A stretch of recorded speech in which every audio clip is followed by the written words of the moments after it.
up at midnight, dreaming all day long. Maybe I'm nocturnal, baby, maybe I was wrong. Been on both sides now, looking for you. Don't feel the pain when I'm asleep, find peace in all this blue. It's shake, shake, shaking me to the core. It's break, break, breaking me like waves on the shore. Keep crashing into the truth. With both eyes closed, I'll be right next to you. To you, I'll be right next to you. With both eyes closed, oh, I'll be right next to you. With both eyes closed, oh, I'll be right next to you. Somewhere in the dark, I can feel your heart light up like a constellation. Somewhere in the black, I can feel your hand. Hold on to a love worth saving. Shake, shake, shaking me to the core. It's break, break, breaking me like waves on the shore. Crashing into the truth.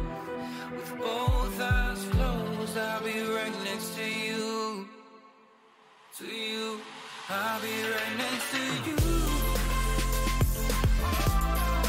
Both eyes closed, oh, I'll be right next to you. Both eyes closed, oh, I'll be right next to you.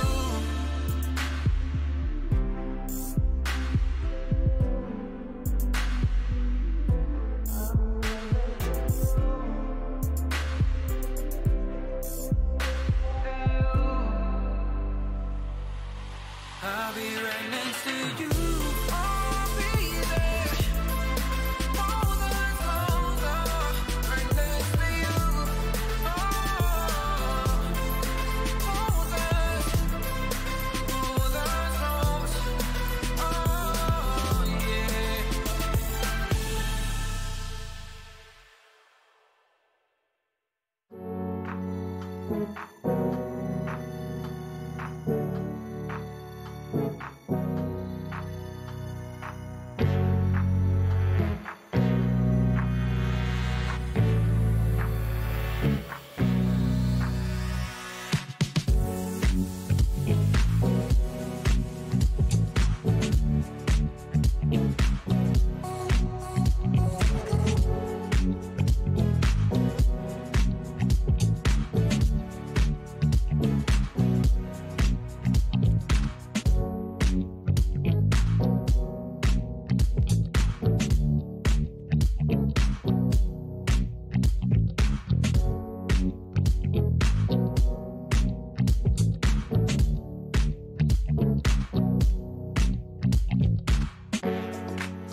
Run me my money.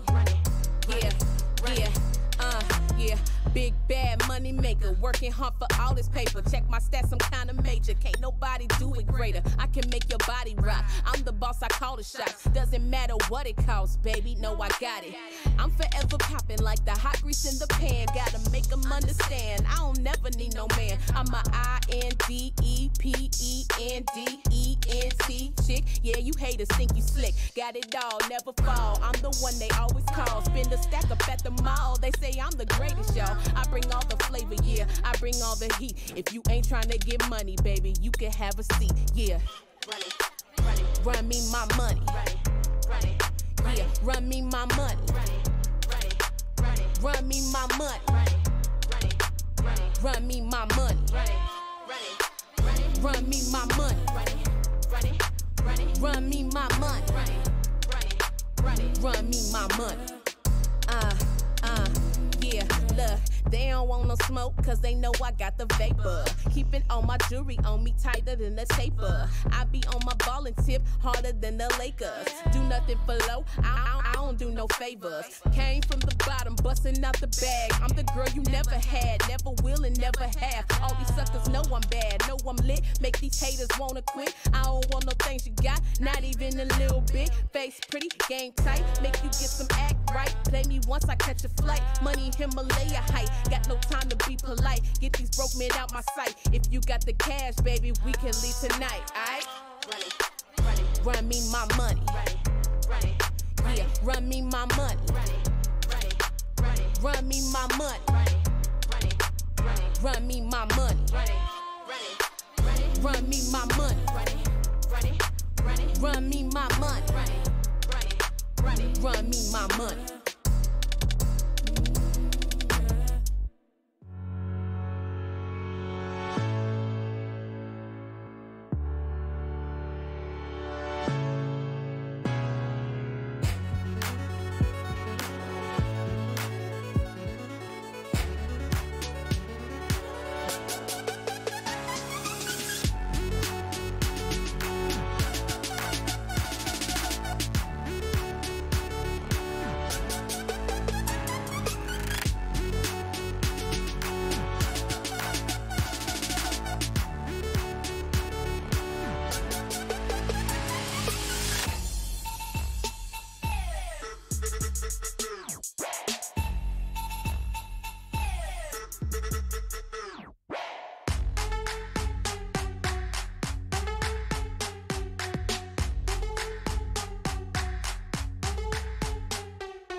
Hello, everyone, and welcome back to Worlds 2022 live from the Hulu Theater at Madison Square Garden. After securing their region's first semifinalist yesterday, the LCK will add a second tonight in an all-Korean clash between one of the pre-tournament favorites, Gen.G, and the 2020 World Champions, Damwon Kia. And I am joined today by Kobe, K-Troll, Vetty is here on the State Farm Analyst Desk, as I promised you yesterday. The B team has arrived. B team! To cover the day. Oh, well, fortunately, Kobe, K-Troll, listen, I came prepared, I came ready. I've come up with a list of words here that begin with B. Look, there's better, there's best, there's the bold team. That's us! The beautiful team, the badass team, the brilliant team, the I was ready for the B team. Because the bros, you know? That's the one the beastly team, you know what I'm saying? The bee's knees of teams. And then, of course, the broken team. All right. See what I'm saying? So you spend the whole night doing that, or did you do any prep for today? I mean, this is my. That's all the prep right there. It's the B team, baby. The B team. How dare you mismerge our honor power. Team I summon Besmirch. Knight Kobe. The B team. Oh my goodness. This is going to get out of hand fast today with these three on the desk, but I'm so excited to have them for what is a regional clash between LCK teams in Gen.G versus Damwon Kia. But before we get to today's series,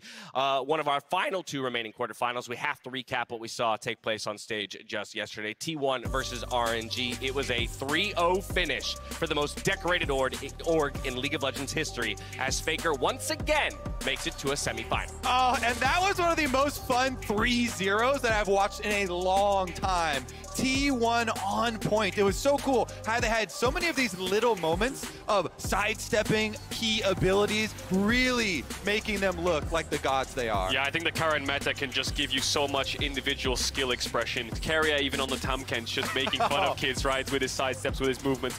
And they played with no fear whatsoever. They were taking absolutely every fight around the map, both teams drafting heavy skirmish. It was a taste of what's to come up against JDG when we see T1 later on in the semifinals, but they're looking incredibly dominant. And how can we not be excited about that upcoming semi-final as well? It feels like both these teams are prized and poised to give us some of the best League of Legends that we've seen in a while, and it's guaranteed to be a banger next week in Atlanta. Exactly. We got to wait a week for that one as we head south to Atlanta, Georgia, for T1 versus JDG. But we have those two bottom bracket series that you saw on the graphic just a moment to play still here in New York before we move on from the Hulu Theater. Let's talk meta, though, as we approach this quarterfinal series today.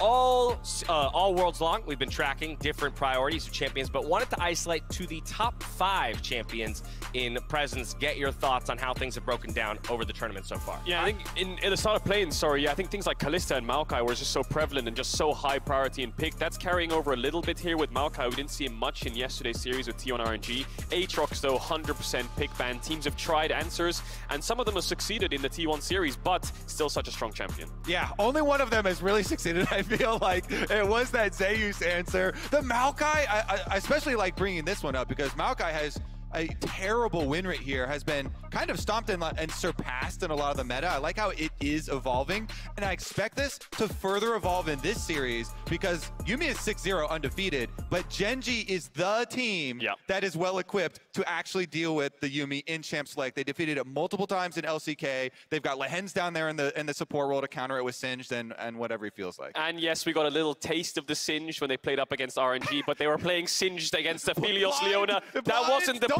That wasn't the plan. Against Yuumi, it's been working fantastic in the LCK regular season. To me, some of the standout picks that have been rising in popularity is we've been seeing a lot of the Sylas versus Akali matchup. We haven't been seeing a huge priority on the Azir either, compared to what we saw traditionally in the tournament. But I really think that one of the biggest standouts that we have been seeing is Graves in terms of his priority in the current meta. It feels like that Graves right now feels like the strongest go-to jungler that pretty much any team can look to lock in.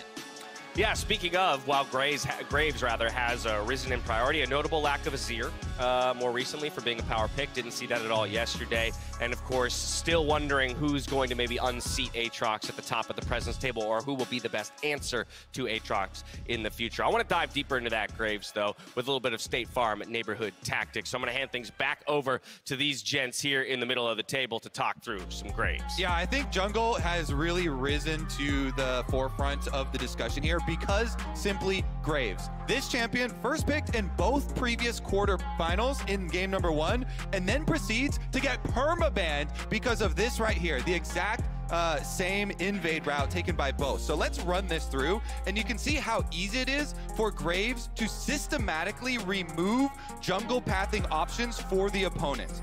Your level 1 is so strong, you can always move in and bully them off their own red buff, then move over down to the Raptor pit, thereby taking away this whole quadrant from your opponent jungler. They can no longer go this way. And you think after they've been pushing their blue quadrant, you would want to move in here if you had a pushing mid lane to be able to play off of, but Graves can go straight through because it is a pushing mid lane for them, take away his own Raptors, his own red, the exact same path in both quarterfinals, thereby eliminating this answer from Viego. So then your only options as the opponent jungler are either to go all the way up to your Krugs or skip over, try and grab one of these Scuttle Crabs. And because he can just cross right back to the other side, he pushes him off the Scuttle Crab as well. And it doesn't even stop there.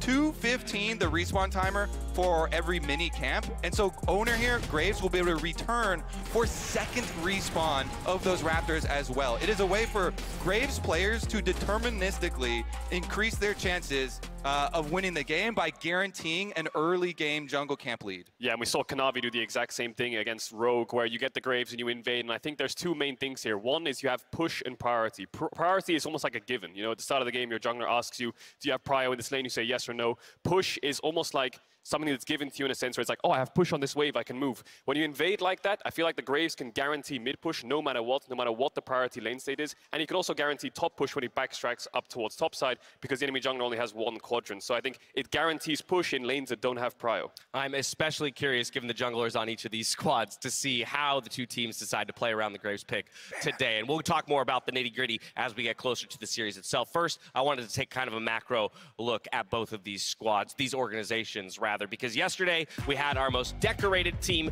moving on to the semifinals, but these two organizations themselves have quite a bit of history when it comes to the World Championship. Yeah, I mean, it's two world champions making their way back to the stage. Of course, Gen.G, for those that don't know, formerly known as Samsung. They've gone through a number of different names. Samsung White back in 2014 winning the World Championship, and then Samsung Galaxy in 2017 winning it with Ruler on that roster. And with Damwon, they won the World Championship only 2 years ago, back in 2020. There is only champions playing on the Rift right now. What's crazy about these two organizations is it's made up a lot of those new generation players of 2019. The arrival of Griffin, the arrival of Damwon to the LCK. We see players like Chovy, like Lehend, like Doran, like Showmaker, like Canyon. So many names are returning to the Rift back from when these two teams were competing in the Challenger circuit in Korea. To see them now on the international stage again just shows the pedigree of LCK talent and what they're capable of on the world stage. And it's not just organizational history, Kobe. We're back here at Madison Square Garden in New York. A couple of the players who are stepping on stage today have memories of 2016 Worlds, Madison Square Garden as well. Some of the best series we've ever had at a World Championship took place with these guys in it. Exactly. I mean, we've got Peanut and a Ruler, baby. Some Rocks Tigers days for Peanut. My dream scenario, of course, was the best of 5 that we had from them versus T1, one of the best of all time. A lot of people have that ranking at the very top of their memories. I mean, that in addition to even just the LCS, you know, TSM versus CLG finals here. So many good memories here in New York. Yeah, definitely. I just think that was, I think, still the greatest best of 5 ever. Like, Rocks versus SKT was just a series that'll live long through the history of League of Legends. We'll see if they can outdo it here today. But as we talk about what was, we now have to start to talk about what is, and the story of these two teams over this year. Because, well, yes, generationally and, of course, over time, they've become well aware of themselves. There's plenty of meetings between these two squads just in 2022. Definitely was, and I think that Damwon have gone through a lot of struggles this year. You know, they brought on Brutal, they brought on Hoya, they also brought in Bible. They were trying to fix what's happening in top and support to make sure that they can have a winning team. Dogdam and Kellen were struggling throughout the year to find what their comfort is. They were very good on engaged supports and things like, you know, Leona Varus, things that can actually support the team. But it went towards a Zeri Lulu meta. It wasn't really feeling like their bot lane could get involved as much as they might want to, but it was Showmaker and Canyon which were the rocks to make sure that this team stayed near the top. Canyon had a very quiet summer, however. Consistency has kind of been an issue for Damwon throughout the year, but regardless of that, it feels like that when the best of 5s roll around, they're always able to compete at the top level. A lot of the credit does go to their mid-jungle, but there's something in this Damwon roster that always allows them to compete. They showed it against Gen.G last split, they showed it against T1 this split as well. There's something great about this matchup, too. Game 5, Spring Semifinals, gave us one of the greatest calls in League of Legends history. Take a look. Where's the horse? Well, the horse is in the death chamber, unfortunately. Again, as Kellen might have been caught out of position one more time. He feels like free food right now. They aren't going to press too deep. In goes the Ornhorn. The flash from Dogdam is beautifully timed as Chovy manages to pick off Canyon in the backline, but he does go golden. In the end, Ruler has locked down to the kill. Onto Showmaker. Chovy finds the backline and Canyon is dead. And they're gonna get Baron! The essence comes in and I'm going bald! It's happening! They get the Baron! No way! Can I take it back? And the reason for people who didn't see that series why Atlas is freaking out is because this was one of the biggest jungle gap openings that we have ever seen in a pro game, where we had Canyon repeatedly invading both sides of Peanut's jungle, 2 to 3 level lead the entire game, and Atlas bet his hair that they were going to win, and Gen.G still comes back. So as much as Damwon have been able to compete, as much as Damwon have been able, you know, to set up these big superstars, you know, Showmaker and Canyon and have these big gaps, Gen.G as a team have still always won every best of series that they've played for the entire year. Yeah, definitely. And that was, as a jungler myself, watching that series was just incredible. That game 5, I think Canyon was up like 4 levels by like 20 minutes. It was insane. They had Showmaker in their base on Renekton diving Nexus towers. But it's summer where they bounced back. Spring was a very struggled season for them. T1 obviously went to MSI. They won the championship. But summer was a massive turnaround for them. I think they had one of the most dominant regular seasons ever. Yes, they dropped a couple of games here and there, but from game score, they were unbelievable. I don't know what changed for them, but the meta suited them very well, and there was no one stopping them in the playoffs. Yeah, Gen.G, when I was doing my prep for this team, I was sitting there like, okay, how does this team typically like to play? What are their general strengths and weaknesses? Overall, this summer, they just didn't have weaknesses. They were just kind of good across the board. Their early game was good. Their team fighting was good. Their objective control was good. It felt like that this team was the most complete. And I think that at this World Championship, there have been question marks around their performance, but the more time that they spend on the patch, the more time they get to study the meta, and listening to some of the interviews from players, it feels like the confidence seems to continue to rise. And Lehen said in an interview with Ashley Kang, he was talking about how like he feels that they're only at 70 to 75% of their full strength right now, and I'm hoping we get to see 100% Gen.G today. You sure you weren't just trying to spend too much time coming up with B words there to find any weaknesses in Gen.G? Yeah. By the way, some people... It's not a B word. Yeah. Go ahead, Erica. That's one of the reasons I'm most excited for this matchup, though, is because we have so much data on them playing each other all year long, and they have been so creative in all of their matchups. That's one of the reasons Lehen's was like, oh no, we have to play Damwon again. They always push us the full distance, and they delve so deep into these champion pools. Look at this spread. This is almost similar to what we've got for the entire bracket of champions played at this whole tournament by every team here, because they're so creative. We had the Kassadin coming out. We had all kinds of things coming out. The big old Karthus jungle coming out as well from Canyon. They played bottom lane mages at one point with the Ziggs Leona for Docdam. Like, they've delved into their champion pool so deeply and put out so many tricks that it always gives Gen.G such a headache. Yeah, they've also played things like the Azir top. It was endless, and they've been to a couple of best of 5s this year here at Damwon. Not actually becoming the victors of those best of 5s, but going very deep into their pockets to find something to crawl their way back. Maybe sometimes they're not the stronger team, and maybe they're the underdogs, but they find picks to make sure that they can get games in the series. Have any of these picks not been picked here at the World Championship yet that you guys see? Kassadin, Malphite. Oh, Kale? special for you. Yeah, it is. So a little Showmaker Kassadin, perhaps? I feel like we had a Kiana? Yeah, Kiana, we haven't really seen Veigar. that. There's still so many there are potential options. champions. There are options. That's what I'm saying. These two teams matching up, like their champion pool ocean. That's all I care about. I'm angling for, continuing to build up that unique champion presence here at Worlds. So let's keep building that record up. Okay, so we've looked at their whole year, holistically. Now it's time to narrow in a little bit about what we can pinpoint as the strengths and weaknesses. Betty, yes, we're going to have to find some weaknesses too, my friend, between these two squads. But let's start with Damwon, because I think a lot of people are going to look to them as a team that can build early leads and take it from the get-go. So one of the reasons why so many people are excited about Damwon right now is their early game dominance. It is unbelievable watching Canyon play right now. He is just smart, right? That is the simplest and easiest way to describe him, because the way he plays around lanes, the amount of pressure that they have, the wave states, the way in which he sets them up and enables them is just so supplementary to what makes Damwon so good in the early game, tied with the fact that every laner across the board seems to be playing on peak. You just saw the bot lane getting a 2v2 kill. We saw Nogari solo killing Broken Blade in the top lane. Showmaker is playing as well as he always does. Damwon's early game just seems to be a force to be reckoned with, and you saw the stat on your screen. They averaged 2.5k goal difference, and they were in a group with Gen.G. Okay, like this team looks dominant when it comes to the early game. It's impressive, and I think we talked about how many champions they can play, and we're in a meta where you can basically play anything. There's no real rules. There's a couple of permabans like Aatrox and Yumi, but barring that, you can play carries top and tanks top. You can play supportive junglers and carry junglers. Same applies to mid and bot as well. So that opening up of the meta really helped Damwon, not playing tanks top and Zeri, Lulu, and things like Yumi and bots with Sivir. It's not so stock standard. It's very free-flowing, and that's where Damwon shines. And I will say that while Gen.G, in terms of their early game, it hasn't looked as dominant so far at this year's World Championship, when we looked at them domestically, it was Peanut's aggression, finding a lot of early game kills and opportunities that really set them up for success. So I'm hoping we get to see this early game clash between these two titans. The junglers can absolutely be difference makers in this series, but we also can't ignore the battle of the mid lane titans in our featured matchup presented by Mercedes-Benz, as Chovy is aiming for his first ever Worlds semi-final. But to get there, he has to best the 2020 World Champions and regional rival in Showmaker.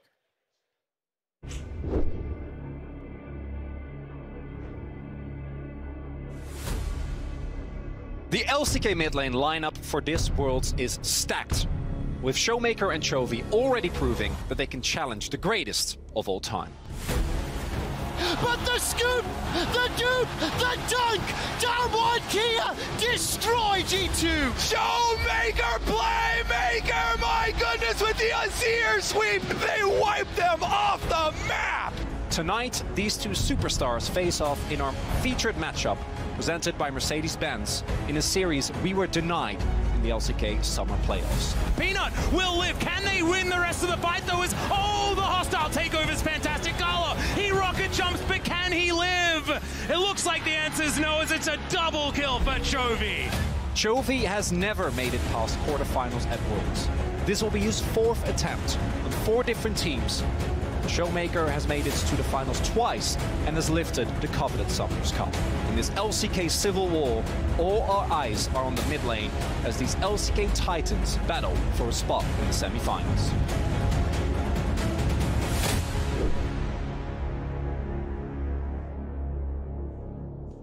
Chovy, Showmaker, what more can we ask for here in a mid lane showdown of LCK powerhouses? Yeah, and you're gonna have to beat the other to get over the stepping stone to face Faker. Like that feels like what, you know, the culmination should be. Yeah, and these two have such a long history dating back 4 years up against one another. And it was Showmaker who was the one who kind of skyrocketed to success. Chovy was kind of left in the shadows of Showmaker and Faker. These are the two names that went head-to-head so many times in many finals. It was Showmaker and Faker up in the semi-finals last year up against one another, where Showmaker pushed himself to his 2nd finals. He's already a world champion.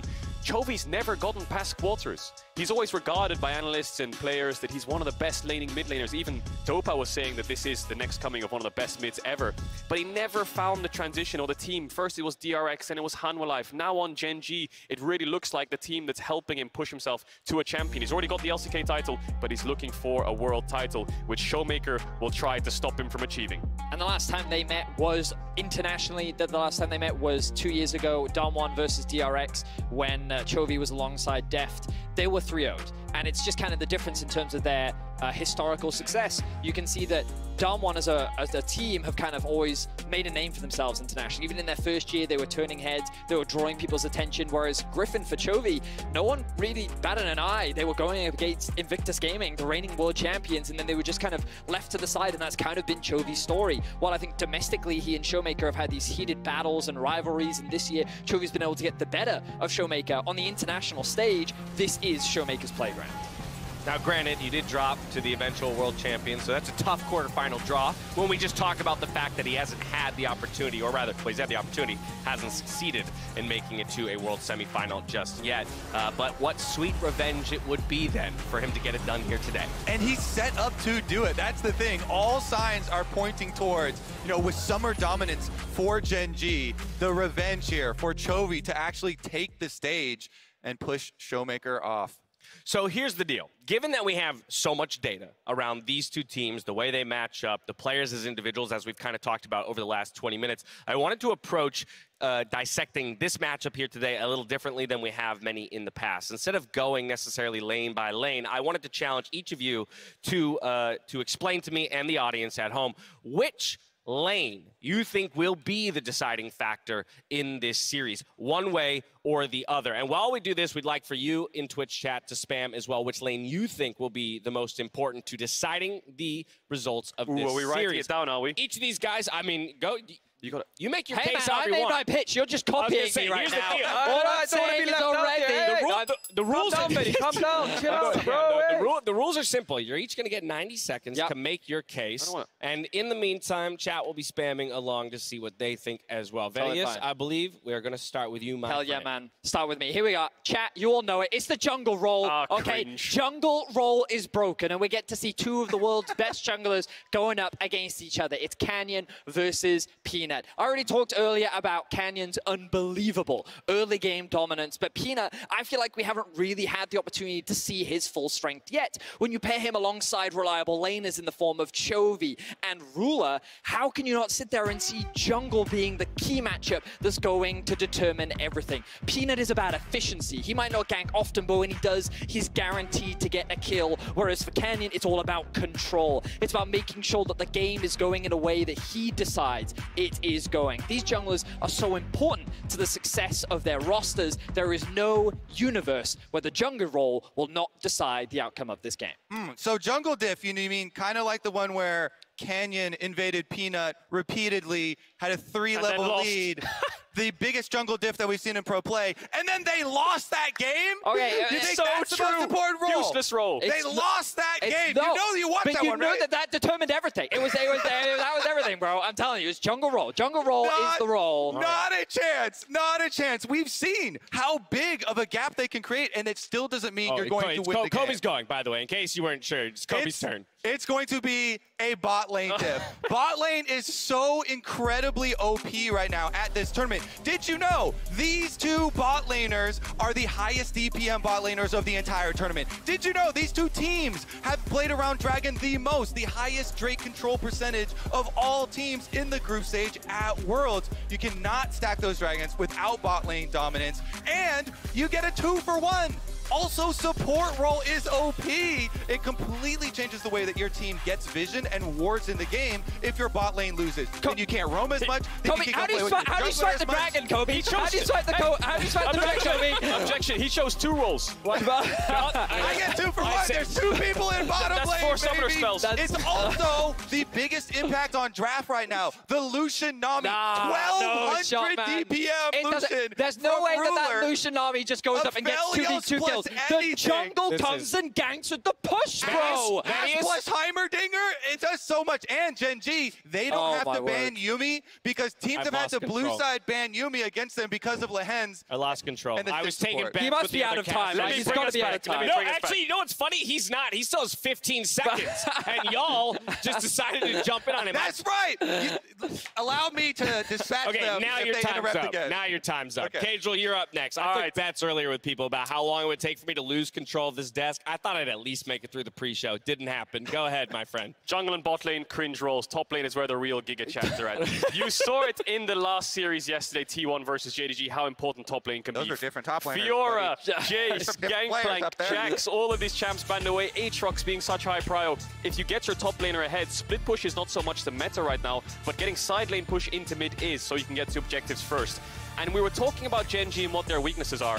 I think their only real crack in the armor is top lane. I think Doran's lane phase can be something where they can be exposed. I think Nuguri has been playing so well in summer, a little bit inconsistent, but he has times where he'll either int the game away or he'll solo carry the game and he'll dive the enemy top laner and get solo kills. And I think this is the meta for Nuguri. Camille is meta, Fiora. This is where Damwon will shine on the top side, and I think if Nuguri gets ahead, this could be the determining factor in pushing Damwon to win this series. Can you play Graves top lane? What is this sword? Can you play Graves top lane? You could last year. Can you play it now? You could last year. Can you play Graves bot lane? Because I can play Graves in the jungle, and I think we all agree that Graves is permaban throughout this series, okay? Yes, just remember this, chat. Bedius, there's only one champion that is undefeated in groups and onward. What's that? You know what champion that is? Yuumi. Oh, my word. Okay, yeah, but that's permaban. Oh, okay. Can't play Yuumi jungle.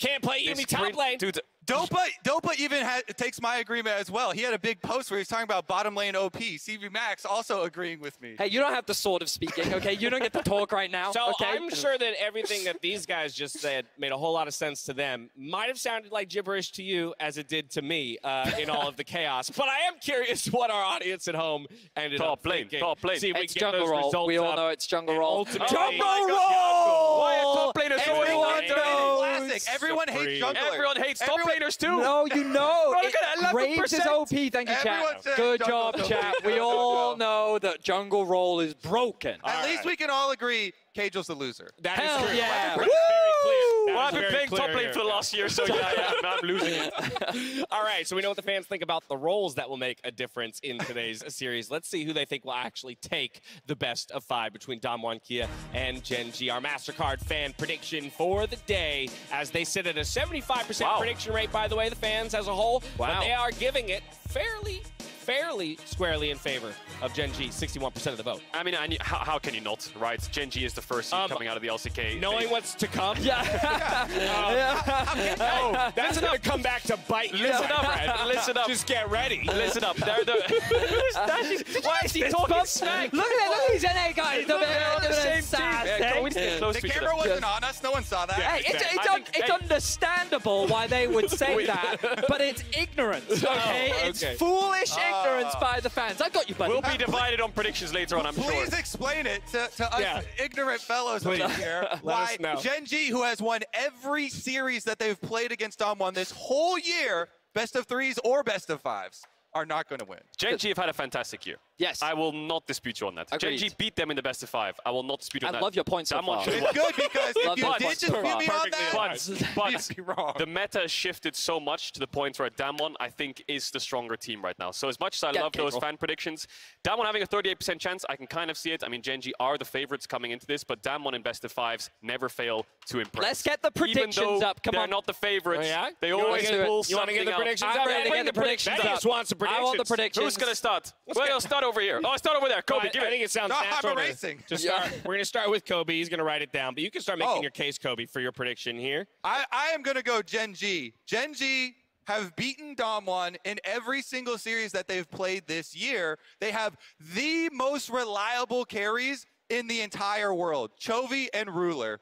They're not going to fail again here. Well, they will, because I'm going to predict 3-1 to Dom1, okay? I think that Dom1's early game is just so dominant that Gen.G haven't shown me anything that is comparable to the level of control that Dom1 have right now. All of their players are playing at their peak. I'm so impressed by their bot lane as well. I just feel like that everything has come together for Dom1. Bottom lane. Yeah. It's a factor. Bottom lane's important? I think it's a part of the jungle role dominance. I'm going with Damwon as well. Wait, I'm sorry. Weren't you just a moment ago talking about how the fans were very reasonable? They're the favorites. 60% for Gen.G? Before Worlds started, I was on the Damwon hype train saying I think this is a great meta for them. I think they'll win Worlds, and I think that this is only a stepping stone to get them there. I think taking down Gen.G will be a really, really impressive feat because, of course, they're the most dominant team in the LCK. The meta shift, I've said it a couple times, is just so in their favor that I think Damwon will pull it through. The only thing that I'm concerned about is if Nuguri is going to int or not. Because sometimes he does, and sometimes he plays great. Sometimes he overextends and has an insane forward percentage. Don't think about it, bro. Don't think about it, okay? And then other Don't times, think about he's it, bro. playing his Camille, bro. and he's Trust flanking him, bro. so hard, and it works. Trust him, bro. Yeah, I like Vedius's prep. I like this. Vedius's prep was great. Yeah, a lot of I like keywords. Caedrel's prep. Good job, buddy. Was prep the word? What is it? When he talks someone up. What is that? Amp someone up. Amp someone up. That's it. Hype up, amp up. They need more words. They should have spent more time with that dictionary. We need to learn more words with P now. Prep is not the right word. We'll get to a thesaurus between now and the end of game number 1. I got to be honest. While I do think that this is probably the most reasonable prediction, I'm scared of Canyon. I'm scared of Canyon, Kobe. How is no one scared of Peanut? How are you not scared of Peanut? Okay, put the sword down. Put the sword down, man. Put the sword down. I will defend Peanut's honor. I will defend Peanut's honor. I fell in love with Peanut during his first game in the LCK where he played Rengar and absolutely just ran over people. Still ended in a loss, but he ran over people, and I got instantly excited. But it's that Graves, it's that Canyon, and it's those two things combined that I'm a little worried about. If Gen.G so you're on the Damwon side. If they don't find the ban button, as long as if Gen.G finds the ban button, I can go 1v3. I'm on Gen.G. You want to go over here? I can go 1v3. I want Kia. All right, we got to get to the games, my friends. Let's kick off.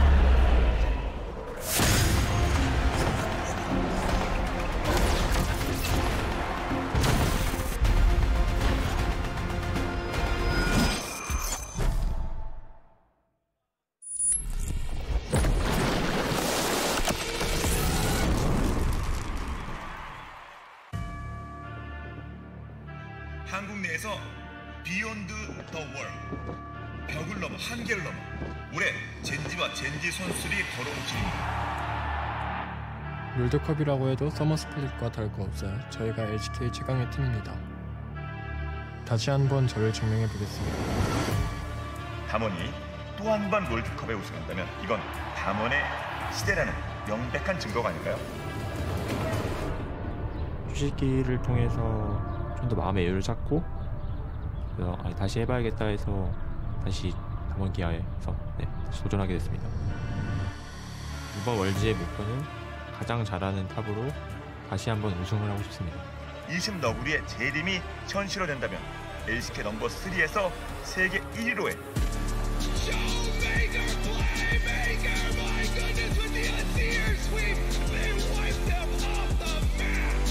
초비는 롤드컵 8강의 문턱을 아직 넘지 못했습니다. 한국 내에서는 전설적으로 불리지만 롤드컵에서 아직 이 기량을 완전히 보여주진 못했습니다. 이번 연엔 다를까요?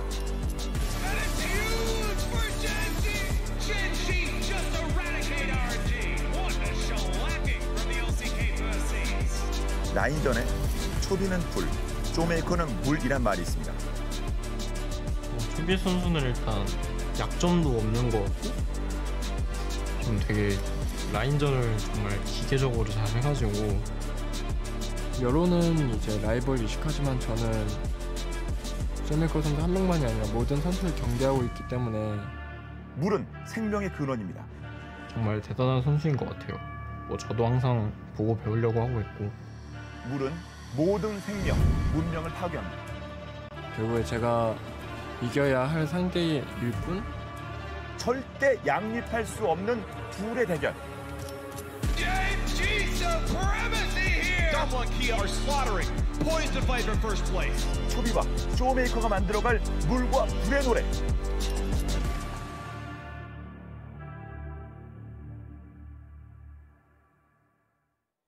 Don't ever say it's over if I'm breathing. Racing to the moonlight and I'm speeding. I'm headed to the stars, ready to go far and start walking. Don't ever say it's over if I'm breathing. Racing to the moonlight and I'm speeding. I'm headed to the stars, ready to go far and start walking.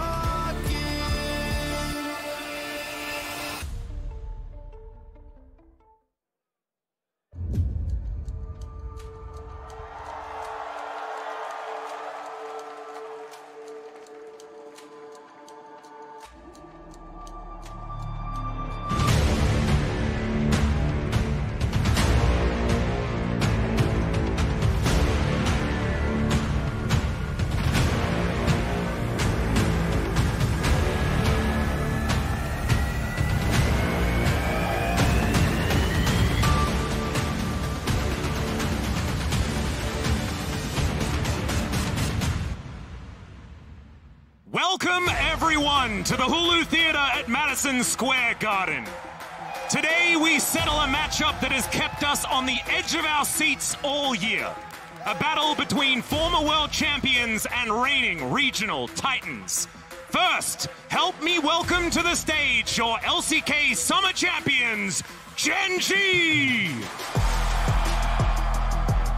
Doran! Peanut! Chovy! Ruler! And Lahens! Make some noise for Gen.G! Their opponents today are an absolute force of nature. The 2020 World Champions. Give it up for Dam1 Kia! Noguri! Canyon! Showmaker! Dom! And Kellen! Let's hear it again for Dam1 Kia! New York City! Give it up for our teams as they do battle one last time in 2022. Gen.G and Dam1 Kia!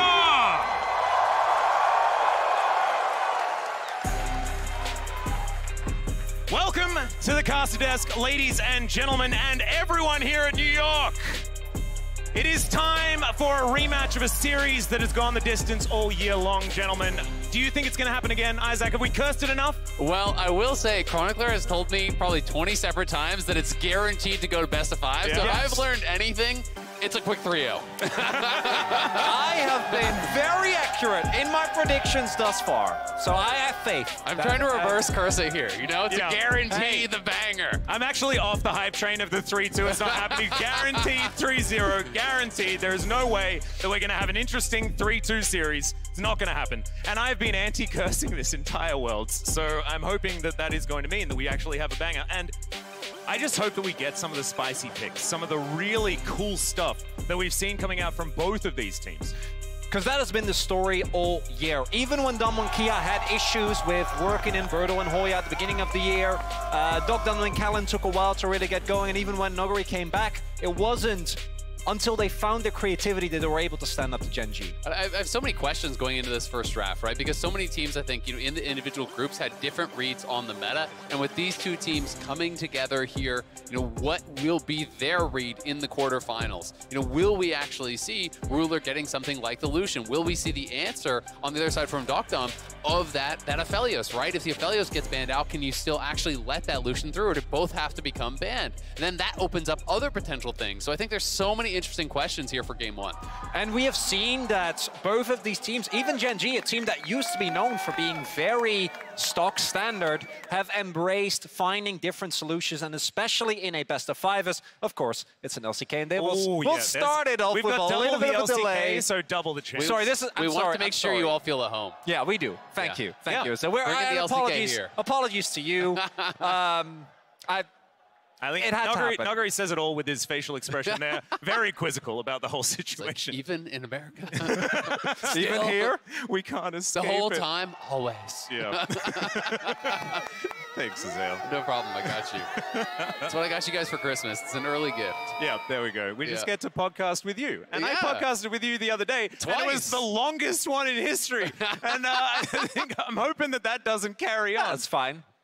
We have plenty of stuff to talk about. I can see the fire in the background there when you said that. Both gameplay related, and, eventually, depending on how long this goes. I mean, we could be here until midnight. We don't know. I'm happy to be, but I'm really incredibly interested in watching, especially around the mid lane. I think how mid jungle functions in this series is going to be incredibly important. For me, when I think about Damwon and their success, they function so heavily with this mid jungle, right? Canyon and Showmaker and Canyon, whether one is supporting the other, it doesn't really matter, but it generally feels like one of those two has to be the main carry force, I feel like, for this team to really be at their best. And when one of those players is pushing the game forward, they have clear win conditions. They have clear ways to advance the game state. Yeah, no, I completely agree. And it's actually really cool because inevitably it's always mid-jungle for Damwon, and inevitably it's always Ruler for Gen.G. You got to go back to what has worked for these teams, right? And the coolest thing to me is that as much as this Gen.G roster has kind of changed with what we've seen from the past couple of years, of course, even having a very highly above expectation was last year, with BDD having an incredible performance in the mid lane. The biggest moments of this team are still Ruler, because the year he's just had within the LCK, even when they were unable to take the victory in spring, has been him and Lahens just popping off so much. Absolutely. And while we do wait for this, did get an update. It is an audio issue on stage. Yep. So they're trying to fix that up as fast as possible. If we have any further updates, we'll definitely give those to you. Yep, 100%. We'll make sure that we can have the players listening to each other. That is pretty high priority. I'd say it's helpful, generally. Yeah, well, team game. And as you say, I mean, Ruler, I think bot lanes in general, like as Kobe was kind of talking about, when you get to later stages of the game, it's so much reliance on these AD carries, right? When it comes to 5v5 time, it is very commonly, yes, there are some situations where it's more about focusing on zero or whatever, but on average, it is about the marksman players. It is about which team can actually protect them and enable them, can create space for them to actually do the most damage. And both of these guys are truly exceptional, but Ruler, of course, I think, is somewhat in a league of his own. And also contrasting this to the other half of the bracket, where I feel like even though we saw some divergences between the JDG Rogue series and then T1 and RNG on the other hand, both of these two teams feel very far away. I would not be surprised if it ends up with things like the Poppy, for example, being much higher priority, because Peanut has looked so good on that. Yeah, it was actually very contested in many of the series that they've played so far this year, but this is the jungler that's probably going to be banned the most this series. It's the Graves. It's what Vedius was talking about for a very long time on the decks. And it's so interesting, though, that Gen.G now are not willing to first pick, right? So that is one of those first questions answered, is that Gen.G is unwilling to actually first pick the Graves. We know for sure Damwon would be willing to do that. So if Gen.G is actually banning on blue side, I feel like that means they're going to have to ban Graves on both sides of the matchup pretty much every game. Yeah, it looks like they're going to be completely focusing Canyon here, which I feel is a dangerous choice given the guy's champion Ocean. It is. I do really like the Sejuani ban as a double ban. I think Nuguri actually, when he started looking good during summer, because he did have a couple of rough weeks as he came back into competitive play, was his Sejuani, played it effectively like it wasn't a tank, but it was just something that won lane and then skilled and also tanked. But the most obvious pick to me that so far hasn't been taken out is that Yuumi, and we know that Gen.G both can pick it or leave it open. They don't care. Lehends is an incredible Yuumi, but if you pick it against him, he will lock in the Singed. Absolutely. I mean, Damwon, you feel like on red side has to ban the Yuumi. You gotta. Gen.G is never going to be the ones to ban it. If they don't, it would be very interesting because it would speak to the fact that Damwon has a plan, right? And that's what we're really looking for here, a clear direction on where your prep is taking us. The fact that they're taking this long really does lead me to believe the Yuumi's not going to be banned. Of course, it could just be a last-second pivot here, but... Oh, what's it going to be? He is here, so Yuumi is going to come through. The gauntlet has been thrown. Yeah, Lehends is the best Yuumi in the world, in my opinion. He's the one that showed everyone how to play it immediately. Okay. And there it is. What's it gonna be, Damwon? I want to know, is there going to be a Mordekaiser? Is there going to be a Cinch? Is there going to be some sort of spicy counter pick here they have? I don't know. They gotta know. They for sure knew that you were giving over Yuumi. I think that this is actually a great gauntlet to throw in a game number one, though. You leave things up, you experiment in a game one, and then if you realize that, well, there's no way that we can deal with this, that's when you pivot in game number two. So it will be the Nami locked in, and there is the Lucian Nami bottom lane. Pretty standard here. Dr. and Kellen have very much enjoyed it. Played it against Gen.G a lot this year. I love Lucian Nami, but this is a really big risk being taken by Damwon Kia. I was completely with you, Zil. I was reading this as Damwon has a specific answer. Even with how good Lucian Nami lanes have been, the fact that Dr. and Kellen say it doesn't matter even if they go for the Sivir Yuumi, we can win the lane hard enough that the Yuumi's not going to matter, but I find it hard to imagine. Yeah, me too. So it's going to be MF. So this is actually really, really interesting. So which is going to win here? The unstoppable force or the immovable object? The undefeated Yuumi or the winless MF? Which one really has more power here? Well, we haven't actually seen Yuumi paired up with anything other than Sivir all tournament. As Showmaker's hovering the Zoe, but he's not... Oh, man, we were almost treated to So that's one of the things that I think has not really been explored, is trying to outrange the Yuumi and making use of the advantage that you can have with picks like the Zoe or the Jace. But instead, Damwon Kia is going to put again Showmaker on a facilitating mid. And now, as Gen.G, I think you're looking to ban out carry junglers. Make sure that Canyon doesn't get something that he can find a big lead on and then snowball the game. Yeah, absolutely. Especially as you say, you know, when we have the Lissandra here for the facilitator, you know, one of these two guys is almost always going to be on the carry. You know, I am interested though. There are still options to try to answer the Yuumi. Like as I said, Mordekaiser was one that we had seen. You know, in some of the other leagues around the world, people would even just bring it in top. It doesn't necessarily have to be a bot lane answer because in any big fight, you can just ult whoever the Yuumi is attached to. Yuumi pops off, you lock her down, try to burst her out. So I am still curious to see if that is going to be an option. One of the problems with that is we don't really play very good Mordekaiser in the LCK. I think that's an impact thing. He's extraordinarily good at that champion, but we don't necessarily find as much success with the pick over in Korea. So we'll see whether Nuguri is going to do it or Doran's going to do it. Because, of course, both of them have tried. They just haven't necessarily succeeded, as Camille is going to go away. I'm also really interested to see if Gen.G is going to draft any more lockdown for the MF, because one of the things that we've really seen with the MF is that they're struggling to actually get effective ultimates, right? There is going to be a lot of dive here already with the Lissandra. Banning out the Camille, I think, makes a tremendous amount of sense. It's a great pick for Nuguri, and it's also something that can dive backline. You do want that dive buddy to follow up with the Lissandra, and you want to deny access to that MF, because the MF really needs someone to lock someone in place and then stand and fire with that ultimate. And what's interesting to me is that Gen.G's meta read seems very similar to DRX. DRX was the only team that even later in the tournament we still prioritized the Misfortune, even though I think we were generally in agreement that the pick has an abysmal win rate, hasn't looked that good, and I can see the synergy between the Yuumi and the MF, right? The amount of poke that you have available, the movement speed works really, really well, but overall, I do think that even with the MF that I'm not the biggest fan of, Damwon overall would have known this has happened, and a Gragas and a Lissandra into an immobile AD carry is a threatening combination. Yeah, I really, really like Gragas as a top lane pick here. Theoretically could be flexed to jungle, if they really want to try to mix things up. But I am going to be assuming it's going to Nuguri in the top lane. The Gragas ultimate is just another one of those things that makes it very, very difficult for the MF to get that full ultimate that you really are looking for in these fights. You can split up the fight, you can even disengage that MF and try to focus down the front line, so a lot of options here. Yep, certainly something that Nuguri is very, very good at as well. His Gragas has been fantastic, as that is Renekton locked into it. Not a huge fan personally. How are we feeling, gentlemen? That's the self-counter pick. What we see here for Doran. And now, I think in terms of laning phase, we have seen that Gragas, especially with Grass, does exceptionally well into the Renekton. My call is that Gen.G says we need to have an early pressure point on the map, and I do think in terms of prio and early skirmishes, Renekton Maokai has incredible skirmishing power, and this is Death Ball. Oh, what? Switching it up. Okay, Chovy Rise. This is not a pick I've been expecting to see at all. Most mid laners I talk to think Rise is literally in the dumpster, that this pick is out of the meta completely. It's also relatively short range against powerful engage here from the Gragas and from Lissandra, so Chovy's going to have to play this very, very well. But it does give them the ability to side lane, and it gives them the ability Okay, Canyon. Kane is going to be locked by the way. And yeah, this is Game let's on. go. We get the Rise pickup for Chovy, and Canyon's like, hold my beer. Here's the Kane. All right, well, Gen.G versus Damwon, everyone. This is just kind of what happens. This is amazing. I mean, they obviously needed an AD jungler. You don't want to go triple AP topside, but I was expecting something along the lines of a Kindred or maybe even like an Olaf.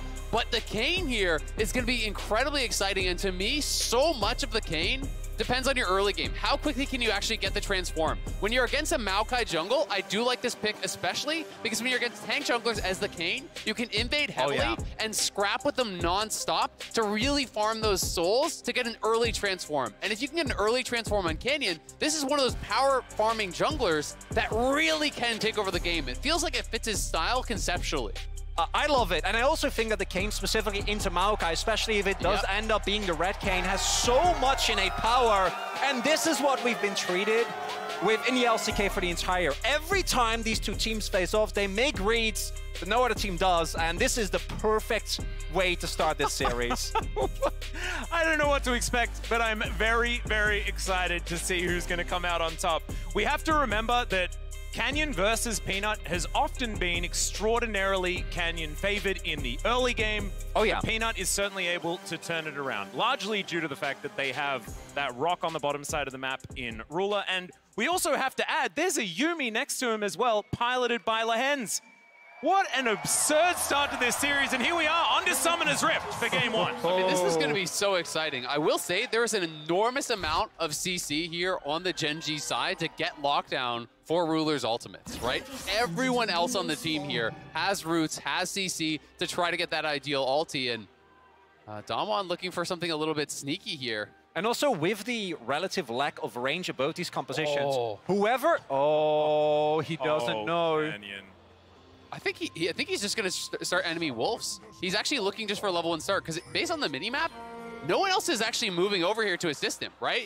We got Gragas chilling up top. We have these guys showing that are trying to not give this away. So I think it is just going to be a wolf start for Canyon. Look at the pathing ping as well. Peanut might spot it, unless he's going bot side. He's going bot side. He's going to start probably Raptors. Oh my god, they don't know! I mean, I think this is a really great read because Maokai a lot of the time will actually do these Raptor starts. That is my guess, is that he's saying, okay, you're playing Maokai. If you're going to start Leashless, it's likely on Raptors. I'm going to do Wolves, and I'm going to power farm your top side without you even having any idea. This was risky, but he sneaks in, and Secret Agent Canyon here going to be stealing away multiple camps and already accelerating the pace of the game. And this is so reminiscent of every time that Damwon have found the upper hand against Gen.G. It's been moments like this, but Peanut might be suspecting something is up. But he can even scrap him here. This is even better if he actually takes a scrap here and actually gets towards that form even faster. He doesn't know! He doesn't. Oh my goodness, Peanut, he's noticed that his Gromp's missing. As now he's going to come on over. There's the smite from Canyon. Now he's looking for even more, down to 200. But Canyon, if he just takes away the entire top side of the jungle, he's still pretty happy. But still, he's going to give it up, not going to push too far. Look at the prio, though.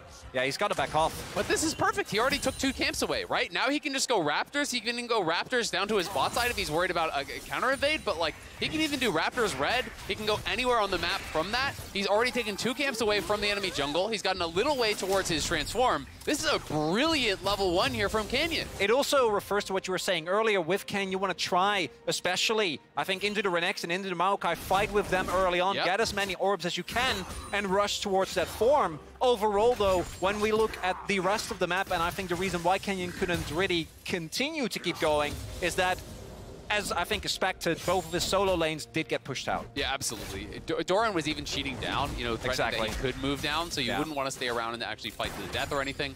But as we can see, Canyon very far ahead in the farm here already. Going to be a very quick level 4. And he is going to be looking for Red Kayn, almost guaranteed. He's playing Conqueror, so he is going to be trying to scrap with that Maokai at every single opportunity. He's going to be trying to meet him at Scuttles and really look for it. But Doran is being contested here heavily. They don't want to let him push it in. Doran is very low. The slow is going to come through. There's the body slam flash. Noguri going to give it to Canyon, but no! He just walks it off and they're punished. Oh, Canyon didn't want to commit the flash there. He is punished for greeting it out. That was an easy flash W for a kill there. He thought he could get him on the flash with his W. Didn't quite have the range. Does miss out on what should have been a guaranteed first blood, I feel. But remember, everyone, now that we've got a slight lull in the action, make sure to grab the exclusive Very Nasa's Much Wow emote from Prime Gaming by connecting your League of Legends account with your Prime account. I think we're lucky that we managed to get that in there, to be perfectly honest, because this game seems to have everything to talk about all the time. What it also means is if Canyon not using his flash, although he's going to still be very far ahead, still get the Wolf Camp, at the very least, thanks to the prio that he has in mid and bot side, Peanut is able to stay remotely relevant, picks up the blue buff, and it kind of alleviates the damage that Canyon was able to do, especially because if he does get the kill and get more orbs, it's a huge disaster for Peanut. Absolutely, but the problem is he has the respawn timers, right? He's on back here towards the Gromp. He already took away the Wolves, and now Peanut knows. The problem was he did the blue buff, but he was just waiting around because they didn't have information on where Canyon was. So if Canyon had actually based or ran straight down towards bot, Peanut could theoretically die here, right? So that is why he was waiting so long to go in. And Canyon is just being as efficient as possible. He's gotten multiple Wolves clears. He's on his second Raptors clear here already. And he's really going to be accelerating the farm and going to have an incredible early base. You know, he's got a good 1,200 gold in pocket. It is too bad he missed out on that first blood, but there's still opportunities to return up towards that top lane, especially once Noguri hits level 6. There's going to be such good gank assist. Cool, and I'm looking at both teams here because in terms of setup around objectives, a single misstep, Canyon hasn't backed yet. He's going back up top again. All right, well, if in doubt, just do it again, guys. As no flash on this one, there's the Blade's reach, and Canyon realizes he can't turret dive. He can't turret dive, but again, this is okay. He's just going there to farm towards his form. This may look like a silly gank, but you don't need to always kill them. This one, I would say, was an effective gank. The last one was a bit of an oopsie. This one, I'm going to give him as they just don't have the damage to actually finish him off. But every time you can have an efficient gank like this, you see he goes top, and then it's right back to his Krugs. And as long as Noguri stays safe here, you are just laughing. You also see Peanut covering, right? Because I wouldn't be surprised if Doran is calling, hey, guys, I don't have the vision. Maybe he's coming over again. Not going to be the case. Peanut is going to get spotted. Canyon is on the back, and there's Chovy. There's the flash twist in advance. He throws out the barrel to get rid of the rise, but there are so many problems. The body slam is pretty good, but still, it's going to be first blood, and it's delivered to Chovy. And Chovy comes up big.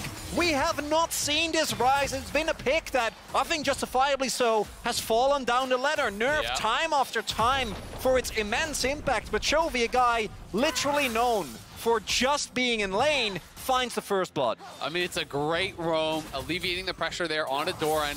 Getting this kill onto Chovy is going to mean great things for Gen.G here early on. And then you can see they've already taken a good 800-900 gold lead here off of that one kill. Yeah, Noguri also didn't have his teleport available, so it means that Doran is much further ahead, being able to deny waves. Farm behind the turret gets a really nice back here as Damwon looking to head towards that top side. Top Crab is probably all they're going to be able to claim for now, as Rift Herald is going to be spawning in a minute. But let's check out this one more time as Chovy walking up the river. Kind of perfect timing here. I mean, it's just a great roam, right? Flash Twisted Advance, that guarantees there's no way out. They know Noguri has no flash, so as long as they stay on top of him, there's no way out with the body slam. So that's really all Peanut's job is after that initial Twisted Advance. Just walk along with this Gragas, make sure he doesn't have a free way out. And the one counterplay that Showmaker was able to find was just getting a plate. Has the Demolish proc, is able to get that, but that's never really going to amount to much, because if Gen.G is able to again snowball with a composition with as much CC and upfront damage, I think it becomes very, very tough. Do want to say that because we haven't really talked that much about scaling yet. I think it's actually very interesting because obviously Yuumi is incredibly strong as Canyon goes in. Yeah, Chovy is right here though. Blades Reach comes through as Canyon put in the Rune Prison for a moment, and oh my, just walks on in there, Showmaker. He'll turn up, Doran's coming down, but they'll be able to get the first kill on Peanut. Still fighting this out as Canyon's gonna have to flash. Doran comes on through, Noguri finds Chovy in the back line. Doran is just fighting against Showmaker though as it's fights on multiple fronts, and Doran's the one that's going to win this one. Chovy eventually having to flash as he's respecting Noguri, who just got his back. And look at Canyon, just max efficiency right to the Herald, but this might be spotted. Noguri has to kind of play a little bit of distraction here. I don't know if they can finish this. He does have a smite available, but he's going to have to smite for health. This is going to be a bit awkward. Peanut's coming out of base. Still has his ultimate though, uses the healing, goes into the wall. Yeah, Doran going to come on over here, just trying to keep him busy for the moment. Body Slam comes in, Canyon locks it down. The Nature's Grasp comes through though, and then downward trespass. He's going to deny it, as now Doran getting himself out of there. Noguri at 100 health, and Peanut will secure the kill, just barely. They're able to lock him down. Meanwhile, on the bottom side of the map, here it is. It's the final bullet into the back of Docton, but he flashes away and keeps himself alive. In game one here, absolute madness. They're scrapping it up across the map, and now Peanut on the invade. And overall, I'd say for Canyon, that's a successful heist. Go in, get blue buff, and he gets away with the Rift Herald. But overall, it's still Gen.G that gets the better trades. Yeah, absolutely. Gen.G, you know, coming up with these kills, getting summoners off bot. They're looking for the dive here now. Yep, Tidal Wave coming on through here as Kellen just burning down Ruler. Make it rain comes on through, and now Chovy just wants to come through and grab himself some fish, and he does secure the Showmaker's here. Going to answer. Canyon is of course here as well. Shadow stepping through. The Blades Reach comes down, and Chovy will be taken out. Damwon Kia answer. I present to you Gen.G versus Damwon Kia. These two teams are so evenly matched as across the map plays just continuously found by both of them. In the end, Gen.G's ahead, but Damwon is still able to find, I think, a lot of crucial kills to get themselves in it. Yeah, and the biggest thing to me is I'm so curious how close Canyon is getting towards Transform, because there's been so much scrapping in this game. To me, pre-transform, Kane is like half a champion, but when you transform, you're a champion and a half. Right? Oh, yeah. That power spike can be so massive.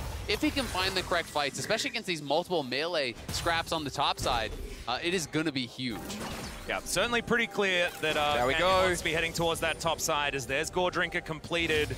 And he transforms. Oh, he's already through. There he is. All there right, he is. Gore Drinker. Nature's Grasp here towards the bottom side of the map, gentlemen, and Docton is in so much trouble. He gets smashed back by the Brambles, and Peanut helps claim one for Ruler. And this is what we talked about in terms of CC. There is so much lockdown on Gen.G, and Damwon Kia is unable to deal with this. And now, we haven't really talked about bot lane that much, but this Yuumi MF bot lane is absolutely demolishing, because while Damwon was getting wins on the top half of the map, bot lane is bleeding. Absolutely. It's a massacre down there at this point. You know, you get those kills, you push them back multiple times here. Docton earlier had to take a bad base. You know, Chovy comes down. Now they get another gank in there from Peanut. They're going to be able to take the first dragon. They've taken multiple plates, and it's plus 30 CS.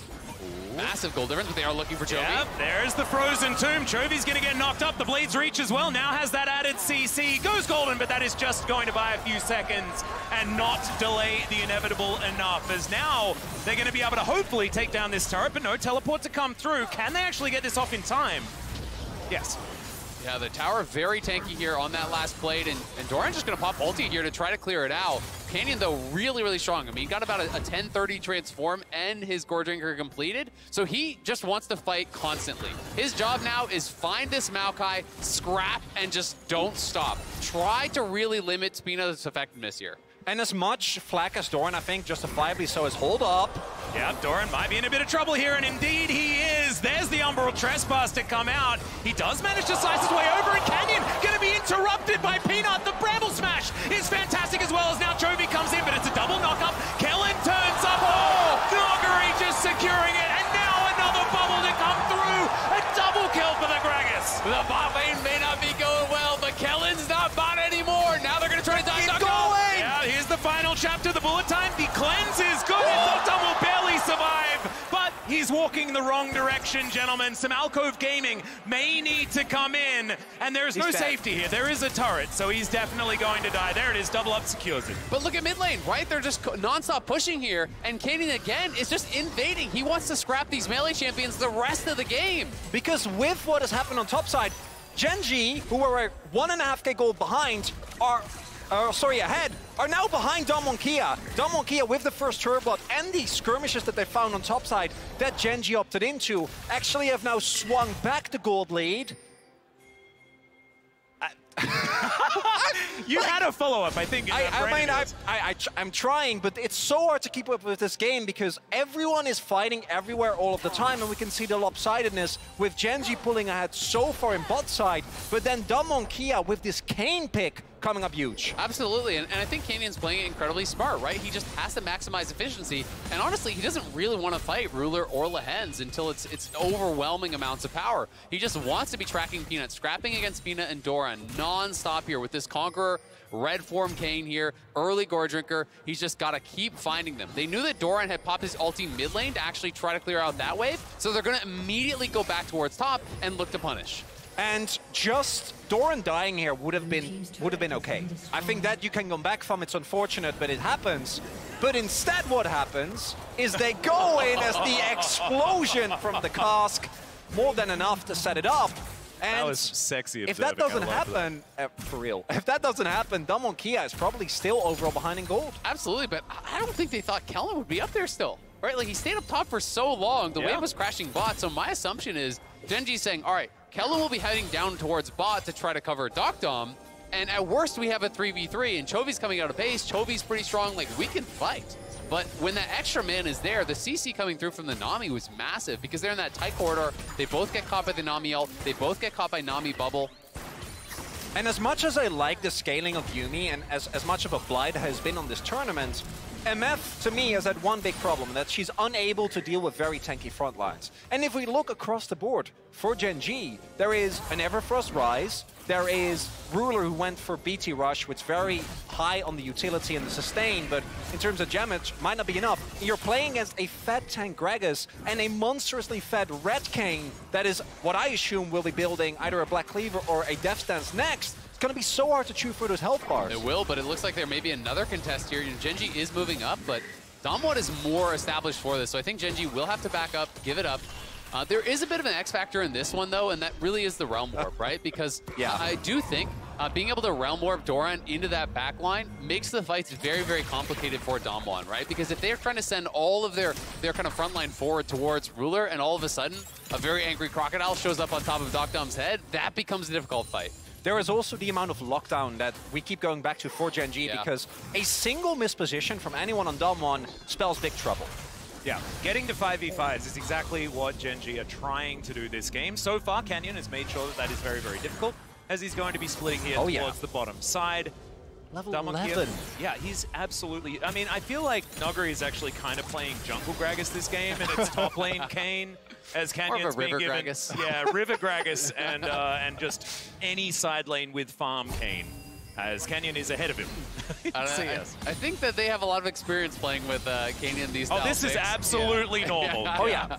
When he's on Graves, I feel like no one on the team is getting farm anymore. I mean, what are his most famous picks? Like Graves, Nidalee, Karthus, like this fits the MO 100%. And what I love, and now that we have a little bit of downtime, want to highlight this Worlds, and this match is one of the best showcases that we've seen thus far, is the amount of creativity and freedom that are available in drafts. There are a couple of picks that are very clearly very far ahead of the curve, but overall, as hold up, might have some more fighting here. Yeah, tidal wave to come through. They think they've caught Ruler. He's going to have to flash the bubble. Gets himself out of the way. Now, Canyon, towards that bottom side, does a lot of damage there to Doran as Noguri holding on to the cask. As Shirley takes down that outer turret, and Damwon Kia starting to really get the momentum they're looking for. Peanut turns up, wanting to deny this second charge. And they should be able to do so. Oh, they're TPing on it. Wow, they are committing to this fight here. As there it is. Not going to get the blades reach, but that's going to get some flashes. Nature's Grasp to make sure they get the charges. Showmaker will be exhausted immediately. The bubble's fantastic as the culling flies through, and Canyon locks down that first kill, but Chovy will answer, and he makes it a double. Realm Warp to deliver. Showmaker to be interrupted. Showmaker sacrifices himself, but gives over the triple. That was way too far from Damwon. They really tried to hard force that, even TPing on the Herald to keep it alive for the second charge. But Gen.G are still in the area. Gen.G can answer, and Chovy picked up a triple there. This Rise is not looking like the Rise that we've been saying is just out of the meta. Not really. Yeah. Like, if it's 5 kills, it's probably still going to be fine. Yeah, he's 3k gold. Yeah. In his inventory right now. That's a problem. He got a shut down for a long time. On Fat Kane. And, you know, triple in general will get you a lot. And I agree with you, Zaylan. This is something that has plagued Damwon for the entire year. They used to be known as a team that like got a lead and pushed it relentlessly, but sometimes they go too far. Yeah, I mean, you just have to look at who they're actually diving, right? It's a Renekton with all that has a Yuumi strap and Pina on the Maokai, right? If this was Ruler and Chovy under the tower and those are your initial targets, then yeah, you burst them down very, very quickly. But it's two essentially tanks at this point in the game. They can't actually get a quick kill. Yes, they do knock down the Renekton, but so many resources are put into actually knocking him down that Chovy and Ruler are completely unthreatened when they arrive. That emotion explosion as Chovy picks up a triple kill. Yeah, he was actually a little bit upset, and I'm not going to translate what he said there, because if you can lip read, you know exactly what was spoken. So, all right, having a look, the damage, I mean, this is, once again, this is a Canyon game. These are the types of games that Damwon Kia win. They're now looking for it. Yeah, if at first you don't succeed, try again. They've been doing it all game long. As we'd like to remind you that, of course, this is our Mercedes featured matchup between Chovy and Showmaker. Already it's delivering as Doran, actually denied a bit of that CC by the bubble. He keeps himself alive, has some zoomies there as well, courtesy of Lehens. But look at this, the bounce back and forth between the two lanes. You know, they go just from bot up towards mid. They already have it pushed here and starting to chip away at that tier 2. And it's a very clear plan here from Damwon. It is fight, fight, fight the whole game long. They want to scrap. They don't want Gen.G to be able to establish themselves in a 1-4 to get Rise out to the side lane. And they don't want them to have this kind of cushy front-to-back, slow-paced game. They really want to force their resources out non-stop. Oh, as a Showmaker, a little bit of an oopsie there, but he's fine. He got a Z. He's okay. Overall, Damwon also have drafted the perfect draft for this, right? You have extremely mobile and extremely bursty bot lane. You have I'd argue one of the best CC champs in the game in Lissandra, and then the Kayn and Greg, as we've already seen the impact of. To me, the big question will be, though, for Damwon, especially after that dive that they didn't find on bot side, is what is actually going to be the amount of Drakes that they're able to pick up? Because if you get into a late game scenario, as Chovy fans already know, Realm Warp, and you don't have, I think, a Drake league that forces Gen.G to just walk into you, to maybe get caught inside, or to opt into a skirmish that they don't really want to go for in a straight-up front-to-back, especially with Ruler, with a Yuumi on his back and the front line that he has, can still be a really big problem. And I am kind of concerned about the fallback, right? You know, if Dokdom was having an incredible game here on the Lucian, then you can say, okay, the 4-man squad just keeps fighting, Dokdom keeps farming, and he's kind of your insurance policy. But it doesn't really feel like they have one in this game. Maybe Canyon will prove me wrong and he can just be that threat the whole game long, but I do have concerns that when you get to those really later stages, if you don't have that big secondary threat, Lehens' exhaust is always going to be on Canyon, and I just don't know if he's going to be enough. Well, speaking of secondary threats, it looks like Chovy's going for tank Rise here as well. I think it might be the Fimbulwinter instead. Oh, no. Oh, no, thank goodness. Okay. You scared me for a little bit. And I saw the Fimbulwinter picked up by Noguri and put it back into my head, and I'm like, okay, thank goodness. Okay, Seraphs, it's fine. They're doing okay. That build I hope it's dead. It needs to be I hope it's dead, but there are some builds that have happened in the LCK that we sometimes question. At times, yeah, we cling to them. No, but here we are. It's all right. We're absolutely fine. Seraphs is in. Well, if you want to scare a Damwon friend, compare the mid lane items here. That's going to be a problem, as Chovy is looking very strong. Yes, 0, 2, and 4, not exactly the scoreline that Showmaker was looking for here, but he'll still have all of that utility, like you were talking about, Chronicler, in all of the CC that he does have, and it's Canyon that's the real one here. Is that side step was beautiful. Okay, bit of the K-Ram. Welcome, everyone. We are pretty used to this. We're grabbing Cryo, Atlas. It's okay. Exactly. It's allowed. The Drake is also up, third one of the game. Earth, Wind, and Fire to start us off as well, which I absolutely love.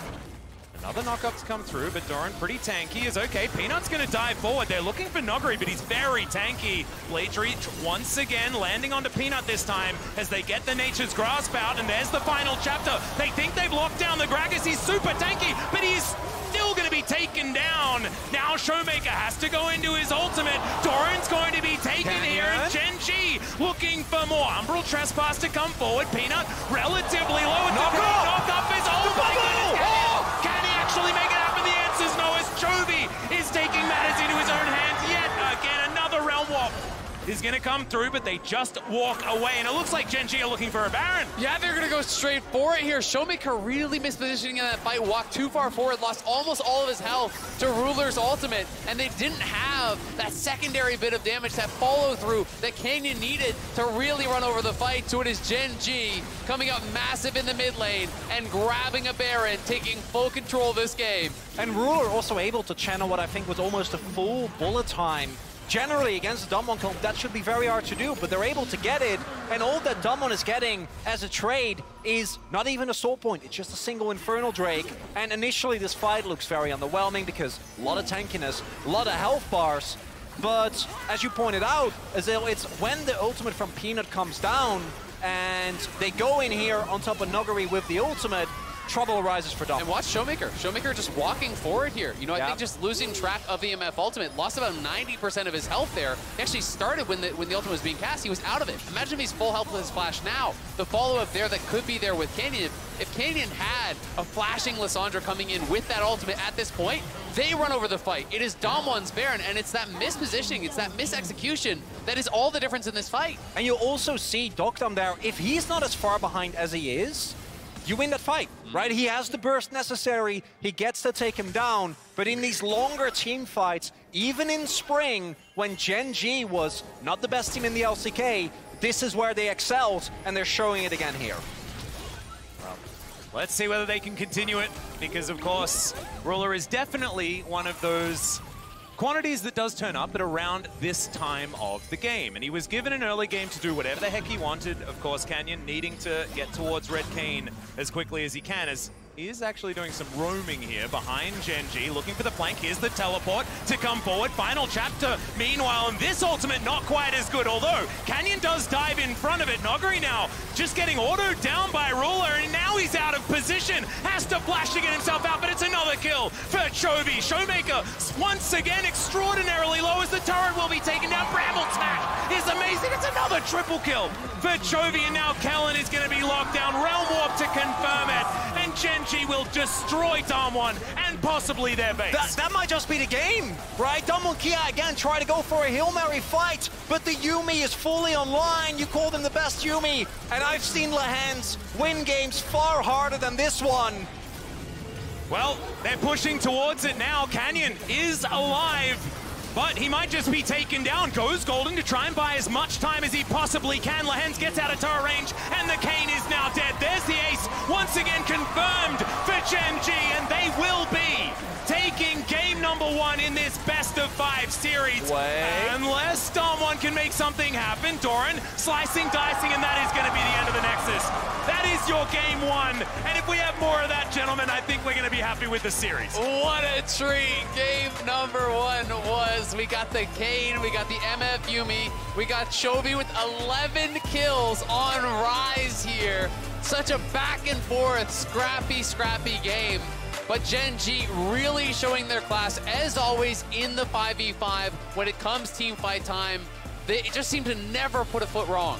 And what to me is the coolest part is that Damwon, you saw how badly they wanted to drag Gen.G into the Damwon shenanigans, the fun house where everything is smoke and mirrors. But Gen.G, and this is to their credit, I think that Rise pick, even though it's not a pick we've seen a lot, was so incredibly instrumental. Because you know that, as we saw, Damwon is going to try and scrap everywhere. And with that Rise, they were able to find a couple of crucial few picks. And that bot lane dive, if you're Damwon, that's where you go back like, okay, if we didn't do that, we might have been in a much better position. I've got to say, though, that fight right before Gen.G took Baron, I think if Showmaker plays that fight differently, it is Damwon's fight, it is Damwon's Baron, and I think it's Damwon's game one. And that's one that he's going to be really kicking himself for, really going to be wanting back. And either it was a miscommunication on he thought someone was going to interrupt the MF ultimate, perhaps, or, you know, just lost track of it there. But, you know, lost 90% of his health, lost his flash, lost his ulti, and Kanan almost cleaned up the backline there. It was a really close fight, and it's those tiny margins here that made the difference.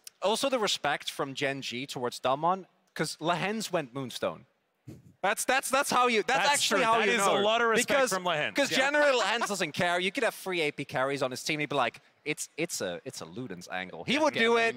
And this time around, I do think that you can really see the history that these two teams have and how much respect they have for one another. No, absolutely. And we know that even when Ruler drew this team, he was like, oh, not again. We have to go through Damwon here. And that is not about having to defeat your own region to get forward. It's because this team is very frustrating to go against because they'll just thrive in the chaos. And thankfully, there was a Rise there to get, what, 3 triple kills in back-to-back fights 11 and 3.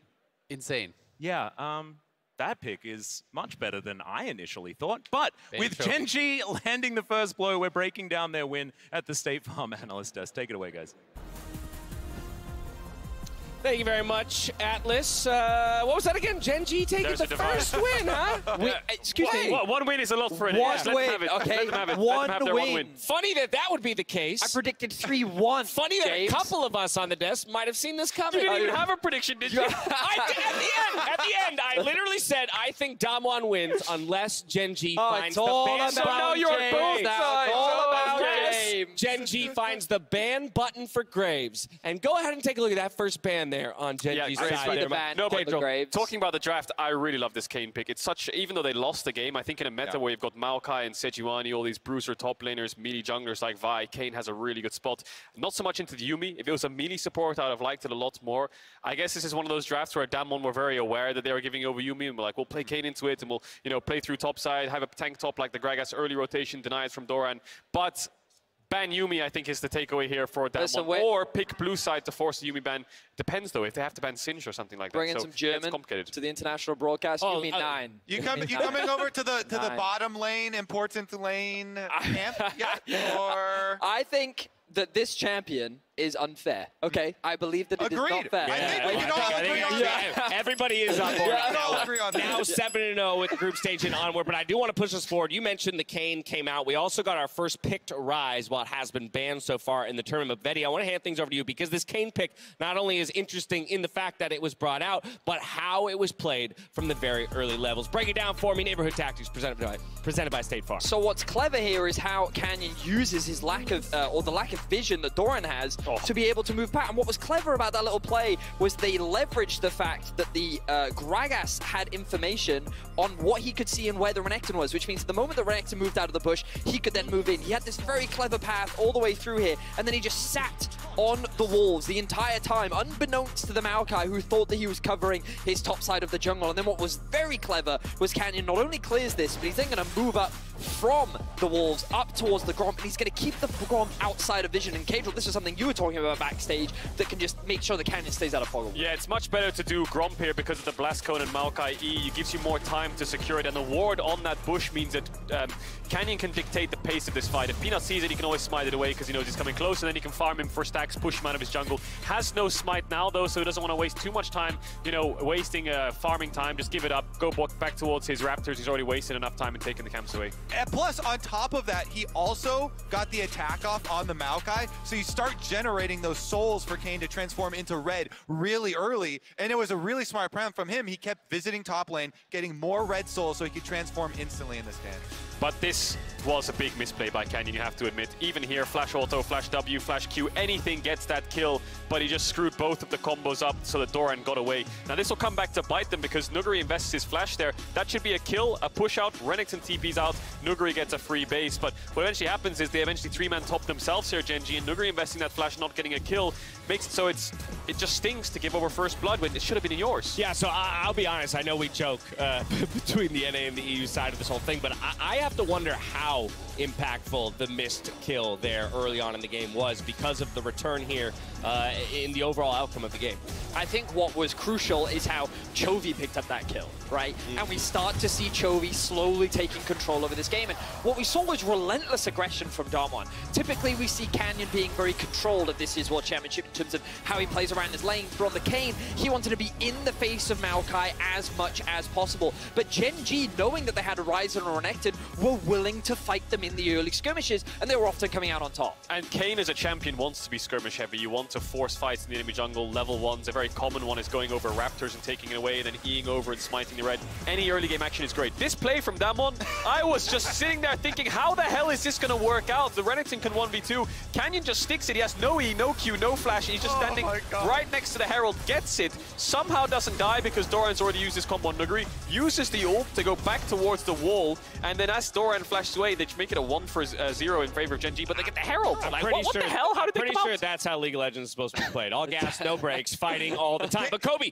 that is all the action on the top side. We haven't even gotten to what was going on the bottom side of the map. A farm advantage for Gen.G that they capitalized on with a gank. Exactly. It was actually disgusting how well Canyon was playing this and how big of a lead this Kane was getting. But guess what? Your eyes not towards the bottom lane. The beginning of this game, they already had their own 2v2 advantage with a Yuumi scaling, and then when Maokai comes down to gank, to get them snowballing, you transition into the Dragons, the Drake control percent I talked about at the beginning of the day, and then you also get the benefit of having this giant AoE ultimate coming from Yuumi scaling for you later on. Chovy, though, I have to say, with our featured matchup, was one of the biggest stars, roaming to both sides of the map, creating so many plays for Gen.G. Yeah, the Ryze also ulted down towards that bot tower a little bit later after this and picked up a kill, and I think Chovy was so pivotal in making sure this team could start snowballing. I think the triple kill on that bot tier 2 was what really pushed Gen.G ahead. There's two big takeaways for me from this game. Number one, Yuumi I feel like is now a permaban for Damwon, and number two, Dokdam and Kellen. This was the meta that they have wanted to avoid. Lucian, Nami, it's Zeri, Yuumi, Sivir, Lulu. These were the kind of things that they opted out of, and now the meta's changed to things like, you know, Varus and Jhin or whatever, maybe more of a supportive AD carry.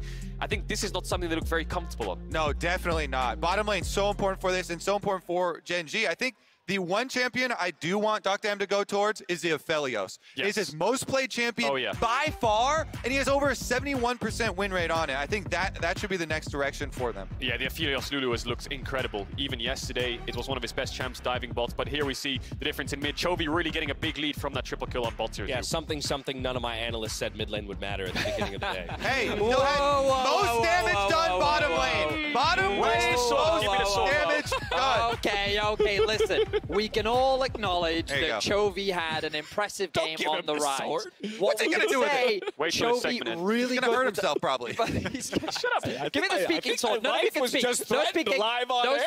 No speaking. I have the speaking sword. Okay. So we all acknowledge that the mid matchup was incredibly impactful in this game. Chovy with the control and the push. They're going to have to find answers to it, right? One of the things that I will say for Damwon is they need to slow down a little bit on their aggression. We saw great early skirmishing, but I do think they're playing into the Ryze. Really? Because the Renekton. There was an analyst at the beginning of the day that said their greatest strength was the early game. And yes. then they should increase their aggression in the early game.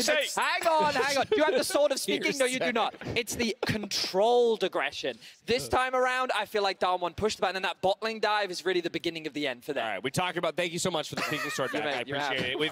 We talk about Damwon needing to find an answer. They'll have to do it on blue side, as that's where they're going to jump for game number 2. But as we go to break, check out Gen.G's team anthem, All In, as the song that represents their playstyle on the official LoL playlist on Spotify. Give it a listen. We'll see you back here for game 2. Right after this, I'm going to duel Cadril. Come on in. I've got a belt. The pen is mightier than the sword.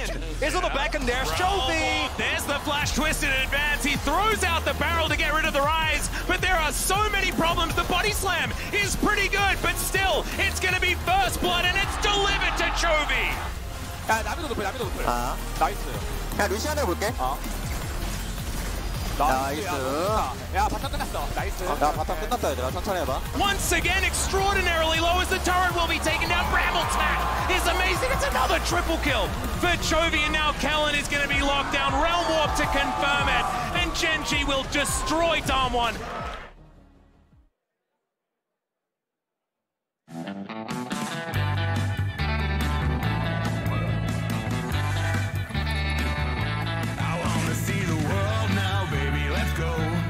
Nothing but green lights ready to roll.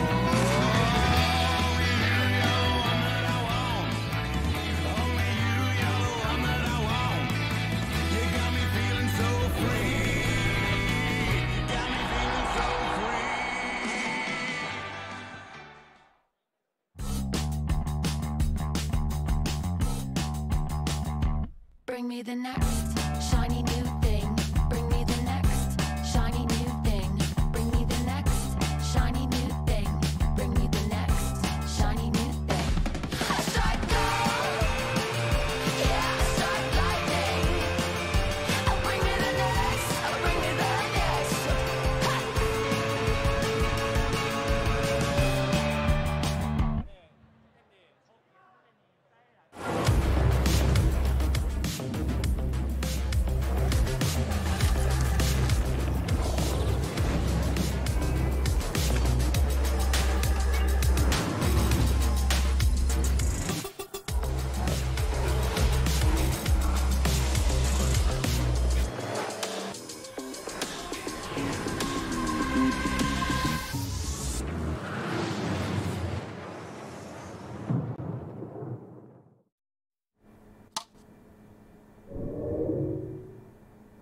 Red Bull gives you wings.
has been a wonderful home for Worlds, and with so many beautiful locations for feature shoots, OnePlus Cam just took us behind the scenes for some content shoots here in New York City. Welcome back, everyone. It is time for Game 2 between Gen.G and Damwon Kia, and now is the time, I think, personally, that we find out whether this series is going the distance. I think Damwon need to clap back here. Yeah, absolutely. A lot of pressure on them now, especially because they took such a big swing in game number 1. And when the Kane individually worked, but you still didn't win the game, it becomes a little bit of a tough question here, right? Do you go back to it? Do you now on red side actually, still look towards something like the Yuumi? Or are Damwon going to be banning it out again? What parts are they really just taking away from that first game? It looks like they've already banned Red Kane, so that is definitely a good... Oh, wait, no, that's Aatrox. Never mind. Oops. What I want to highlight, and what is something that every team that faces Gen.G is going to have to deal with, especially in the best of 5, is do you B1 Yuumi? Because Gen.G are not going to ban it. They're going to do it. They've well, got to, right? Okay, yeah, but that's going to be... No, that's got... I feel like they still pick it, because Gen.G will still pick it. They're just going to go Lucian Nami again. But they're going to do Lucian Nami into MF Yuumi again that they just got clapped by. Yeah. So that's a head-scratcher to me. Like, Does Roller want to play it again, though, is the question, because there are a lot of things that work with Yuumi. You can play a whole... Twitch Yuumi is something that they've decimated people with. What about Jhin? Yeah, Jhin. Oh, no. I got baited so hard. It took a second for it to register. I mean, there's lots of options, but I just can't see a world that it's not MF Yuumi. They were up 30 CS and pressuring them. Yes, there was some, roams and jungle interference. They're also going to be able to get the Sejuani, so they can go triple melee top side, do MF plus Yuumi bot side, and I think you're set up really, really well. Of course, as you say, you can even go, if you want to play heavily towards the other side, you can go Ezreal Yuumi. Like, there's lots of other options, but it's like, if it ain't broke, don't fix it. It works so well in game 1. Yeah, I do want to give some credit to Damwon, because I think that, again, playing against Gen.G, even on blue side, feels very, very rough. Yeah. Because banning the Yuumi on blue side feels like a wasted ban, which I think it is. But against this team specifically, it just feels like there aren't any good answers. And overall, we will have Showmaker going over to the Azir here. Yep, Chovy hasn't defected, by the way. Yeah, there's a little bit I just got really confused. Me too, for a second. That is once again going to be MF Yuumi, so it's the same bottom lane matchup between the two teams. Showmaker this time around, though, is heading towards a champion that does a fair bit more work as far as early game pressure in that Azir. So, bans to come through now. Yep, there we go. Finally, Showmaker, Dr. and Kellen come back to the right side of the rift. I was like, wait, have I been looking at the wrong side the whole draft? Yeah, it got me as well. But we're good. This makes complete sense to me, right? Just go right back towards the MF Yuumi. It works so incredibly well. Showmaker is going to be on the Azir. I do think to be running back the Lucian Nami, and I will say the Aphelios was a tip-off that they wanted to go for it, but maybe they were hoping that Gen.G was going to ban Yuumi, but there's no reason that they would. No, they never would. So to me now, the pivot has to be that Damwon has to get a pick for Canyon where he can affect bot lane, because clearly the 2v2 is going very poorly, I think, for Dr. and Kellen. There we go. The Kane ban to come in. Okay.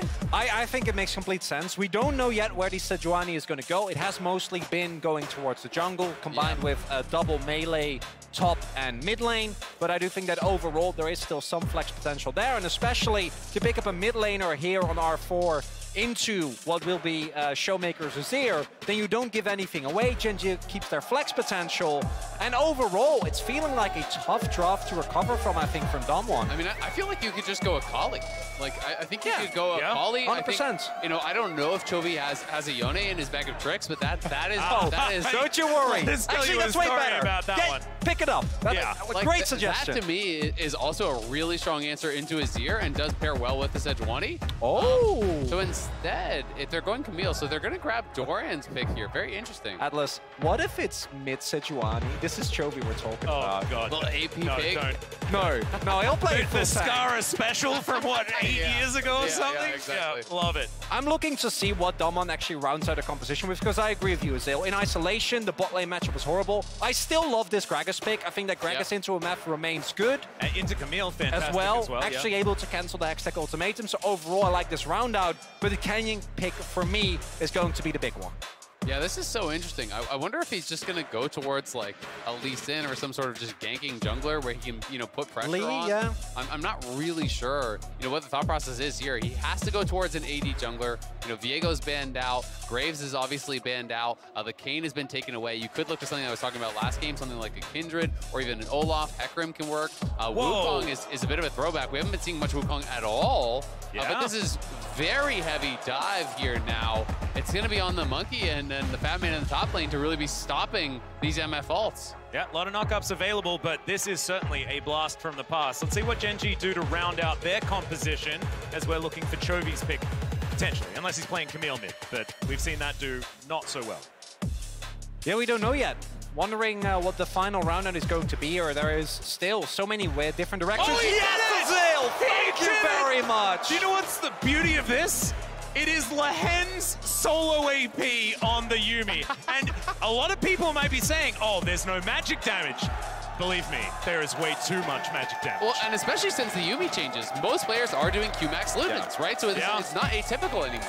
And I want to highlight, in case that you're not a follower of the LCK, Chovy's Yone is part of one of the most legendary games that he's ever played domestically, which was a game where I don't even remember what his KDA was, but it was like he was 3 samurais on the Rift all at once. And the amount of Chovy chants that were heard that game and the Chovy yell was immeasurable. And especially combined with the Sejuani, like this topside from Gen.G is disgusting. I mean, I feel like it's a monster gap here in the draft here for Gen.G. I do think when you're looking over at the other side, there's incredible playmaking. But there's going to be so much pressure put on, especially by this topside quadrant here from Gen.G. The triple melee topside with Sejuani, is going to be incredibly threatening. So we're going to have to see, how well Damwon can really withstand the onslaught that is going to be there. Because once Yone gets a couple levels, you have that Spirit Unleashed, Spirit Unbound, whatever it's called, the E. You can go for it and really take these aggressive trades onto Azir. And Azir doesn't really have a lot of recourse. You kind of just have to disengage every single time. Yeah, and if you've been watching any Champions Queue, Chovy has been playing a whole bunch of games on the Yone as well. But I do want to have a look into the jungle here because, of course, the Sejuani for Peanut is what he decimated T1 with in the final. This is a whole lot of comfort for Gen.G across the board, to be perfectly honest. Even going back to yesterday's matches, we saw both Wei and Owner having incredible games with the Sejuani, especially compared or combined with very, very strong lanes. And overall, this Wukong to me really feels like a Hail Mary, whereas the Kayn was a very strong, and I really liked it, counterpick in a specific situation. This Wukong kind of feels like we need something AD. Kindred doesn't feel that good. So like overall, where are you gonna go? Especially with the Graves being banned out every single time. And if this is the best that Damwon can do on blue side, you got to be a little bit worried. I mean, to me, it feels like there's not really a lot of ganking options here besides maybe top lane. Like, that's the only place you really have much gank assist whatsoever. But Doran is not disrespecting, and it's not as though he's playing, the Ignite TP Camille. He is playing Flash, and he's going to be able to have the answer as long as he's not hookshotting aggressively. And honestly, you have a winning bot lane and a winning mid lane, so there's no reason for Doran to do anything aggressive. He should just chill and farm up on the top side and wait for the victory screen, basically. Yeah, or just wait for Peanut to turn up, because that gank combo is absolutely fantastic, yes. So we'll see what is going to happen here as Chovy charging up the Q, as Yone's do. Joy heads on forward, and this is an opportunity, like in the very early game, for Showmaker to get some pressure, as the double up here, a lot of fighting, Gen.G and Damwon here, but probably not going to see too much action in the early stages, although that was a lot of damage. That's a painful one, and I agree with you, Azil. The way that this bot lane went last time around was, I think, the biggest issue for Damwon, and the reason why they went so ham. Because obviously you want to scrap, you want to skirmish with the draft that they had, but at times it felt like they kind of went over the top. And you're going to be in a very similar position this time. I do want to highlight, though, that Lahen's is going for the Guardian Yuumi here, so a lot more defensive power. Yeah, absolutely. And perhaps the read on the Damwon side from their bot lane is, hey, it wasn't the matchup, we just misplayed. We made a mistake. And if they feel that they really made a mistake, maybe they can run it back and really showcase it to us here. Quite like it, as Chovy and Showmaker laning up against one another. A little bit of a battle towards the top side, but just some casual biffo between the Metal Legs Lady and the Fat Guy. Having a look here towards Chovy, down to about 50%, but might be baiting Showmaker in. Oh, this would be very, very dangerous. I think Showmaker knows there's the Flash Arctic Assault, though, and the Winter's Wrath is going to be able to get that permafrost. Showmaker, first blood, the Unbound Soul gets Chovy back to the minion wave. It's beautiful there. Chovy hits 3. As soon as he hits 3, Peanut has already arrived at a full topside clear, and with that E available, the Soul Unbound just gets in, and Peanut with that Q Flash interrupting The dash back there from Showmaker gave it everything they needed. Really cleanly executed. Canyon immediately trying to go for a counterplay, but Chovy. Yeah, Chovy's there. Yeah, he's going to be able to get first room. Gonna be able to get out, but not gonna get anything on the punish, because that might have been an angle to at least do a little bit in terms of getting gold back. Still gonna set up here for the blue buff. Yeah, and I think it's his, because we see no smite on Peanut. He has smite, but we'll see if the bot lane is gonna roam. You know, they are locked in there. Kellen was threatening the roam up, so Canyon will at least take away the blue buff, but of course, much greater spoils on the side of Gen.G. Getting this counter matchup here for Chovy, getting the first blood. Early Vamp Scepter is going to be very problematic here, and it's just a beautiful gank from Peanut. Q, flash, interrupts the dash. So now, even though the flash is going to be committed here from Showmaker, you just can't create enough space because the stun from the passive proc there is going to stack up immediately. Even though he dodges the knockup from Chovy, it's still the amount of autos that you can get out with the Yone combined with the Sejuani, which is one of the reasons why we have seen Sejuani do so well as a jungler. There's so many strong melee, mid, and top laners at the moment in the current meta, and Sejuani enables them like no other. Absolutely, and for this Azir versus Yone matchup, so much of it for Azir is about bullying in the early levels before they don't really get a foothold in lane. But the fact that you get an almost instant Vamp Scepter now means you're going to be able to shrug off so much of the poke. And every time Soul Unbound is available here for Chovy, he can go forward, he can take this trade, and it starts getting worse and worse and worse for Showmaker on the Azir because you have no sustain as the Azir. You go through your potions, and then every time you're taking one of these trades, he's going to heal back up there afterwards with that Vamp Scepter, and you're going to be threatening that all in. 2-for-1 special on the bubble, but the Make It Rain comes through as well. The counter damage is fantastic as the flash comes through from Doctorm. Ruler just standing his ground. Does have to use the heal, but that is it.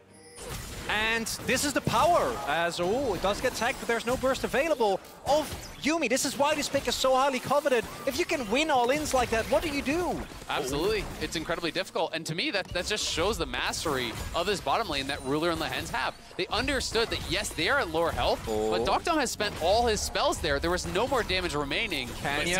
So cheeky. Canyon's going to cancel the back, but still being very, very patient. And Doctorm's gone home. Lehends is going to face check. They're going to see whether they can burst him down. The bubble is just beautiful, and the cat is denied. That is the first kill. Damonki on the board. And that's pivotal because without that, Gen.G just have another free card to snowball that bot lane, deny any opportunity from Damonkia, and Wukong, even though he has been nerfed repeatedly, do want to reiterate that if you are an F and your only tool that you have to stay away from is Flash, it will be very, very hard for you to reliably create distance between you and Wukong. A pick that, for what feels like the better part of this entire year, was a top-tier backline dive pick. I mean, it's a great kill for Canyon, but at the same time, it's not really going to help to equalize this 2v2 very much. You know, Doctorm wasn't there. The kill went onto the Wukong. No summoners were spent on the Gen.G side, so they're still going to be feeling strong in this 2v2. And Doran, anytime that passive is up on the Camille, you want to take these short, chippy trades. But the sustain on the side, Noguri! Yeah, Noguri going for it here towards the top side. Doran wanting to answer back. Precision Protocol available, but doesn't want to fight against this Gragas, who's looking very aggressive. Oh, do note, no help coming here for Doran, and we do see that Canyon is making his way up. Doesn't have ultimate quite yet, at the very least. Not really going to be able to pick up a plate. But what this does open up, with Doran being stuck underneath his turret, is the opportunity for Canyon to try and find a lead in the jungle 1v1. But look at bot lane. Peanut down here. You know, they know he's not up on the red buff, so they may suspect something. Yeah. There is cleanse available for Doctorm. We're looking to be able to walk out of the Aqua Prison. Still, Peanut patient as well. It's exactly what Canyon was, but no, gonna go in, not gonna find the Arctic Assault as Kellen decides to continue walking back towards his turret. That's gonna save his life. Now Ruler wanting to get that cannon and does manage to do so. Canyon gonna get a lot more on the top side though. The Scuttle spawn stop, he takes away the red buff, he takes away the Scuttle here. You can see trying to get some vision, you know, into the enemy jungle there. They want to keep Noguri safe in this matchup to be able to have push, to be able to chip away at Doran. You know, that is one of the lanes that we talked about him being able to attack, so they really want to make sure Noguri is feeling safe to do so. And overall, even with the early Vamp Scepter that Chovy was able to pick up, we do see that in the early levels, Showmaker is able to generate a lot of pressure regardless. And I want to go back to this bot lane, because even with how much attention there has been, in terms of early game, it does feel a little bit like the read from Doctorm and Kellen, at least for now, was correct in that we didn't see everything that happened in the early laning phase. I know that as early as level 3-4, they were already getting heavily shoved in by the Yuumi and the MF, never really able to recuperate at any point. And at the very least, this time around, you're able to mitigate. Is it enough against the Yuumi? I'm going to say not really, but at the very least, we do see that there is a little bit more pressure here on the bot side of the map. Yeah, absolutely. You know, it is looking a lot better for them. It is a gold advantage here for Damwon. You know, they're up 8 CS in the bot lane, not massive, but at the very least, you know, they're not down 20-30 as they had ended up in that last game. And we do know the power of the MF double up, right? And sometimes all it takes in these lanes for a lane to go bad is you get that pass-through Q on a minion, you get the kill, you get that bonus damage from that Q, and you lose a couple hundred health, and all of a sudden you can't threaten it all in. And things can become very, very difficult. Yeah, then you get stuck in a bad back cycle, and then you're going to be behind on tempo, and it kind of snowballs from that, especially against Ruler and Lahens that throughout the entirety of summer have been the most punishing bot lane that we've had within the LCK by a very large margin. Well, right now, it's going to be a 6 CS advantage for Doctor. Should extend a little bit as Ruler and Lahens coming back from a back. Noguri tanking up turret shot here, feeling very happy on the Gragas, and honestly, if it's a top lane island, that is the happiest Noguri you're going to get. Because he just would prefer it to remain a 1v1, as he's always extended as far as he can go. And I just love how much he's harassing him on these range minions, trying to just chip away at him, trying to deny as many CS as he can. You know, at the end of the day, the sustain that is on the Camille is much lower than that of the Gragas, so you want to constantly take these trades. But we can see both junglers hovering down here around this bottom side. Rift Herald at the ready for Canyon, so can put a few plates into Doctarm if he would like to. Kellen just shadowing over to the side. Canyon thinking about whether he wants to go for a dive or whether they just want to grab the plates and secure this one. Prowling projectile comes through. Vision not available here as Ruler.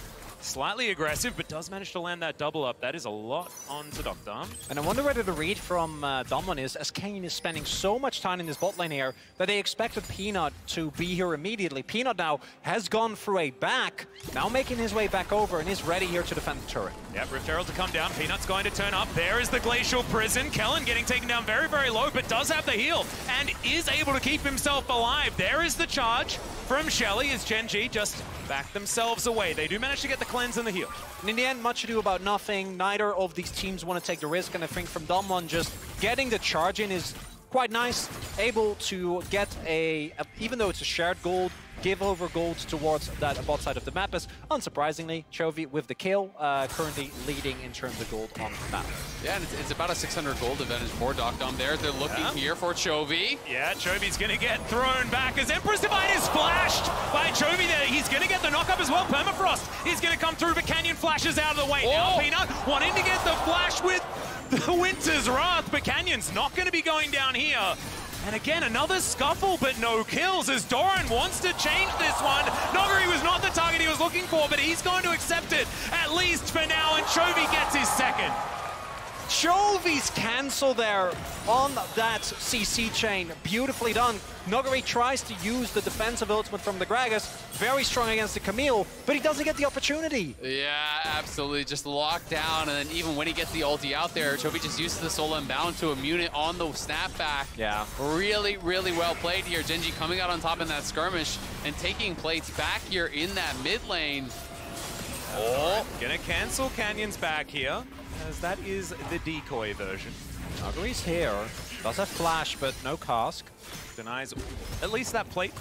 So Damwon here back on the map, and still in the lead, as they do have some CS advantages across the board. And we again see this instinct from Damwon, I think very justifiably so, to try and look for plays, try and find anything aggressive as Lahens. Yeah, Tidal Wave comes through, but there's the final chapter as well. The culling is going to come in. Oh, our buttons are just being pressed here on the bottom side as Peanut will turn up. Does he have one available? He absolutely does. And there it is. It's going to go wide as now Kellen is forced to flash. Bullet time. Ruler, he still had his ulti, but now Canyon's going to turn up. Warrior Trickster to get him forward, gets the flash out of the MF. That is important, but Gen.G get another kill. Yeah, they get another kill there. It is all 4 of the bot lane sums used from Gen.G, but they take down Kellen. Had a great sidestep on the ulti there, but just couldn't create enough space, and they are threatening forward here, wanting to see if they can push Ruler off this farm, but aren't going to be able to do it. And we again see Gen.G, so many of these baits. They know Damwon want to go in, they know Damwon want to look for plays, because in the later stage of the game, in this one, unless you immediately blow up Ruler, like between the Yone, the Camille, the Yuumi, it is so incredibly hard to find any opening. But Gen.G, read the play, respond carefully, and overall, Damwon is just unable to crucially snowball the lead that they have right now. Absolutely. I mean, it's going to be so difficult to actually deal with Chovy later on in the game. When you have a Yuumi strapped on and he goes into the backline, that is going to be so frightening.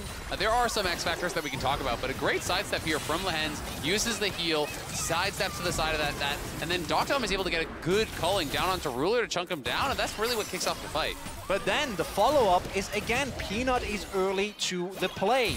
Even though he doesn't hit, his ultimate doesn't end up mattering, force the sums, and Ruler follows up. And then, crucially, Canyon doesn't actually have his ultimate here. If he does have it available, possibly they can burst down Ruler, maybe get a knock-up on Peanut, and snowball from there, but isn't the case. And I'm glad that you highlighted the Yone. Again, Chovy doesn't even have an item yet. And it's only going to be downhill from here the moment that a 2-item spike is hit. I think for Damwon, I don't see how you're going to be able to actually get big wins unless Gen.G hugely overstep. Well, Canyon going to avoid the Arctic Assault there. It's like ships in the night. The junglers pass each other. I will say some of the X factors, the fact that they're, it is going to be Moonstone very likely here on Lehens, so there's going to be almost no magic damage here. So an armor stacking Gragas can be somewhat problematic. True. That can be pretty strong. You do have the ability to disengage and have fairly good lockdown. Azir as well, really does have some strong scaling. I agree, I favor the Gen.G draft, as it gets later in the game, because I think it's going to be tricky to deal with. But that being said, I do think Damwon have some options and have some playmaking of their own. There is still so much engage power, and as we pointed out, the backline dive that's available for Damwon as well is still very strong. And to me, one of those X factors is also Showmaker on the Azir here. Gone for the crown build, so very strong into the relatively short range, barring the bot side, as long as it can stay away from Ruler and Lehens, should get a lot of value out of that. But is going to mean that the damage from Damwon Kia in these fights might not be enough, because I want to highlight again, as you pointed out, it's Moonstone. It's an early Mountain Drake as well for Gen.G, and thus far, one of the recurring themes in this game, or in this series rather, to me, has been Damwon tries to kill Gen.G and barely doesn't, and then they lose the fight, and then they lose the objective. But I think if you are a Damwon fan, you're hoping that the difference, between last game and this game is the fact that Doctom is in a much better spot, right? Absolutely. He was very behind at this point in the game last time around. Doran here in a bit of a bother. Might have a bit of a fight as Showmaker holds onto the ultimate for now. The Cyclone comes in as now Peanut getting taken down extraordinarily low. Doran, he's just going to get taken off the board. Peanut kept alive by the kitty cat, but it does mean that Damwon Kia are able to lock down Shirley. Really nicely done here from Damwon. Canyon, at first I was wondering, is he being a little bit too greedy going on to Peanut there instead of just securing the kill on Doran? But it turns out they have the exact right read. They kill off Doran, and they push out Peanut, forcing his flash as well, plus they get the Rift Herald. So an opportunity for a pretty big play here. Nuguri will have to play this safe, though. And I think a big problem there was that Doran showed a little bit too early, maybe not quite in line with the rest of his team, because I think they were in a position to contest, but with Doran getting picked up and Peanut basically being forced to go in aggressively, not quite the circumstances that they were looking for. And now Damwon Kia get the mid lane turret and get a second charge as well, setting them up for a much better mid game, I think, and a lot more controlled than was the case last time around. Yeah, we can just see it one more time. Canyon and Peanut scrapping it up. Doran gets spotted here, as he comes out onto Nuguri, looking for that fight, and Nuguri's like, sure, let's take it. Showmaker is a lot closer, and all of a sudden it's just full-on retreat here for Gen.G, and as I said, Canyon is just waiting on a Peanut, pushing him out, and the ulti is there. In comes Doctom and Kellen. They have first move from mid lane. There's just not really much of an opportunity for Gen.G to contest. Yep, not a lot of options. Fantastic work there from Damwon Kia to allow themselves to have even more momentum on this map. Now moving it towards that 2,000 gold lead that during this World Championship has been a pretty important breakpoint to get to. Oh, yeah. Pretty large win rate for that kind of a deficit or advantage. And it has been, I believe, 95%, or at least going into yesterday, it was a 95% win rate if you were ahead at 2,000 gold at any point in the game through groups and play-ins, which was pretty astronomical. Yep, T1 Game 2 may have changed that stat just a little bit. However, still going to be very, very high. So, Damwon Kia, not out of the woods just yet, but certainly doing much better this time as I say that, Showmaker can have his crown broken. And knock out. Yeah, he is. The turret and everything. He's happy. The crown is an item that I think, even though it's easy for both Ruler and Lehens to proc, in terms of side lane, I think helps out Showmaker so much playing into something like the Yone with the trading pattern that he has. And overall, this is where I think it's the scariest for Gen.G is maybe they get into Dokdam. Dokdam just relentlessly escapes. It's absolutely fine. Peanut still had a pretty good angle there. Yeah, it does force the Gale Force, so going to be happy about that. You know, gets the Gale Force down. And Showmaker, anytime he has that crown up, you know, really can absorb the engage from Chovy. Yeah. But the issue is, of course, it's a 40-second cooldown, and it's a very low cooldown, you know, at this point in the game. You know, on Chovy's Soul Unbound, it's only 13 seconds, so he can go in constantly. You know, you poke that off once, and then you basically have to play safe for a full wave before you can really step up again. Once again, Canyon getting a little bit excited. Showmaker clearing out the wave where he can. Reset is going to be picked up here, though, so probably not going to have too much action. And overall, we see Damwon doing the same thing they did in the first game, which is move around as a death squad. Look for people mispositioning, look for someone who maybe isn't in the right place at the right time. Try and catch Gen.G in the rotation towards the lane. Chovy says, that's fine, I don't care, I'm not going to rotate, I'm just going to teleport towards topside to pick up a juicy wave. And it does want to go for the turret here. We do see Damwon move towards topside, but I don't think Chovy is really in any danger. And with the Drake coming up in 45 seconds, Damwon's got to start stacking those, because it's an LCK game. So we get, after what was a Infernal Rift in the previous game, finally, Atlas, your favorite dragon. The revenge of the Cloud Soul, hoping that we've got 2 picked up by Gen.G and then 3 picked up by Damwon Kia, so I can maximize the amount of clouds. Hextech, way too much of that so far this world. It's got a lot of catching up to do. This is a great start. Yeah, well, unfortunately, it feels like for Damwon, it's not really the best soul in this one. You know, you're gonna get some value. I apologize. We'll work. You were the one that was on my side, Azael. I mean, move speed is highly valuable, but a lot of times when you're looking for the extra power, you know, it is going to be really good on Wukong, right? Try to save it, when I see champions like Renekton, when I see champions like Olaf, when I see champions like that, that's when you're actually pretty darn excited to think about getting that Cloud Soul. But you know, move speed always valuable. It's just not going to be one that I think Gen.G's that concerned about. So if Gen.G has the read that we win 5v5, you know, later on, if we have to wait for 2 or 3 items, change. They're just going to be chilling, waiting it out. Yeah, and I agree. I'm sorry, Atlas. I try to.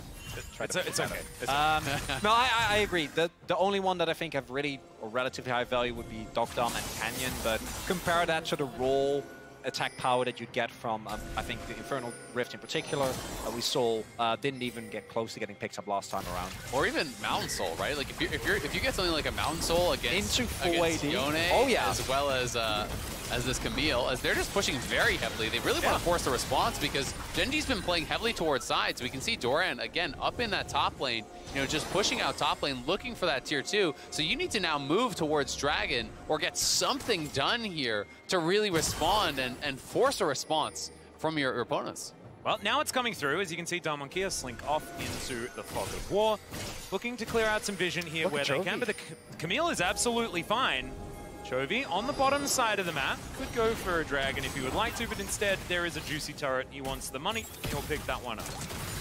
And it's here once again on the push. Yeah, it's just starting to feel like Damwon don't really have an answer, right? And they're not actually being able to effectively respond to these side lanes. They don't have winning side lanes. They're going for Flans. Yeah, Flans gets caught out. All of those side lane issues do kind of go away. So Damwon now just going to start off this Baron immediately from over the wall. Showmaker going to be able to do that. Doran, can he allow Peanut to have the space to get in? As Showmaker off towards the side, Nogari over the wall. He needs to get Peanut out of the pit. This could just be the 50-50. There's a phenomenal bubble. He gets in. Oh, Peanut steals it away. He's not going to escape, but they'll say thanks for the leash and Gen.G secure Baron. And it's an absolute disaster for Damwon Kia after a really big pickup on the Yuumi. Chovy doesn't have TP. He's not even. Well, Chovy doesn't have TP, so they rush towards Baron. And if they get that, you're in a great position, but instead, they don't get Baron, they don't get Drake.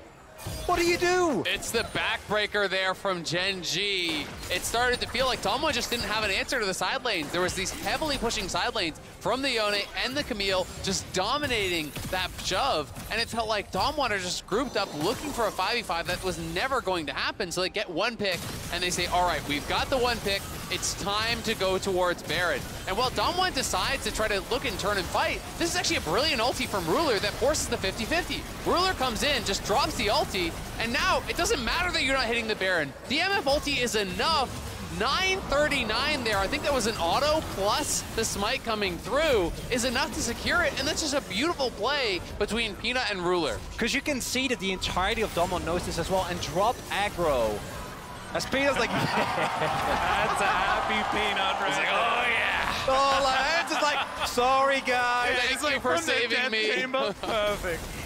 And Score as well. Score has certainly had a few times in that Baron pit that we prefer not to mention, as there's a shutdown onto Canyon.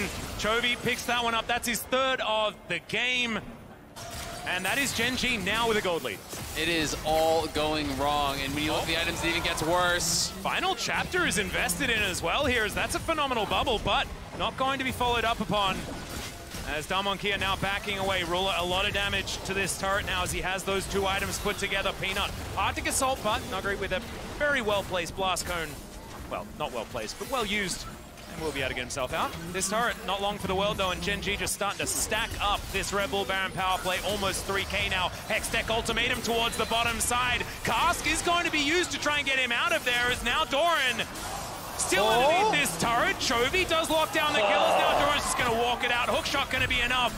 And Doctom, he cannot overextend. The rest of the cavalry has arrived. Flash forward for Canyon, but the Cyclone is flashed out of the way. A phenomenal knockup comes in, and Ruler's going to lock down the kill. The turret not long for the world, as the MF does so much damage. Peanut nails the ult onto Kellen. It does not stop, gentlemen. It's a double kill here for Ruler. And that might just be game again. Damwon a conga line in, and Gen.G says, thank you very much. We have Yuumi, we have Bloodthirster, Shield Bow, we have all the sustain that we could possibly be looking for. And at least Damwon hold on to their base, but overall, it's just a disaster for them. I mean, Gen.G's team play has just been incredible. The way they have peeled apart Damwon in this game, despite the better early game, from the Damwon bot lane, despite a lot of things going well for them in the early stages. Chovy and Doran have just been such massive threats in the side lane. They make this one look easy. This is not even a particularly well-coordinated dive here, let's be honest. And Nuggery is very, very tanky, but there's nowhere for him to go. And the response is just slightly too slow from Doctom. And then next up, Canyon tries to maybe get Ruler, but with the flash available, immediate flash, exhaust comes down, Canyon just gets taken down as well. And if Showmaker's there to get Ruler after the flash, then maybe. But I also want to highlight, Showmaker in this game has gone for a very split push / sideline oriented build, has gone for the Nashor's Tooth, which in a 1v1 feels great, but in these type of team fight scenarios, gonna get a lot less value out of that. And here we see Gen.G taking over complete control of the game. And if that Baron had gone the other way, we might be looking at a completely different game. And I mean, I think Showmaker here, with Conqueror, with the Nashers, is hoping he can really punch through those frontliners, but it's so tough with all the threat on him in this 5v5. Yeah, exactly. You don't really have the time to get enough autos out because there's so many members diving into that backline. There's the MF ulti threat as well, and Gen.G just feel like they are unleashed on the map. There is nowhere safe to go for Damwon now. They just have to huddle up in their base and hope that they can find some sort of an opening for a great engage. Yeah, exactly right. You had a look at the gold lead there, very reminiscent of the last game's gold grab, right? Like, there was that time for Damwon, but the Ruler ending that we talk about in Korea is definitely something that happens around the 25-minute mark in their more recent games. It used to be later than that. Now it is coming up much earlier. 23 seconds on this Cloud Drake, as I think Gen.G might be able to just lock down the soul point and then push this one forward. And yeah, these numbers, like, this is exactly the two players on this Gen.G roster that you never want getting money. Absolutely, and Yone is a very big spike at 2, but this is not a champion that falls off later on in the game. No. This champion scales to infinity, so it is so concerning how strong Chovy is in this game, and you can see Doran already threatening that flank, was spotted by Showmaker, so maybe there's some sort of an opportunity to look for a pick play, but I think Damwon don't have any confidence to walk in towards the Dragon, so they're just going to try to get mid lane prio, maybe get some vision out around Baron, and hope they can maybe catch Gen.G moving up to try to check into them.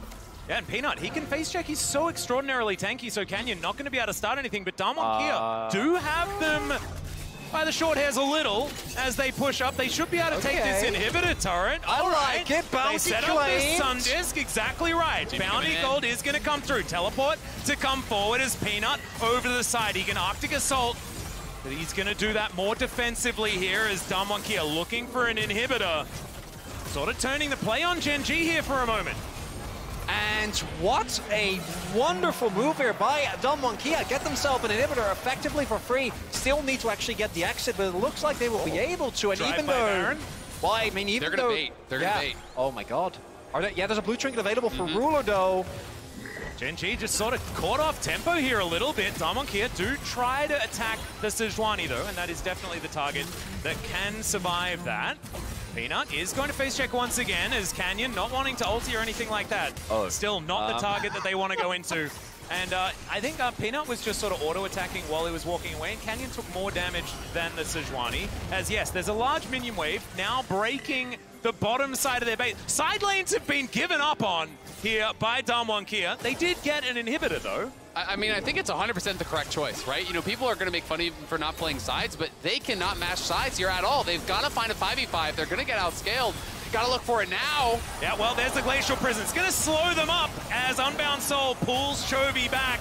A lot of buttons have been pressed on both sides, but Gen.G going to be happy about this. And here you see the core issue that Damwon is running into. It's that Peanut, especially with the Yumi on top of his back, is immovable. On the flank. Yeah, 100% in he goes. Oh my goodness, Doctor flashing himself out. Doran may have overextended here as Canyon's clone is going to get smacked down. Great stopwatch to be used, but it's not enough here for the Camille. Doran goes down and now Doctor trying to free hit. He gets the ultimate, but he pulls himself back out again once again with the Soul Unbound. Once again, Doctor going to get engaged on, but the answer is going to be there. Taken down very low, and Ruler is at full health, ladies and gentlemen. This is a huge problem for Gen.G now moving back. They managed to get the pick off onto the Camille, but it's not quite enough, and Chovy, he's splitting once again. Chovy's healing up. He can look for a threat in here. He should have the Soul Unbound back, and Gen.G still got to escape here.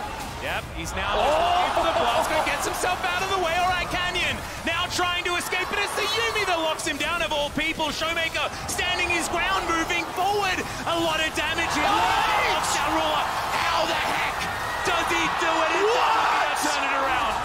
Showmaker turns around the fight, diving in, finishes off Ruler. When it looked like Gen.G had it all wrapped up.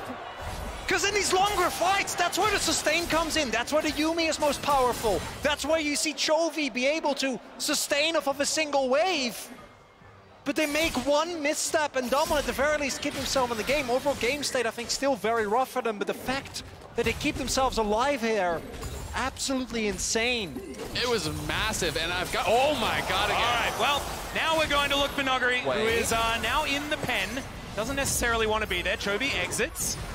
And now Tidal Wave going to be used. Blast Cone was available, so Kellen looks a little bit silly, but if he had have tried to walk his way out instead of using that, it would have been a good move. And we can see, you know, Nuggery is definitely a tanky boy, and Doran just a little bit disjointed. I mean, look at Chovy on the side. He's prepping his Q on the Wolves. There have been a few engages here from Gen.G that did look a little bit kind of not really coordinated. And this one, they got punished massively. Chovy is still not there.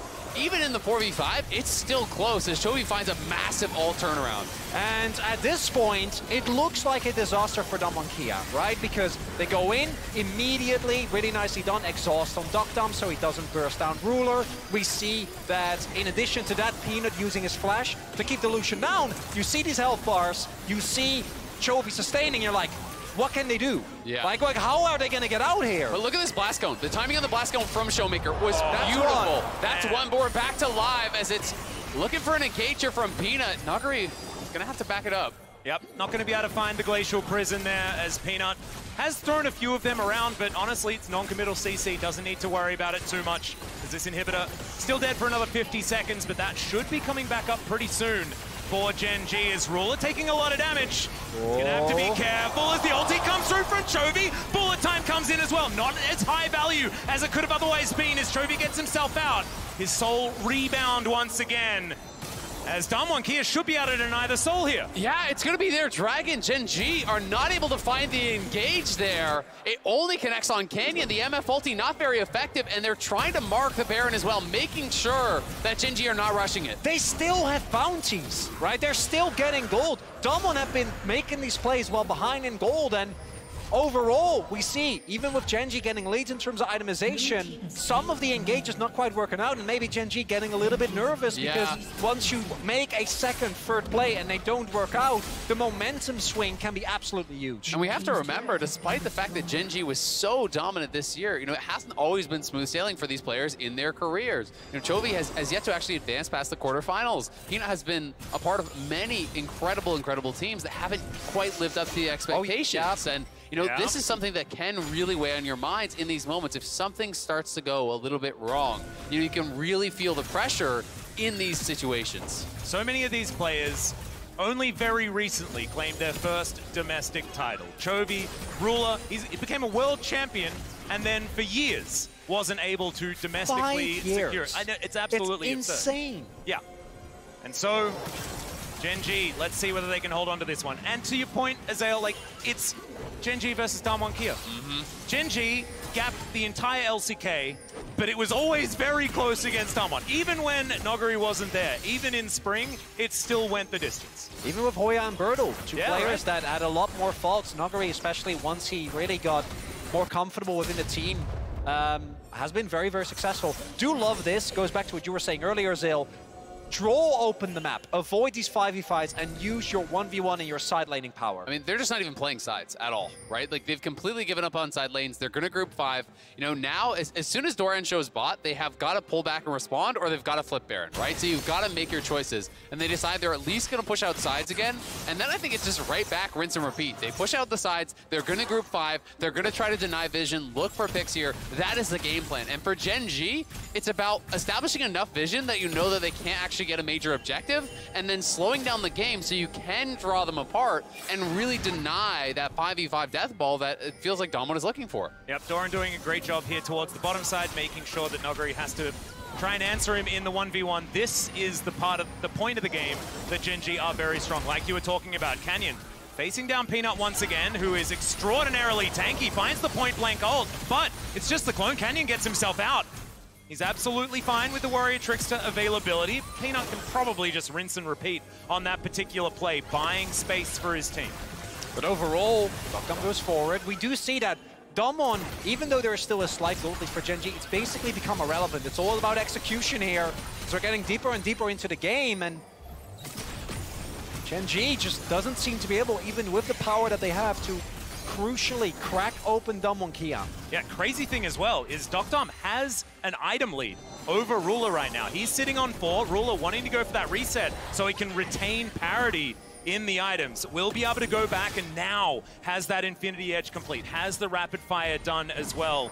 Still with that broken stopwatch, wants that GA for the final one, but now at least is on the same page outside of his clock being broken. And I think really what Gen.G is waiting for is all of the GAs to come through. They already have one on Chovy, they're building one on Doran. The last item is going to be a GA as well on Ruler, especially when you get it on your divers. When you have double GA for Doran and Chovy, they can throw themselves into that backline with reckless abandon and really create space for Ruler to run over the fight. And I think that is the spike that these guys are waiting for. There's also no immediate clock on Gen.G. Like, they have a very strong scaling comp. Oh, they're going to try and force response from Damwon here. All right, well, let's just try and kill the base, I guess. They've got so much damage on these structures. Damwon Kia should be able to move their way over, though. And Chovy, he's going to walk it out. Was a little bit later than the rest of his team. Made us a little bit anxious, but it's going to be okay. So nothing happens. They got a turret. Hey, they got an inhibitor turret. That's huge, Chronicle. I don't know what you're talking about. Is it Atlas? Absolutely.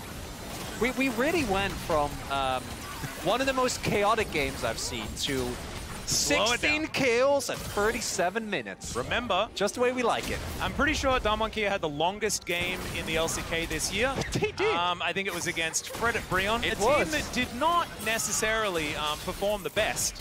And Gen.G are Gen.G. They go without saying when it comes to long games. So now Gen.G going to pull off the Baron. It's going to be discovered. The rest of Gen.G still in the area. Playing with vision here a little bit, but once again, nothing going to happen.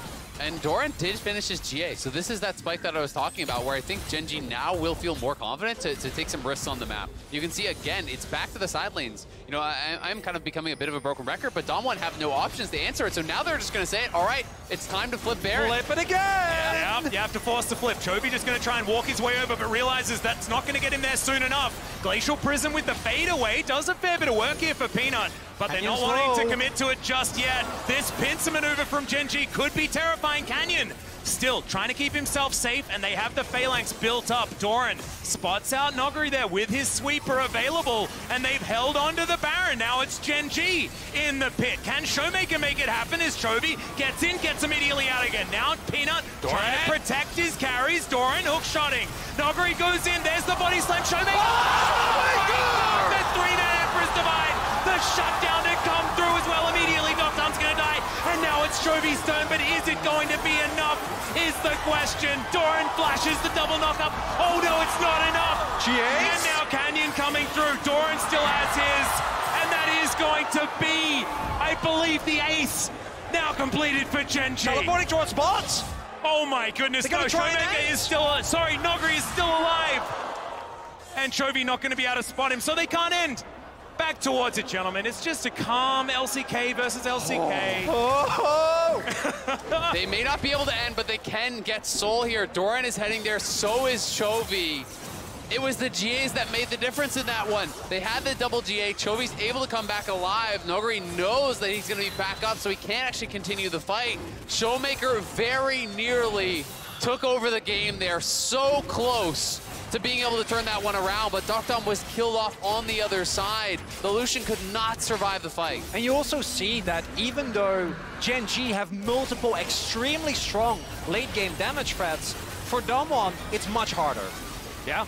Let's have a look at it again. Yeah, absolutely. You know, the Yumi ultimate was used very, very early, and then Doran, again, a little bit disjointed. A great Q from Peanut actually slowed this down, but then the flash in from Showmaker connects on 4. But look at Chovy on the other side. Gets into the back line, deletes the Lucian, and that's really what saved the fight. Because with Lucian still up, you can win this fight, and you can end the game as Damwon Kia as we're fighting yet again. Yeah, that's Cyclone down now for Canyon. Not entirely sure how that all happened as we're trying to catch up with ourselves here, but I believe no flashes were necessary. As Chovy, Soul's unbound. He's going to be fine. I don't know why I was getting excited, guys. Yeah. Never mind. Calm down, Atlas, please. Classic Yone thing. Cool. Yeah, I'm sorry. Yeah. You're good. But Chovy, full build. Oh, look at the damage, the God. battle between these two mid laners, Showmaker and Chovy, trying to be the X factors here. Showmaker still has room to grow, you know, still has that last slot where he could get towards a death cap, but Chovy is full build. Yeah, and he's also like 90 CS down is Showmaker. This guy has been playing on the back foot all game, but Azir in the late game, definitely. And Showmaker, playmaker, of course, as Kobe dubbed earlier on in the tournament, this guy has been clutch when it counts. And that's why we were so disappointed in game 1, right? But this time, showing up. Oh, and on the other end, we already highlighted how important the GAs were. Doran still has his, but look at Damwon Kia. We see that Canyon building towards one as well. Yeah. Doctom currently sitting on one.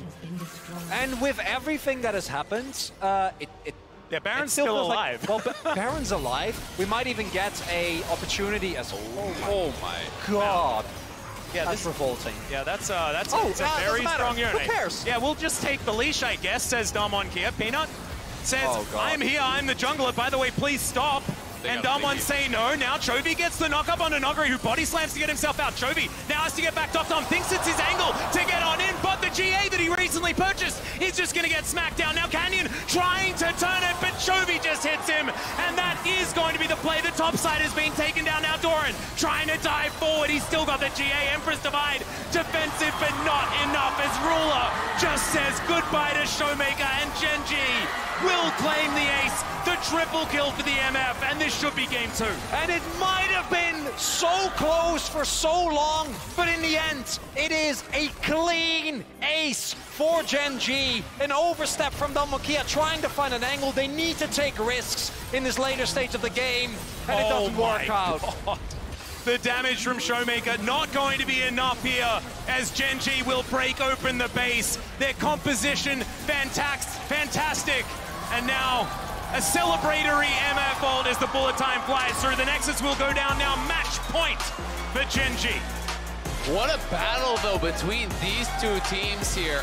That man on your screen right there, Showmaker, certainly going to be feeling it at this point in time, but he played so well, especially the later stages. He absolutely did, and Damwon, you know, really seemed to turn it up once the pressure was on. You know, they were able to really force Gen.G's hand in a lot of situations that made this game, I think, a lot closer than it felt like it had any right to be, because this one felt like Gen.G was going to run away with it. And to me, that has been the story of this tournament for Damwon. It has been, we get very close. Remember the game against JDG? We get leads, but then actually following through is something that they've had difficulty with the entire year. Obviously, the 10K gold lead that they had in the spring, Game 5, is the best example of this. But even with Nuguri back, and even with how close they get, in the end, it's not quite enough. And in the next game, we need to see a complete pivot from Damwon. I think that, especially given the performance, them sticking with the Lucianami was defendable, but at this point, you got to throw a Hail Mary because Gen.G is just not folding. I think that cat on a book might be removed from the game. But Gen.G take number 2 and bring us to match point. For more on how they got it done, we're heading over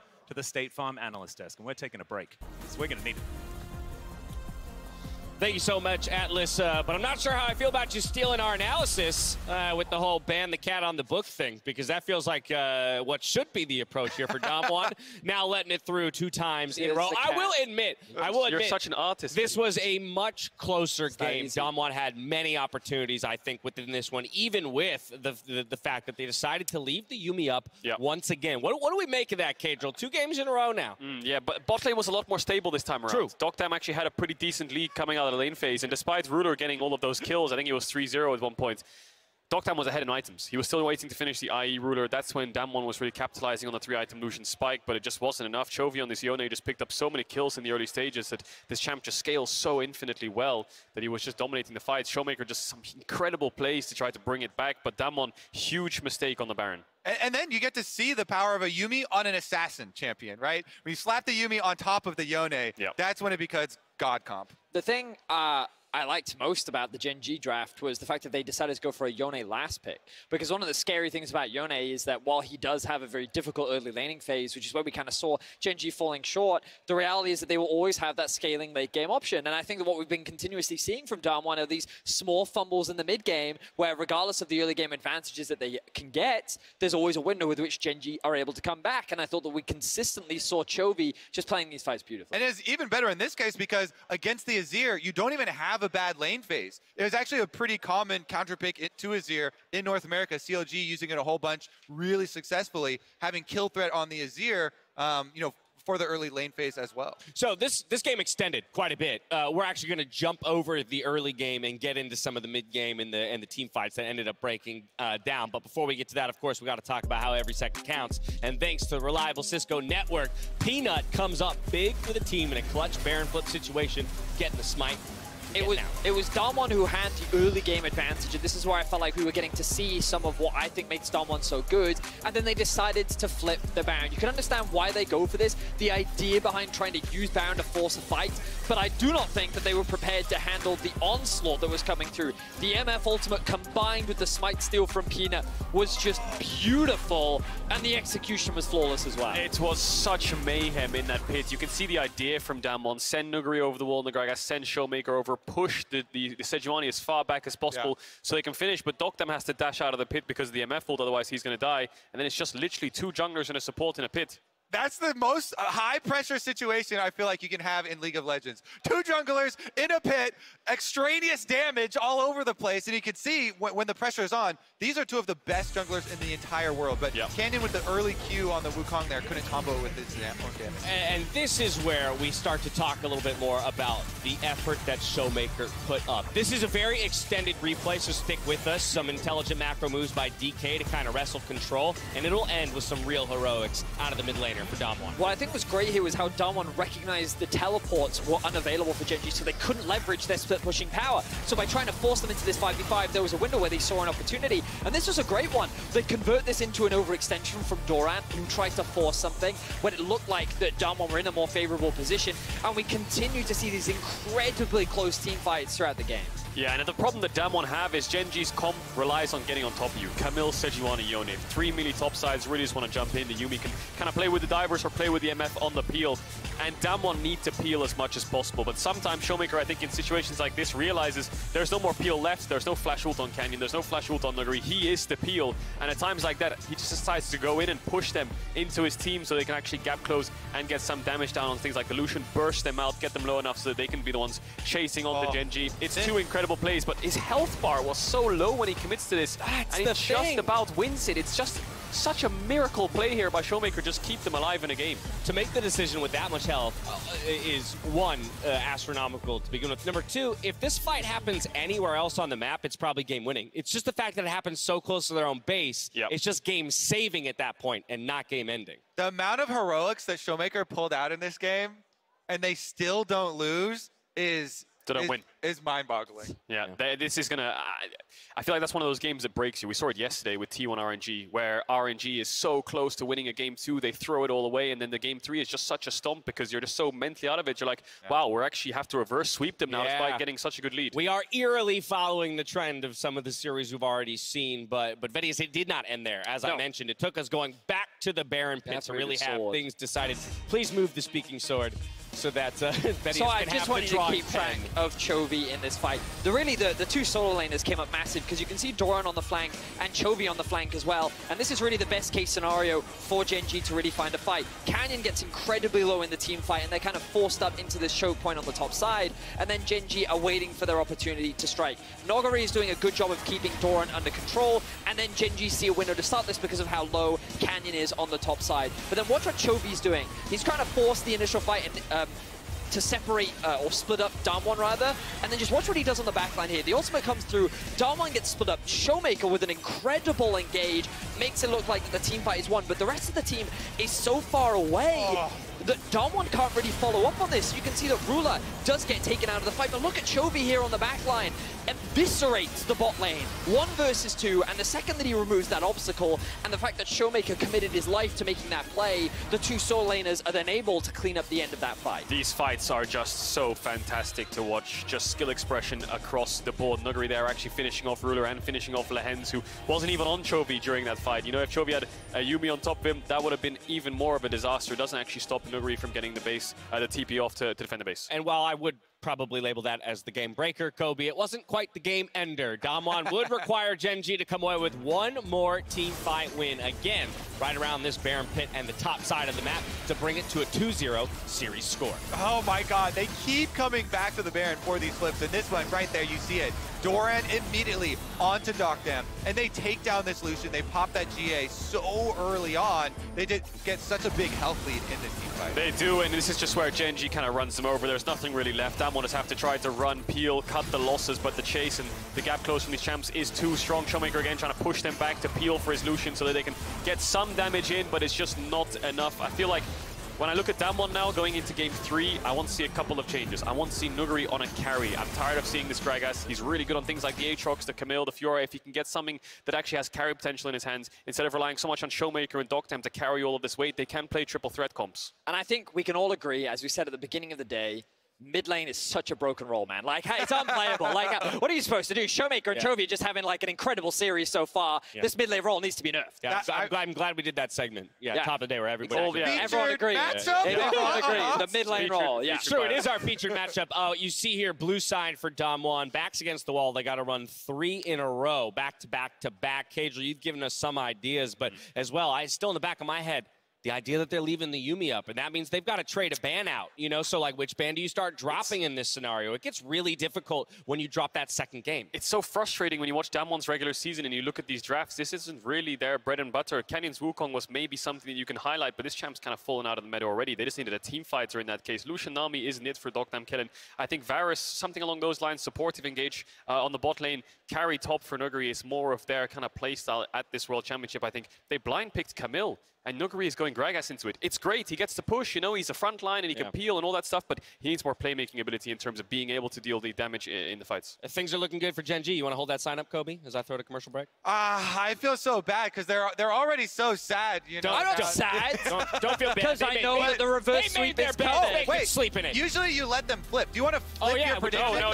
Listen, it's a dog one. This is going to be the LoL sweep. Esports events that preceded unfortunate things. Well, you know, they're going to say they're going to win. We're down one reverse sweep. A reminder that the LCS and LEC have joined forces once again to bring you the Diphoria podcast for Worlds. Catch up on quarterfinals preview with Atlas, Kobe, Azel, and Dracos. And stay tuned for the semifinals episode dropping next week, available on Spotify. Series points coming up. Don't go anywhere.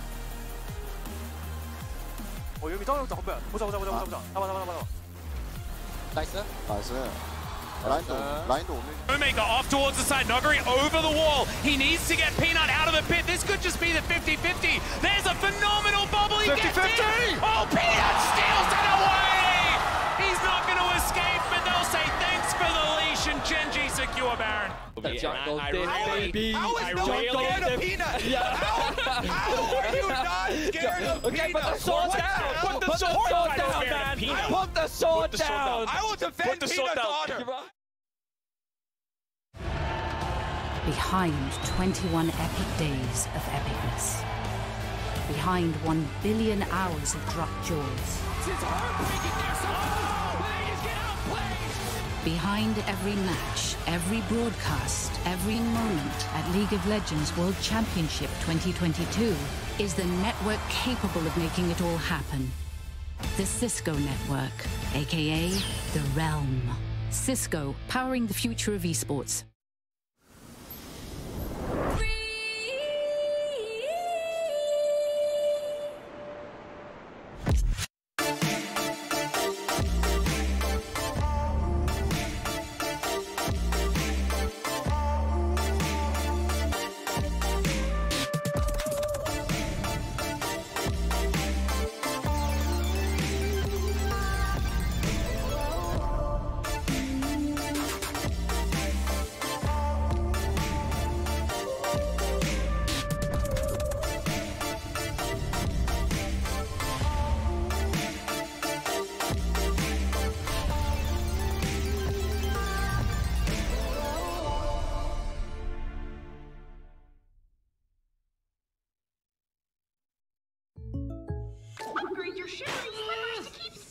Hey, Ash, what's your plan? A new and very serious game, Jake from State Farm, but these in-game purchases are wrecking my wallet. I can't keep sparkling, Jake. I need a sparkle. State Farm has options like combining home and auto, so you get a rate that fits your budget. Very nice. The gameplay is really strategic, I swear. For surprisingly great rates that fit any budget, like a good neighbor, State Farm is there. Call or click to get a quote today.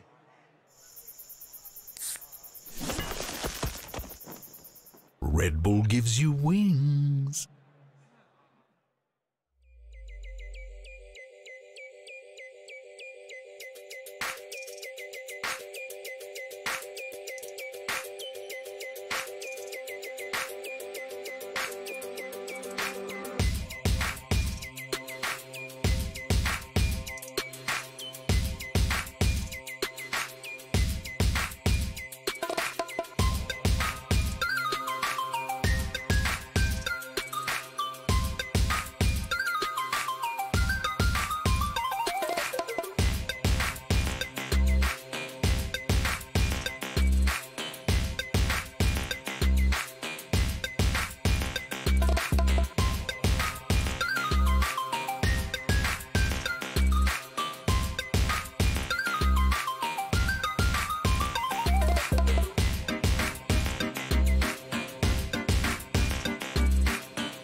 Welcome back, ladies and gentlemen. Here we are for the deciding, potentially, Game 3. Between Gen.G and Damwon Kia. I'm trying my very best to counter-curse this, right? Because we've been saying all week long that it's going to be a 3-2. It's always gone the distance between these two teams. What you're saying is there's no possible way. Now I'm getting a little bit nervous. To come back from 2-0. Yeah. So I think we should make a bet. I've done the losing my hair thing. I'm down for it. Yeah, I was going to say, Azael, are you there? Yeah. Are you going to shave all of it off? I will. Oh, my goodness. I'll do it. All right, here we go. So there it is. Damwon Kia. You can shave all of Azael's hair off. I can see there's a bit there.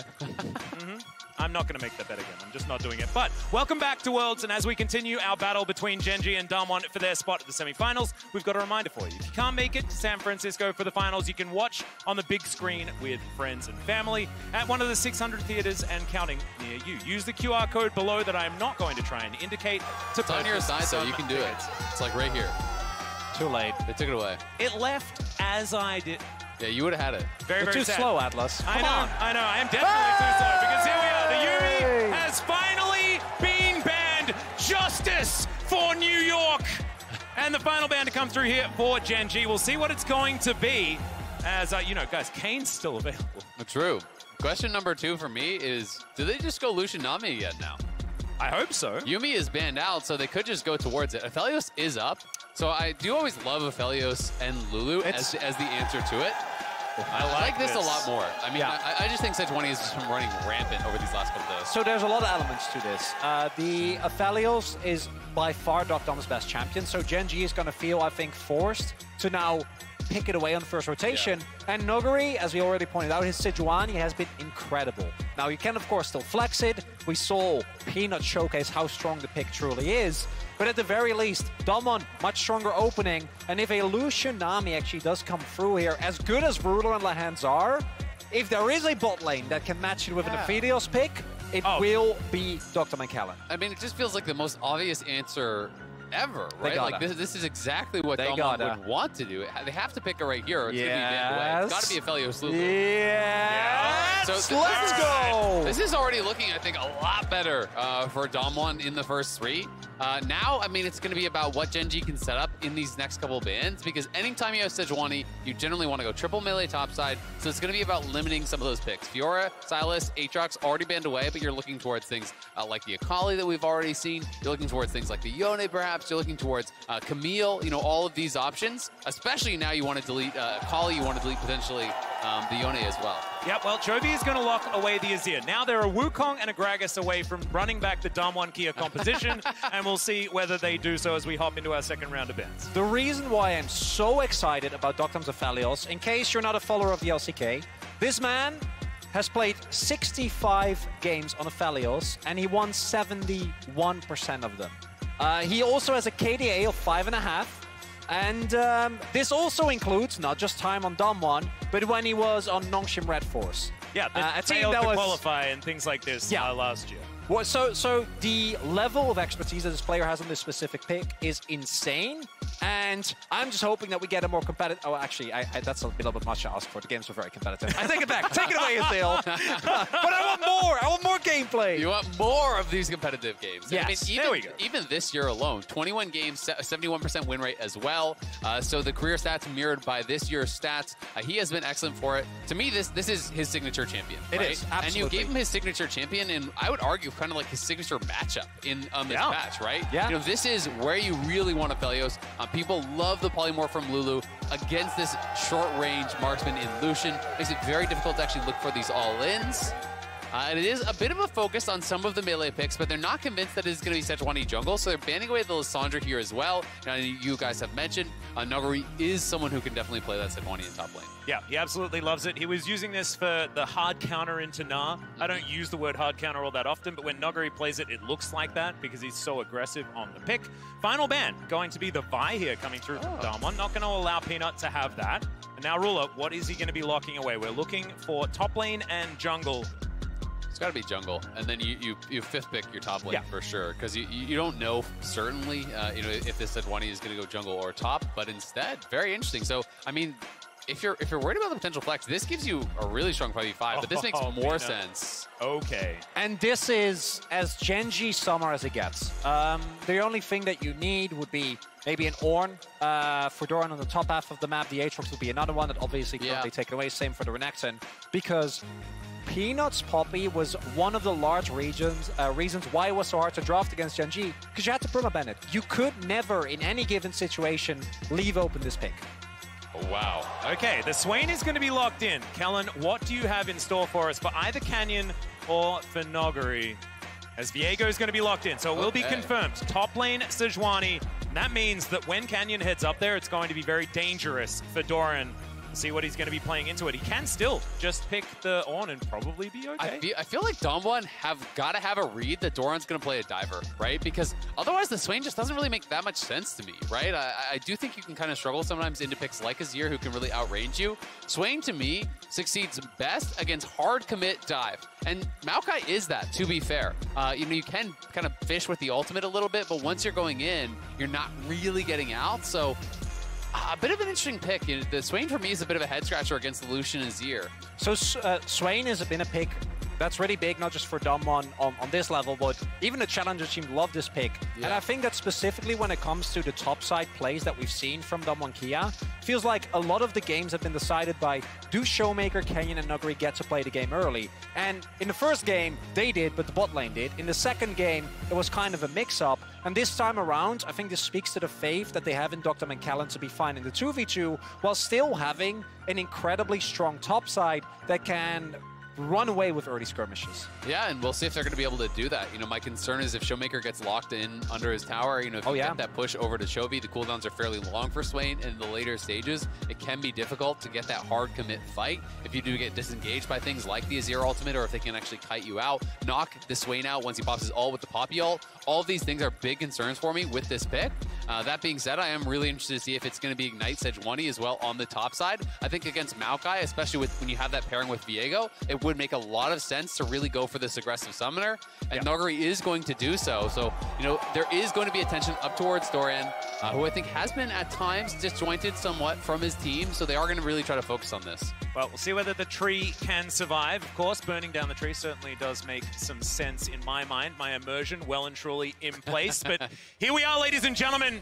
Match point for Gen.G. Damwon Kia trying to get to maximum games against their opposition. They haven't failed to do so far this year.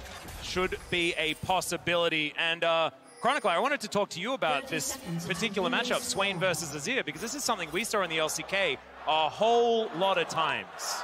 We really have, and I think the Swain in particular is a pick that, as Damwon might be looking for a little bit of early aggression, at the very least going to sweep, try and look for warrants, unable to find. Has mainly been a counter to the Azir in the sense that Azir in some matchups, I think the Victor is a really good example, can still have very high offensive pressure when combined with a jungler, especially something like, as, of course, got to get the champions in. And the Swain, for Damwon specifically, with the style that they've played thus far, I think is a pick that works really well, because we haven't seen it this much throughout the entirety of Worlds, but domestically, it's been very, very strong as, Showmaker. All right, everyone's going to turn up. Showmaker gets the information pretty quickly. He's fine. Yep. But they're going to steal the red away, right? Yeah. You know, we'll see if they can actually do anything about this, though, because Canyon is starting on Raptors, so he's just going to give it up, because he already uses his smite, so for sure he's just going to give it up. He's just going to clear towards topside, I think. But now with Kellen moving over, they're going to be able to push him off, and Peanut sees the Raptors are gone too, so he gets the bad news. He's just going to be starting leashless and about 30 seconds behind. And they also have to walk over this ward as well, so Kellen and Doctarm, I think they missed XP. Yeah, they definitely missed the money. That's huge. Yeah, this is actually a phenomenal start here for Damwon Kia, although, I mean, that trade didn't exactly go in Doctarm's favor, but he has Severum, so I guess that gives him a sustained advantage, not to mention the fact that Kellen's going to be there to shield him up. But here we go. Prime Gaming, by the way, guys, is giving away 150,000 RP to several lucky fans every single day of Worlds. Head over to primegamingworlds22.com to enter and make sure you put in today's secret code to get bonus entries. Showmaker lands the Never Move pretty nicely there onto Chovy to start things off. Yeah, nicely done. You know, always when you are playing against these first strike matchups, you've got to be on point with that poke, trying to just chunk it off, you know, as frequently as you can. We'll see if Chovy can get the shove here or not. If he can kind of keep Showmaker pushed under that tower, you know, it is going to be, I think, a lot more difficult for him. But Canyon already hovering here towards mid, but bot lane again. Yeah, that's a cleanse out already here. Summoner spells traded, though, as Kellen had lit him on fire. And what's big here is that Lahens isn't level 2 yet, because while Ruler was able to get XP from the first wave, Lahens actually ran into trouble, and there's a reason why Aphelios is seen as such a well-rounded AD carry, because especially with Calibrum and combined with the harassment of Lulu early in the lane, is I think Canyon still got the wolf. Yeah. Be going. Peanut still only level 2. Yeah, the Ragdoll Poppy not having the greatest time into the Viego this time. And Canyon just going to be able to take some shellfish. Look at this. Yeah, it's looking good for Damwon in the early game. This could be a double scuttle angle as well. I mean, Peanut's just going down towards bot, but like, where's the gank pressure? He does get level 3 now off the creeps. He leached some XP and hit 3 there, so they may not be expecting this, and they can have the wraparound and the collapse onto Canyon. Oh, he knows now. Yeah, the Heroic Charge is going to be able to get the stun onto Canyon there as well. The smite has to come through just to keep him alive as he dashes. Ruler's going to dash on over, though. Could be a disaster. Vision of Empire flies in, and Canyon, he's like, where the heck do I go? How do I get out of this? The answer is you probably don't, as Peanut's going to throw a buckler at him, and that's first blood. Man, that was so clever from Gen.G. Peanut, realizing he was so close to level 3, just goes down to Tribrush, soaks XP to hit level 3 himself. Without that, you can't actually go for that sort of a play onto Canyon, but Canyon getting aggressive there. He could have taken a free double scuttle and then cleared towards topside, but he wanted to take more camps away from Peanut. And what happened there was Canyon used a Scryer's orb, but didn't see Peanut, so he made the call as Dom. Yeah, trying to turn this one on its head. Peanut's going to come through. They have a control orb, but they'd already overstepped. Another buckler comes in. They get the flash out of Dom, and now Kellen actually finds some space for himself, so they will be able to keep themselves alive. Skippy available for Kellen, so he should be able to make his way out. Gen.G trying to fight back. That is just massive from Peanut. You know, being able to get the kill, gets the first blood, then down towards bot where Ruler and Lahens were struggling straight up in that 2v2. It was going great. You know, you push back Dom, so they're going to be able to potentially push this in and reset. We'll see if they can actually crash the wave. But Dom loses both his summoners there, and now we'll have to play this lane a lot more carefully. Isn't necessarily going to be able to push this up, but Canyon here trying to deny the crash. And if Ruler gets caught here without a buy, when Dom arrives, it's going to be difficult. Oh, they don't have vision. They're going to be looking for this. Dom isn't there quite yet, but with how far up he knows, there they spot him. Will be figured out here. But still, very good lane state here for Damwon at the very least. Yeah, exactly right. Peanut is going to continue the invade, though, as he heads towards this top side. Should be able to grab himself the enemy blue buff. So Gen.G still in a good spot, but as you can see by the gold, not really too much has gone awry. Glad that we haven't looked towards top side, because Sejuani versus Maokai kind of goes without saying there, as Chovy. Vision of Empire is going to do a bit of damage to him. But I think the Azir is probably fine, despite being down 10 CS. Yeah, going to be feeling not too bad. Showmaker has done a really good job connecting with these never moves. You know, got to give him the credit for that. Already has, I believe it's 8 souls collected there. So, you know, a good amount of bonus health. He was up to, I think, 96 bonus health or so. So looking pretty good in that mid lane matchup. Also see again, even though Dom was forced to use the summoners, not going to get taken down there crucially. So is able to build up a CS lead due to the waste that they got Dragon as well. So even though Damwon Kia's early game could be way better, considering the fact that Gen.G got that first blood after Peanut was able to dodge the Scryer, it's overall still relatively okay for Damwon. Yeah, it's fantastic. Not getting that crash on the bottom side of the map, I think it's just absolutely huge 100%. here for Damwon Kia. As Noguri takes a turret shot, I believe. No, actually, it was just the one last one coming through for the minions, so he's going to be A-okay. As Doran, he may not. Oh, they have Ignite. If they can actually do this properly here, the Maokai should be dead. Well, let's see whether they can do it. The Ignite is already down. Twisted Advance has been used, but the ulti to come through, the fade away from Nogger, and he just walks it out. That is a beautiful first blood going over to Damwon Kia. That was flawless, but Peanut is here, and Noguri could be in trouble. Peanut has flash. He's trying to get on forward, doesn't have steadfast presence now, as he's just ushering this in where he can. But 2 versus 1, Poppy versus these two, this is dangerous, and he has Master Flash to get himself out. Does make it out with a Phase Rush, but that was dangerous. And that's huge. Even though Poppy uses Hex Flash very well, the offensive pressure that you have around a Herald that is coming up in 30 seconds is huge, and now Domon should be able to take that uncontested. And I'll draw your eyes towards the items, right? This is not a tanky Poppy. He's not a Pommy start here. It's a tier 2 Boots Rush, which is great utility, very common on the tanks, but does mean when you get caught by that stun, the turnaround damage is going to be massive. That dive, though, was masterfully done there. You know, being able to start it off with the Ignite so Nuguri gets the aggro guaranteed, then pulls back, hits him with the passive stun, then the ulti to follow out, all while tanking up the tower there and allowing Canyon free fire. And you also see the power and why this Sejuani and Viego combination has been denied multiple times within Worlds as well, even though, in particular, Viego has fallen pretty far down the priority list as far as junglers goes, because the amount of auto resets that you get combined with Sejuani's passive, especially if you add Ignite, is just kind of revolting. And we talked about this bot side, Lucianami, not looking too hot, and Kia this time around looks at pressure almost every lane, and as we said, Heralds should be for the taking for them. They started up. And the pressure really isn't on them in the same way, right? I do think there's great scaling still, you know, especially at the top three for Gen.G, but, you know, you look at Dokdom, he doesn't need to really get anything done. He's chilling. He's staying in his lane. He's farming it up, looking for 3 items here. He's going to be really, really happy. And when you have that Lulu to back you up, it can be such a threat. And I will say, Swain as well from ahead is very difficult, especially when paired with one of these enchanters to actually deal with. And we actually saw, it was Swain versus Azir. It works for the Swain if you're able to create those early leads. We saw Faker versus Closer was a perfect example of this. The Swain flashing over these Emperor's Divides and just solo winning teamfights. This is a thing that has happened in the LCK so far, and Showmaker already in this lane is doing fantastically well against Chovy, whose laning phase on Azir has always been pretty impressive. This time around, not necessarily having that kind of a performance. Yeah, hasn't been as dominant thus far, but you can see, you know, the invasion, the push in here for Vision from Gen.G. Peanut getting in, trying to track Canyon as much as possible, and they're looking for it. Yeah, Ruler dashing forward. Dokdom going to get the wild growth now, though. He has the crescendum. So much damage here, and the Keeper's Verdict won't land. Still, Peanut gets himself closer to the turret, and he will make it out. Dokdom's Aphelios just hits different, man. Kalin with the peak wild growth as well. We joke about the skill of wild growth as, Showmaker has ultimate. I don't know about this one, Chovy. Demonic Ascension, there's the flash over the Emperor's Divide is Showmaker. He has the explosion available as well, but he never moved. He pulls him in, and the Swain, feeling inevitable, walks after him, just drains the Azir dry.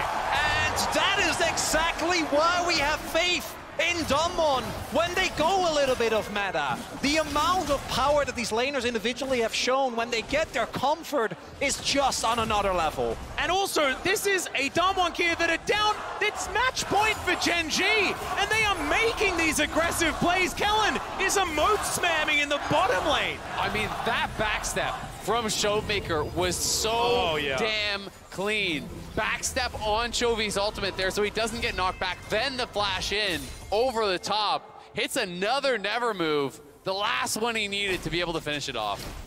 And now Dokdom has Guild Force. And I've seen enough Dokdoms with PTA and Guild Force to know that for Gen.G, playing on the game now is going to become infinitely harder. And we do see, and I agree with you, Zil, and I'm happy that you pointed out earlier, this is also the first time where it doesn't feel like Domon is very heavily disadvantaged going into the mid to late stage of the game. As long as they keep even, if they pick up an extra Drake, you know, get a small lead, just make sure that Dokdom gets to mid to late, they're very happy. Instead, what is happening is they're setting up a lane swap here to funnel more gold into this Aphelios. Well, and this is perfect because you already have the Herald, so you move up towards top. Peanut is here to try to cover a potential dive, but the tower is so low that it would be very difficult for them to actually hold this here. With the Herald getting dropped down, it should be an almost guaranteed first turret going the way of Damwon. Yep, they have no threat up here as well. There's not a lot of damage between Poppy and the Maokai, so the Rift Herald's going to go down. This turret should be dead. Yeah, Keeper's Verdict could come in to try and deny, but he's not actually going to use it to stop the charge. He wants to try and go for some sort of a fight with this ultimate, but doesn't use it. Well, I think the reasoning here is Chovy and Ruler weren't moving, so they're never going to be able to delay the charge, you know, to actually stop the charge, I should say. Yeah, right. It will eventually come in. Exactly. If one of your carries are moving up, then maybe you can actually get up there and force it, but Noguri on bottom side, Ruler in trouble. Yeah, just going aggressive here is Noguri on this Sejuani. Still holds on to the Ignite as Ruler looking a little bit scared under this turret, and you can see the Piggy able to move forward. Vision of Empire spots out Ruler and also puts the fear into him as Darmonkia moving towards that top side. Polymorph onto Doran. The turret will survive on very little health right now. They're trying to hold it as best as they possibly can. They don't want to give this over pre-14, but it is very, very difficult because you're having Peanut locked in this lane, sharing XP amongst 3 members. Canyon's already back to farming, so now Damwon don't really have to force the issue here because they're getting more on the map. Ruler's being pressured. We saw that Noguri is taking a tower plate down in bot. Canyon's back to farming the jungle. Oh, and yeah. Here it is one more Get time. me to replay. Just watch the backstep. That backstep there was beautiful. And then the fact that, as you point out, Chovy not able to get away, goes for the flash, and then the never move. And Swain went ahead, is one of the most frustrating champions to play into, and something we haven't really highlighted that is outside of Azir in the late game, the range that is available for Gen.G is fairly limited, right? You have Ruler who kind of needs to dash in, that's risking you of a never move. Doran and Peanut are self-explanatory, and I don't think they're killing Showmaker here. Well, we'll see whether they can. Showmaker goes golden, buying time for Doctom to get in there. There's the Emperor's Divide, but you can see he doesn't care. He just presses R. He's just going to say, well, everyone, please stand in here. I'll drain all your health bars. Yeah, Doctom shows up, and that's going to push them back. Canyon at the same time taking the second dragon here. This one is going to be Hextech, which would be really nice for them. The additional slows there are always so good when you are playing Swain. The ability to stay on top of them. Going to be interested to see if Showmaker rushes his Zonias or if he goes for Rylai's. I'm such a fan of Rylai's on Swain. Because the movement speed difference there, being able to actually keep up on top so you can have that perma ulti is so effective. The best part for Showmaker as well is that he doesn't even need to be a damage threat with an Ignite Sejuani, with Viego, especially with Doctor. Well, yeah, I was going to lead up to that. Max, stop interrupting me. Obviously, that was the big reveal. Unbelievable. You were going to listen. I thought I could trust you. Well, I've done this to you before. How are you not completely I should be aware? impervious You're to the this guy that just shows up to the bookstore and just yells Snape kills Dumbledore. Yeah, no, that's exactly me. That is exactly Unbelievable. me. You just got to get to your point, But just when I'm reading. That's the best part. Yeah, that's true. I actually whispered in your ear. Everybody else is fine. They have no idea. Appreciate that. Good looking out for me, at least. Not for him. Don't worry. I'd always have you back, Isaac. Chronicle it, not so much. But we are going to have the turret falling down here as Noguri secures that one. So I will say, you know, on the Gen.G side, I think a lot of it becomes about the playmaking. We did see the backstep there that was beautiful from Showmaker, but I still think a Zero ult as disengage on the Swain, and especially the Poppy ult of it, is going to be so critical. Because if you can get the Swain to actually commit ult, and then disengage with the Poppy ult, and be able to have that timeout, Swain without ulti is really low power in these late game team fights. And it's important to highlight as well is that as much as I like a draw from Dublin, and I feel like specifically when Doctom is on Aphelios, the team kind of transforms and warps around how good this player is on this pick. But overall, Dublin have had issues with closing out games, have had issues with actually closing it. And Gen.G has proven this year, I think, that when it comes to their mental, they are not the team of eternal second place players that they once were, right? Like we've seen them come back from 10k deficits multiple times throughout the year, and as you point out, I think with Zair, double front line, and Ruler on a carry that has a lot of agency, you can never count out Gen.G. But overall, this game does feel very different from the previous two because I don't see a solution for Gen.G when Damwon just stacks a bunch of Hextech drakes. Yeah, I mean, it's going to be very difficult, right? They can kind of push the issue here, and they have created a near 4,000 gold lead, plus 2 dragons, which are around about 1,000 gold worth of stats each. And when you're really kind of looking at the totality of that, it is very, very threatening. Going to TP in here towards mid, continue to pressure. Noguri going to look. Yeah, there it is. Ruler has to cleanse immediately. The Moonlight Vigil goes wide. The Tidal Wave is also going to do the same thing, but buys enough space as Aqua Prison is going to put Shirley in the sky for a moment, but now Damwon Kia going to push forward, and they barely needed the Rift Herald as now the dashes come in. Damwon, they want even more here. The culling wipes out the wave, but is it going to be enough as now Peanut down to 50%. He uses the Herald to get himself out of the fight, but Showmaker's right under the turret. The Demonic Ascension is massive as the pullback. He is never letting anyone move. This Swain is in again.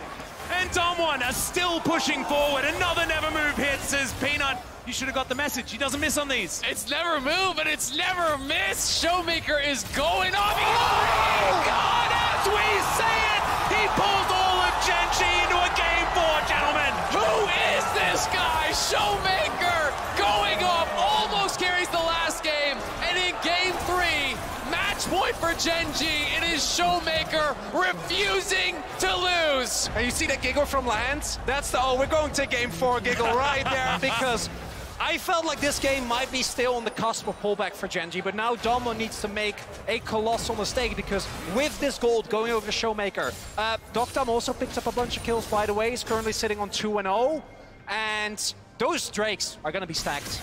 I just want to see a highlight reel of all the never moves that he hit this game, because it is ridiculous. He hit all of them in this period of play. It was just only hits. Yeah, it's just insane. You know, moving in, you know, looking for the fish on here. You know, pulls back Peanut. Peanut is able to get away. Nice charge to the Herald to escape, but then Doran goes in. And nothing to me tells the confidence that Dom1 still has as the fact that Nuguri and Callan get swept away, and they still move up in a 3 versus 5. 3 in a row. Yeah, that's 3. And we're just going to have to hold that thought for a moment as now Dom trying to dash his way out. Peanut is going to taxi himself on Canyon, moves his way out, but in comes Nuguri. They're going to secure the Lucian, and now Dom1 Kira looking for even more. That may have been the back-breaking play here, as Dom1 just have Gen.G on the ropes. This is the biggest lead that we've seen all series. And it's understandable, because Gen.G know they need to go for desperate plays at this point, so they try and pull the trigger on Dom, seemingly out of position, but if Dom has red and white guns, he's never out of position. Doesn't happen. And as a result, that's 3 Drakes and a monstrous gold lead for Dom1 Kia. And his back-to-back ults that Nuguri is connected on Ruler. Ruler doesn't have his cleanse because of the previous one that was actually nailed on him under the tower, so he forces the cleanse. Next time they fight, he hits another drifting ulti there. But this has just been an absolute amazing showing here from Showmaker as well as Dom. You know, the carries here stepping up. They're talking about it on the analyst desk. You know, Kobe saying Chovy and Ruler, the 2 most reliable carries in the world today. Showmaker and Dom, though, now to be outdone. Well, yeah, Peanut is a little bit going rogue, but still has Phase Rush, so I guess it doesn't really matter. Poppy can just do what she wants. It's a good trade, because he does force out the ultimate. The downside is, I don't think it really matters, because hold up, teleport. Ruler's in the ruler position, exactly right. He is going to be able to dash out of that one. There's the flash as well. Didn't have Gale Force available, but Summoner Spell is going to get him to safety. Yeah, not feeling confident that Cleanse would have done it. You know, he still had the Cleanse available there, but felt he needed to commit the Flash anyway. And if you feel you need to commit the Flash anyway, it's better to use it first instead of using both here. But Dom1 now having the pressure on here. If you can get the proper guns onto Dom, if you can get White Gun here, you can threaten early Barons. So they have a really good way to push the pace of the game. In 3.5 or so, they're going to be forcing Soul. Gen.G, if you don't want to threaten there, well, you're going to be giving up Soul and then potentially even a Baron. Not going to flip it this time, though, right here. Oh, no. Please don't, Dom1. You don't need to. You're in a great spot. You have gold leads. You hit Dom is going to hit an IE at what, 24, 25 minutes into the game. He only just went and bought those components, so he's got a bit of time to get there. But yes, it will be early. Very, yeah. And they don't even need to really get there, because even without that, he is just very, very fed. And overall, if you look at the items, as Nuguri can't hit them all. He doesn't really wait, does he, on these? But he might be punished. Vision of Empire comes in. That bubble was amazing from Lehans, but he's so tanky. The Nature's Grasp comes through, though. There's the Wild Growth. Nuguri survives for a long time, but now Chovy picks up the kill. The Moonlight Vigil to answer back, but it's not enough to get any kills on the exit. So, just a pick off there for Gen.G, showing signs of life. And this is exactly what Gen.G has run into in the past, or Dom1 rather, as a Canyon. Yeah, Canyon, he's going to walk it out. It'll be fine, as Never Move is going to miss for the first time that I've seen this game. And these are the moments that as a Dom1 fan, you're like, oh no, no, calm down, Dom1. Play for the soul. Don't take any risk. You don't need to, because as we've pointed out in the past, at times there have been issues for this team. But in the grand scheme of things, Gen.G get a kill on Nuguri. It's nice, but not going to mean too much for the overall state of the game. And I mean, you look at the map, there's just no vision in this Dragon area really for Gen.G. It's going to be very difficult to approach. You know, they do have a couple wards. They have this as a potential flanking ward. They have this ward here. You know, they've got a couple kind of shallow wards down, but it feels so hard to actually even get over there, let alone be able to get through the Swain that is going to be clogging up this corridor. Yeah, Chovy didn't get that memo, Azael. He's now going to have to do some alcove gaming, get himself out of this one. The Demonic Ascension's going to come through. The Emperor's Divide is just going to be stopwatched. Beautiful play once again from Showmaker, who is just owning this mid lane matchup. And, okay, I guess Sejuani just got a kill as well. And now Gen.G, what can they get off the back of this? It's a minute and a half on the Hex Drake. Can they get Baron? There's a white gun there for Doctor. The saving grace here is that the kills happen on opposite sides of the map. So, at the very least, Gen.G, they're going to go Baron. I mean, Showmaker's ready to get Baron, as you can see. He's already got the smite equipped. Double smite. Yeah, this will mean that the 50-50, not going to be so much of a 50-50 if Peanut is in the area. But you have Soul Point in a minute. Yeah. So you definitely should not do this. I mean, I want him to, but I want more games more than I want him to, you know, go for a cheeky Baron. As Lehens was Nami in this game, guys. That's what happened. Yeah. I mean, Noguri has been very good with the ultimate so far this game. You know, has been firing them off constantly, has a lot of CDR, you know, Frozen Heart, you know, has an additional Kindle Gem plus the CDR boots here. So low cooldown and, you know, being very liberal with his ult usage, but has really paid dividends thus far. And Gen.G just aren't really being given the time to slow it down and scale up. The only saving grace for Gen.G is that Dr. wasn't actually able to finish out his Infinity Edge. That doesn't make the fight good, as Peanut. Yeah, speaking of which, these ults not really missing. Peanut gonna have to flash to get himself out of the way, but that means that they are pushed out yet again. That stun barely going wide. Peanut is going to walk his way through. So, the Baron's still up and available. Gen.G with so much control of the map. And how in the world does Peanut actually get in for an attempted steal now, right? It feels like you kind of just have to give it up. We'll see if Gen.G want to make their final stand, or if they want to try to flip it at the Baron, maybe. Here's the neat thing. He doesn't. Doesn't happen. There is no conceivable way, as long as Gen.G makes sure that Gen.G, as you point out, can't go for the counterplay. But look at this. They're sending Viego.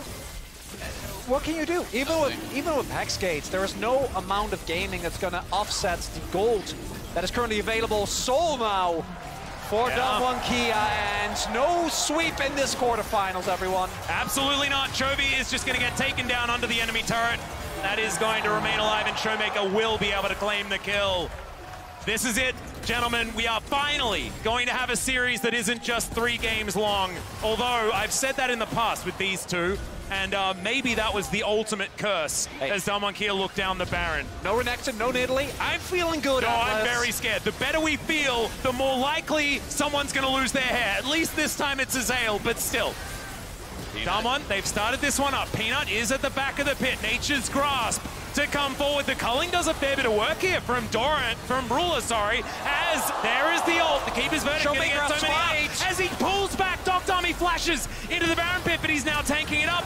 Showmaker is just massive, though. He secures the Baron, and he can now flash on top of Gen.G. I have a feeling this one's the backbreaker. This one is the game 4 guarantee that Gen.G needed.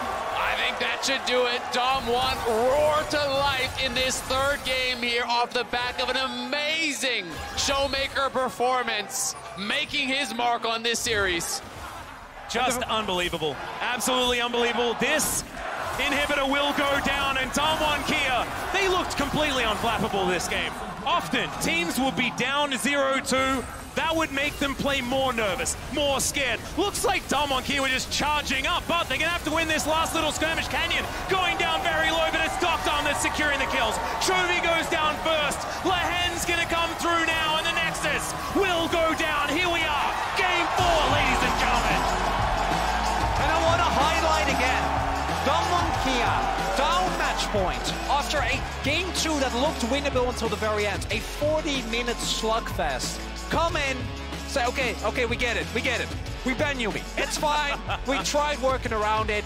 It's not happening. And the fact that they're able to make it work, because the Sejuani and the Aphelios are very much classic Damwon picks, but the fact that the Swain worked out the way that it did was mind-blowing. I mean, the Swain performance was just amazing, right? Because I do think it's such an execution-based pick. If you can't hit these never moves, you do nothing. You don't do anything, right? And he hits I'm used to watching them where it's many. like, yeah, you hit 50% of them, and that is an amazing Swain performance. But Showmaker hit every single one in a team fight. Like, how, what? It was what, 3 to 4 in a row, including one that was a 3-man in that mid lane fight. It was As ridiculous. you were saying, he's already hit way too many, and then you're like, oh, I guess he's just going to hit 3 people at once. Yeah, exactly right. Oh my God. Just ridiculous. I just don't know how you do that when you're down 0-2. I just think that like Showmaker's mental so far this series, absolutely amazing. It's the entire team, and we have seen this, and you and me have known, and we were very worried after game number 2, because that feels to me like the type of game that just breaks all the momentum that you build up in a series, and no one's like, who cares? Blue side, Ben Yumi, pick a few things, no problem. I mean, they played incredible. I will say, though, you know, I don't expect them to get the same Lulu Aphelios versus the Lucian Nami matchup. I didn't think that Gen.G would have walked into that. Maybe they wouldn't have if they weren't already up 2-0. You know, they were feeling incredibly confident about how well they were playing. But to me, you know, you're giving over ultimate comfort in a very good matchup for a bot lane that had not had the impact on the series that they really wanted to have. You know, so I'm going to be interested to see if they ever let them get their hands on it again. Exactly right. Also, blue side now for Gen.G. But Damwon Kiev answered back and kept their semi-finals dreams alive. While they ready up for Game 4, we're breaking it down. The State Farm Analyst Desk. Take it away, gentlemen. Damwon saves themselves and all of us from another 3-0 here in the quarterfinals. Absolutely not. I'm good, bro. You okay? We still feel good on this side of the desk, but Damwon strikes back in game number 3. Backs against the wall, had to get it done, and Vedius, they go to the Swain pick in the mid lane for Showmaker. Well, there's so many things. There's so many things to take away. I think the first thing is something that Kato was talking about earlier on in the day, which is remove the Lucian army from the bot side of Damwon and put them back on the Aphelios. Kobe talked about how we want to see the Aphelios. It's just a bot lane where they felt so much more comfortable on so far in this tournament, and they had so much control, and it's a well-known answer into the Lucian army as well. Hold up. Bot lane made the difference? No, I think it was a good draft. I think it was a good draft. Just want to clarify. It's actually crazy, though. It's Duckdam's most played champion by over 20 plays to his next closest, and it's over a 71% win rate. That is crazy for your most played champion. And I think this was JDG's response in bot lane to Rogue's Lucian Nami. It was Aphelios Lulu, and Duckdam is one of the best Aphelioses in the LCK. It's his one trick. He's so damn good at it. Things like the Varus, anything with setup and range like the Aphelios is his bread and butter. Nothing that has to dash in or make kind of flashy plays. Nuguri was on a tank, but the Sejuani is much more his bread and butter, especially as well. Gragas is one thing, yes, but Sejuani is such a powerful top laner. His ults on the engage were flawless, catching out members left and right. But this was such a decisive game from Damwon.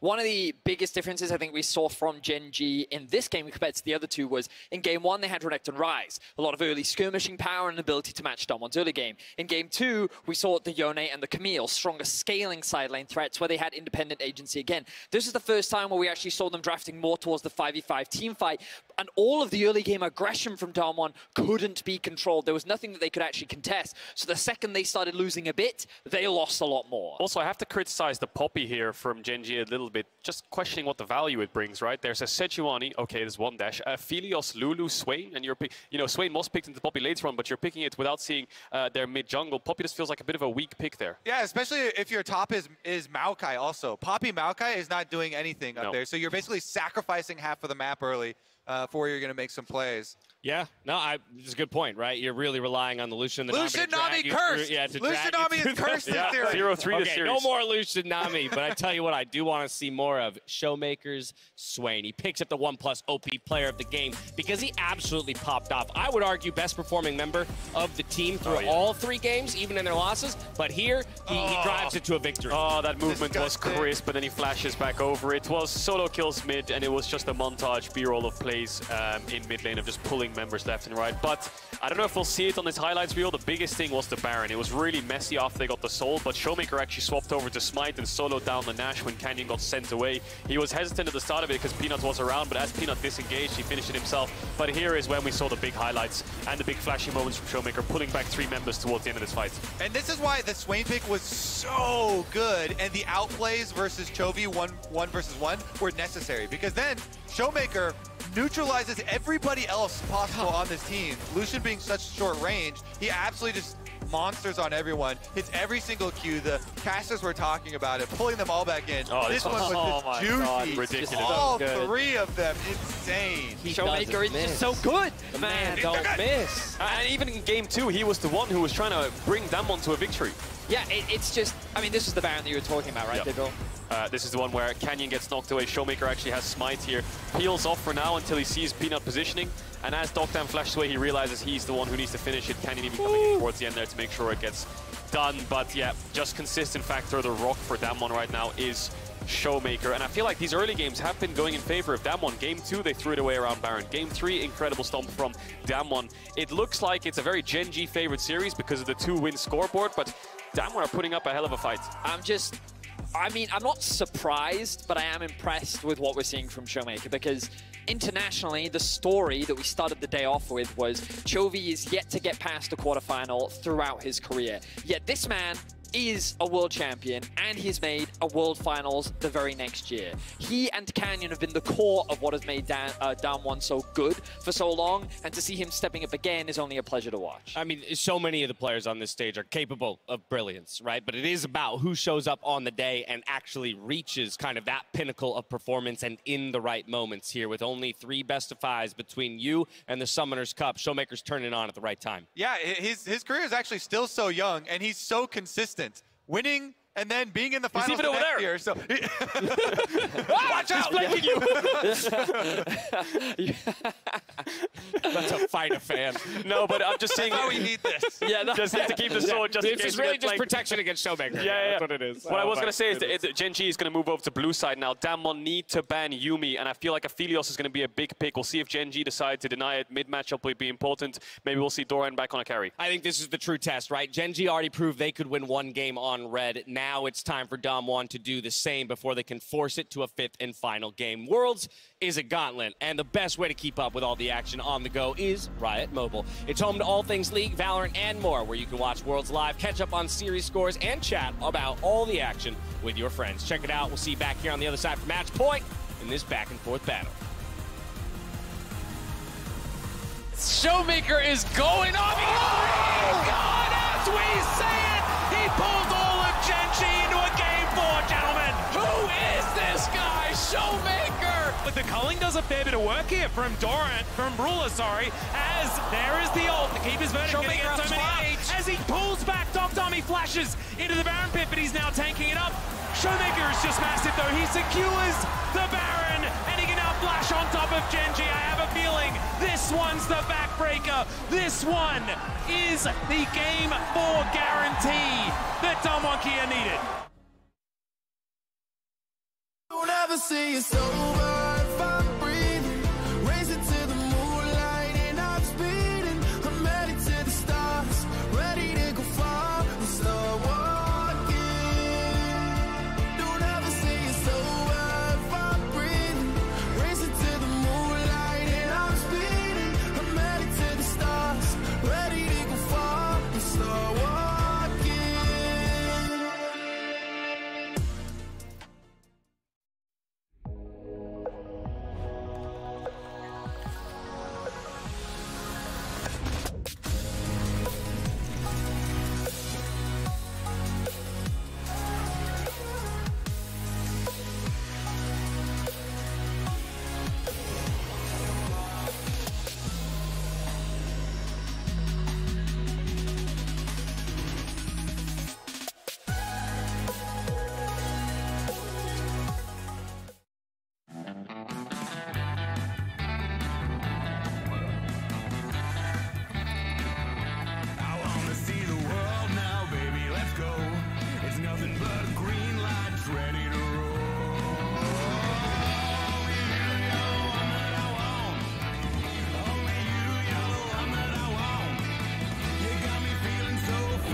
Red Bull gives you wings.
Welcome back to Worlds 2022. And as we grow ever closer to the championship, you don't have to travel to California to join in on the action. Everyone, if you can't make it to San Francisco for the finals, you can watch on the big screen with friends and family at one of 600 theaters and counting near you. Use the QR code below to purchase tickets. So glad I got to do that again. That was 100% nailed it. You didn't do a very good job the first time. Thanks, man.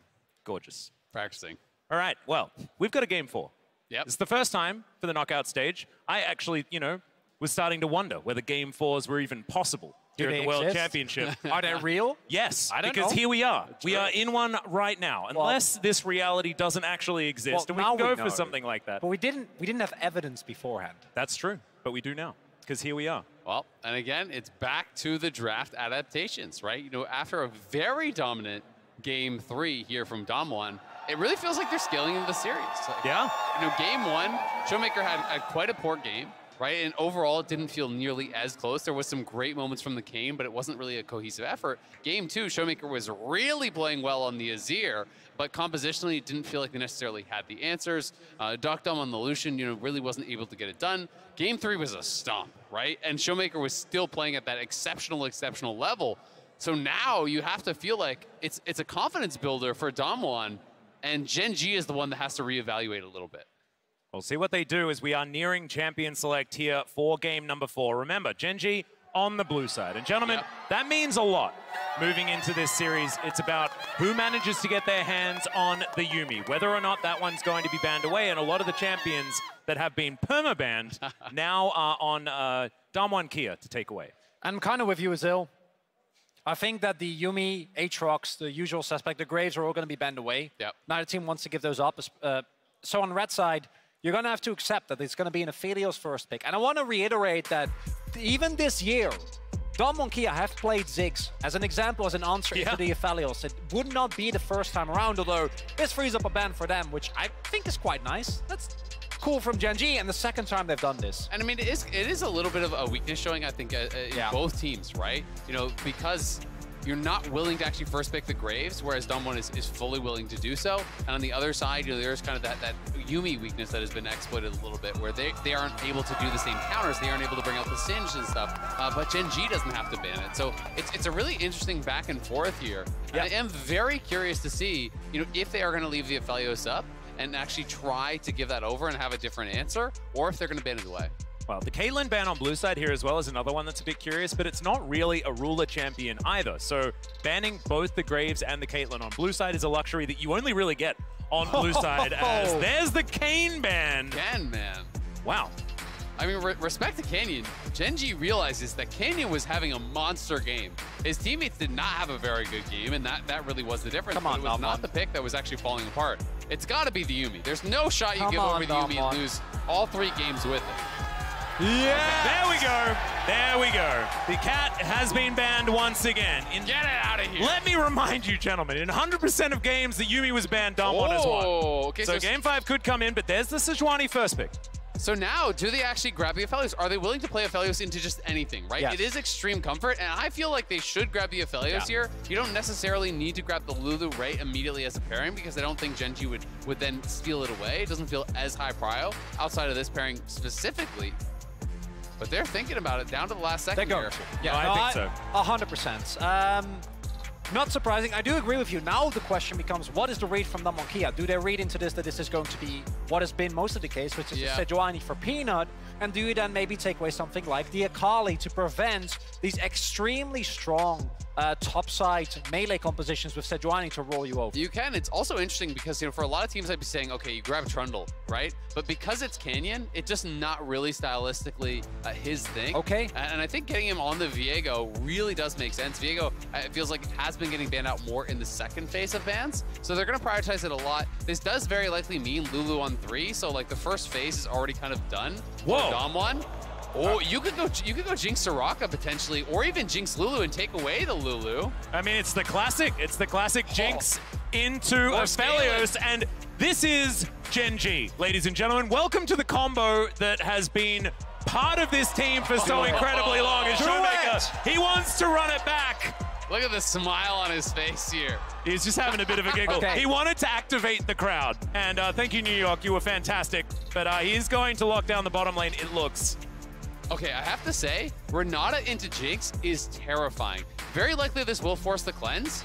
I've played a fair bit of Renata myself, and Jinx is one of the scariest champions to actually take over because Jinx is purely auto-attack damage, right? It is not abilities. Yeah. You will erase your own team if you actually get hit by the hostile takeover. So it does force the cleanse, and it makes positioning very difficult at times because you can create these windows where you're going to be able to free fire his Doctom on this Aphelios because all the carries from the other team have got to run away from the hostile takeover. Additionally, it's also disincentivizing to Gen.G to then stack melee champions with the Sejuani, so the Sejuani loses a little bit of impact there, and at this point I'm wondering, do they just throw towards Doran on top and then pick something else for Peanut, which seems likely, but Kellen is also, in my opinion, the best Renata that we have within the LCK. He has been so big in so many games, and specifically the combination of Aphelios and Renata has been an incredible pressure point for Damwon domestically because they just stomp any given lane with that 2v2. And to me, Renata is one of those enchanters that still has a lot of the early game power, right? You can still play through the lane. You know, Yuumi, you're thinking more about the scaling oftentimes, but Renata really does have that early game 2v2 power. They're going to ban away the Thresh, you know, more concerned about the Lantern for the repositioning and potentially the all-in here. And it's not going to be any more additional enchanter bans. Instead, it is that focus towards what would be Doran's Camille. So they're still worried about that pairing on the top side, which is very, very frightening, especially if it's going to be Nori playing more of a weak side role here. They are not wanting to give that up. Yeah, and despite the fact that, of course, picking melee into Renata is dangerous, I think that Tahm Kench was also a worthwhile ban for them to go with because giving Ruler late game safety is very, very scary. And we know that you can play that champion very aggressively. Lehens has done so in the past. Ornn going to be banned as Nuguri not going to be allowed to play that. It's just so interesting to me, though, because you can also just absolutely go towards an enchanter pairing. You don't have to even play a melee pairing here with Ruler's Jinx, right? Like, you can totally go Lulu, and you already have Engage and a frontline from the Sejuani. You can bring in another melee champion towards top lane. You can go towards something like that. You can even go towards something, like I say, and if you want to go for a laning enchanter, Soraka can be really powerful here as well. And it is going to be the blind Croc. Gnar makes sense as an answer, but yeah, I'm still so curious about support.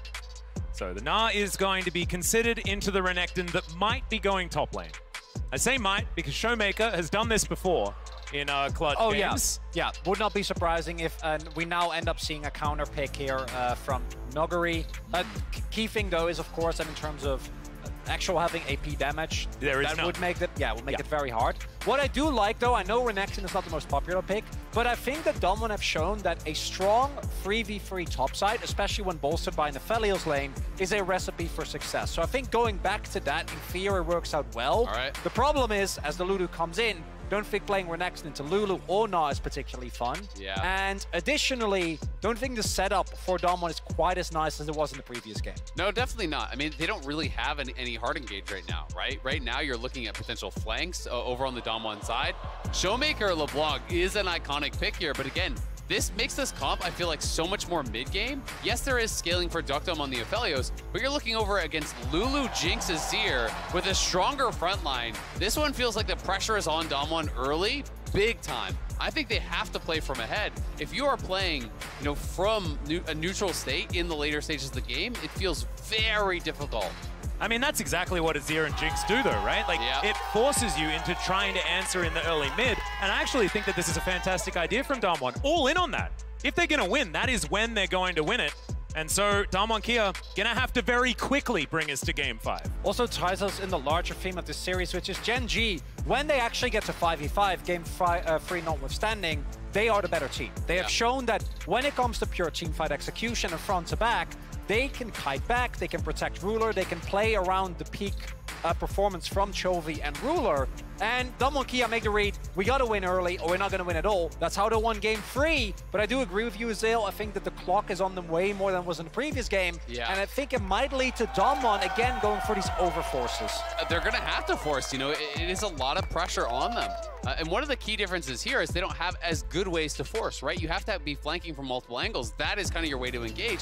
Or you win the early game, you deny vision, you shut them out, and you use Showmaker to really be that poke and prod who can be your kind of fulcrum there, because they are missing Nuguri's Sejuani from last game that was finding so many picks for them and really helping to push forward once they were ahead. So I will say the bright side is that there's tons of pressure on Canyon and Showmaker, who are your go-to guys, right? I think if they can get through mid lane, get ahead, get Showmaker unleashed on the map, hey, maybe he can have another incredible game. Well, we'll see whether he does as we hop onto the Rift here for Game 4, ladies and gentlemen. Gen.G still with match point in their hands.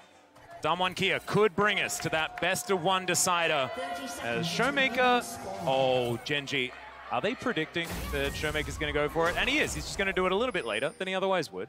Backs his way up. And it's a nice read, right? They even had the soldier over in the pit, because that is so common. You actually distort over, you drop the ward there.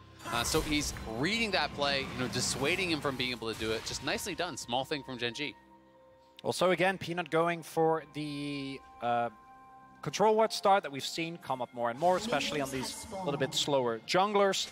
And that Malrang in particular used very efficiently throughout the entirety of group stage. And I just think it's really smart. Like, it is a small thing, but denying Canyon that info when there is already pressure on him to get something done early becomes that much more difficult, right? Because you don't know exactly where the Sejuani is going to be clearing towards. You are missing that information.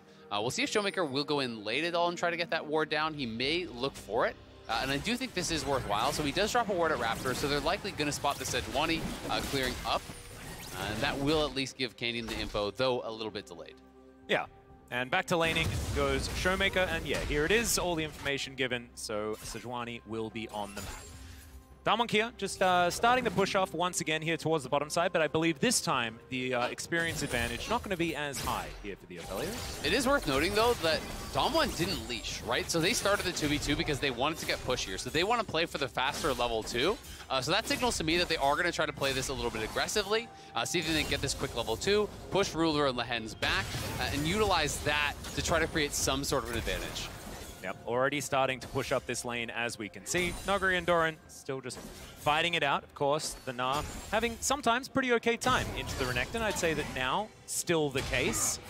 There's some battling just all over the Rift right here, although bottom lane still pretty healthy. Mid lane, a lot of tussle, 300 health on each side.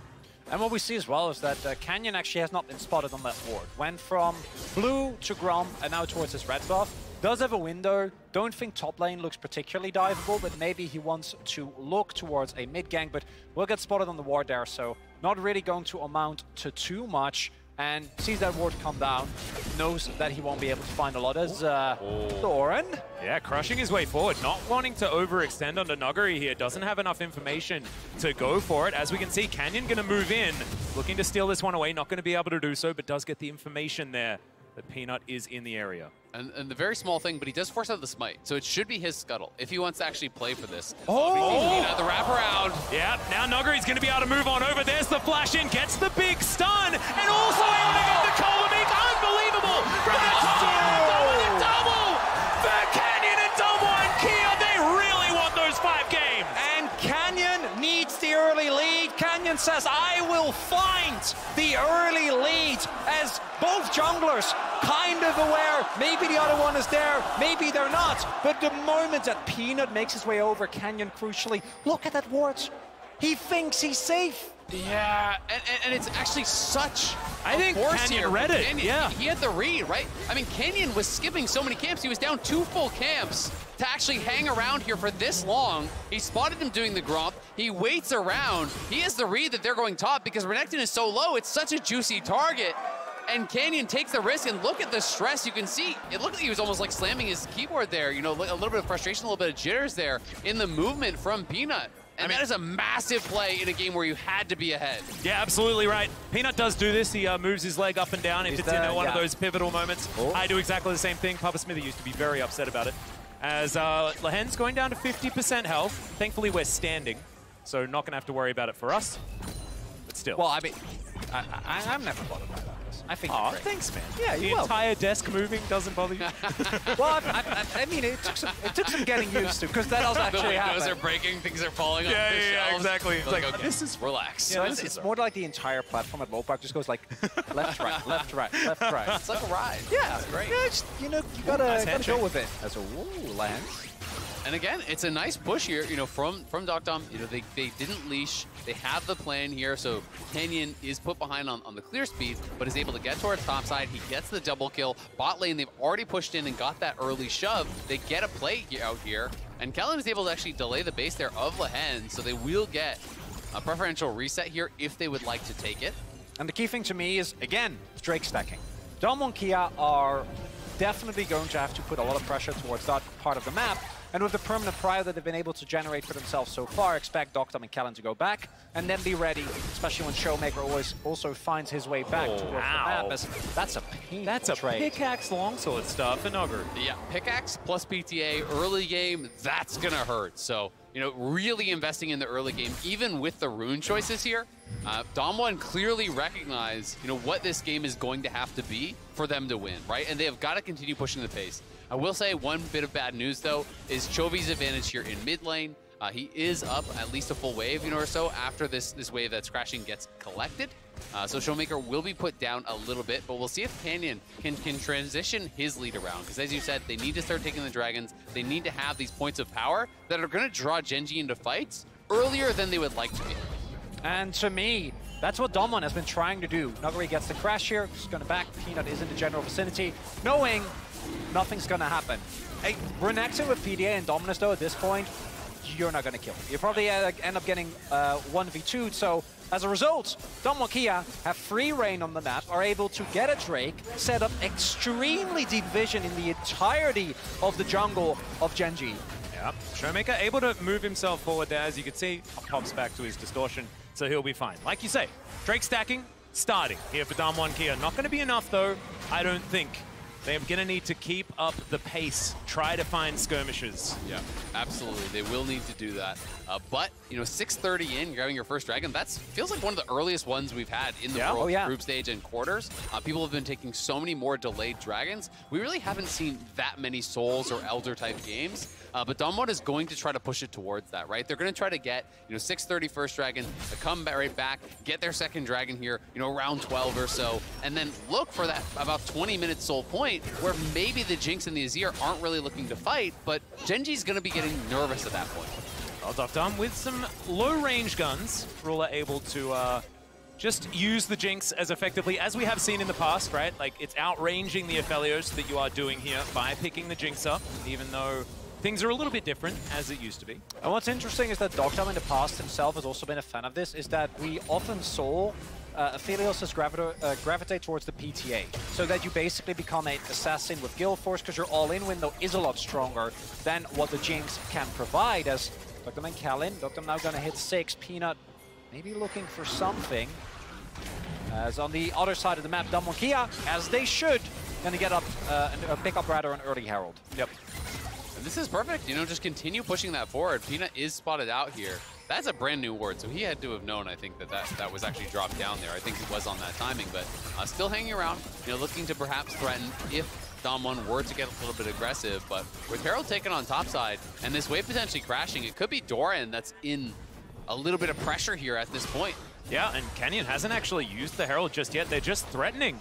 Because, of course, Doran knows that he's well and truly on the weak side right here. And with that information about Peanut, they can continue to do this without even needing to drop down Shelly. Well, and I actually really like that, because I do think the Herald should go mid when you're up against this Azir. You want to take away this bastion of safety here from Chovy. You don't want Showmaker locked in this lane just farming. This is the last thing you want from your LeBlanc. You want LeBlanc to be moving, to be playing in fog, to be constantly having your opponents really have to come play this scare tactics game where every brush you check, you're scared of LeBlanc. Especially in the 2v2 where Canyon is already fed, every single skirmish that you take as Gen.G has to be win it immediately or you're in deep trouble. As okay. That is a lot of respect, and he deserves it here as Nuggery looking for the solo onto Doran. Gets him underneath his turret, flash for flash. I like the attitude there from Nuggery, but I don't know whether he necessarily needed to go in. Yeah, I mean, I think just overestimating his damage just slightly. When you get that early flash, you could have just taken that win and perhaps called Canyon up to really threaten that dive, but instead he does try to go for it. He goes forward, he gets him low, but then no more abilities available. He knows he won't be able to finish him off under the tower. Yeah, we also saw Peanut and Canyon spotting one another, so maybe also wanting to respect, because if you do get ganked in that position and the Gnar gets a kill and gets further accelerated, becomes a lot harder to play out. And having a flash in the subsequent Drake fight would be very nice. Now, fortunately for Nuggery, I do think that the overall game state is still pretty subpar for Gen.G. They have actually fallen considerably far behind, and the second Drake in a minute and a half should be going to Dom1. That's going to be really big, and this is also kind of just indicating what type of a game Noguri wants to play to me as we've seen Lahen's face check. Yeah, unfortunately that is not the handshake that he actually wanted. The hostile takeover comes in. It takes a little bit of time, but they do manage to lock down the Lulu. 3 kills now for Dom1 Kia. And now you can even go down towards bot and try to threaten more pressure here. He's actually getting Spell Thieves gold, which I really like there. Picking up 60 gold, I believe, with the Spell Thieves, because you do get that passive while it's active. Yeah, Rift Herald still half the cooldown now for Canyon as he dashes forward onto Peanut. Zero mana.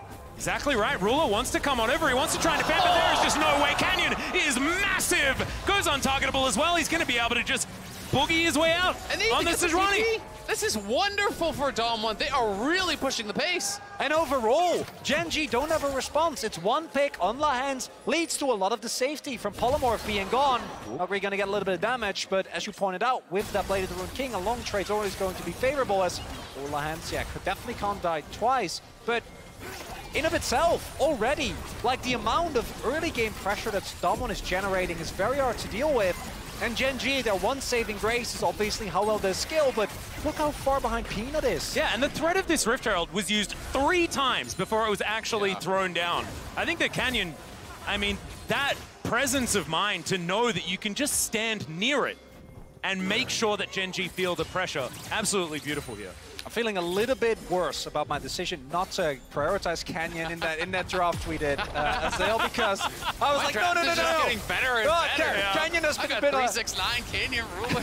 It's been a little rough. Oh dear, that is not what he wanted. Chains are going to connect, but Showmaker is still going to go back. The flash. And another Hex Drake will come through.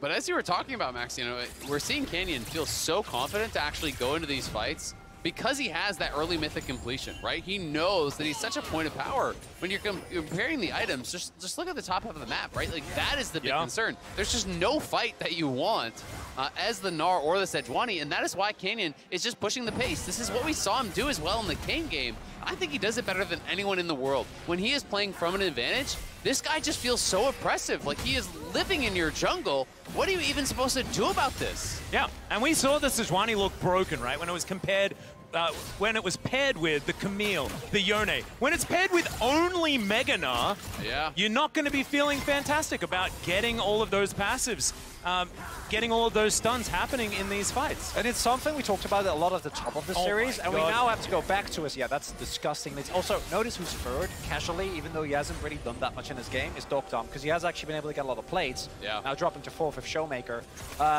What I want to highlight is that the Sejuani pick here in this draft doesn't actually work, but they had to pick it away. Because we saw in the previous game what happened when it was given over to Dom1 Kia. Oh my god. I don't know what's happened. Showmaker is just turned on at this point. Like, it is just amazing how he's been playing. And even though that was only a little thing, pretty inconsequential, just seeing how well he plays again. Yeah, that is it for Docdom on the Aphelios.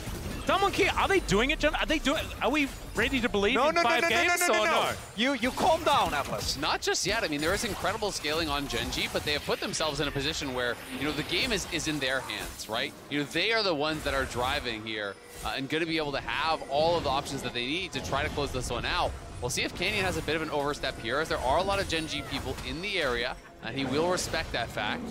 Yep, Lahen's just lying in wait. There is the dash forward. The stun's going to come down. He's very fed, remember. Has Heartbreaker, has the flash. Here's the Hex Gates as Showmaker comes on over. Peanut is not going to be able to find the blue buff, but is going to be able to keep his life. Successful heist. No biggie. Go in, pick up a blue buff, get out. Easy peasy.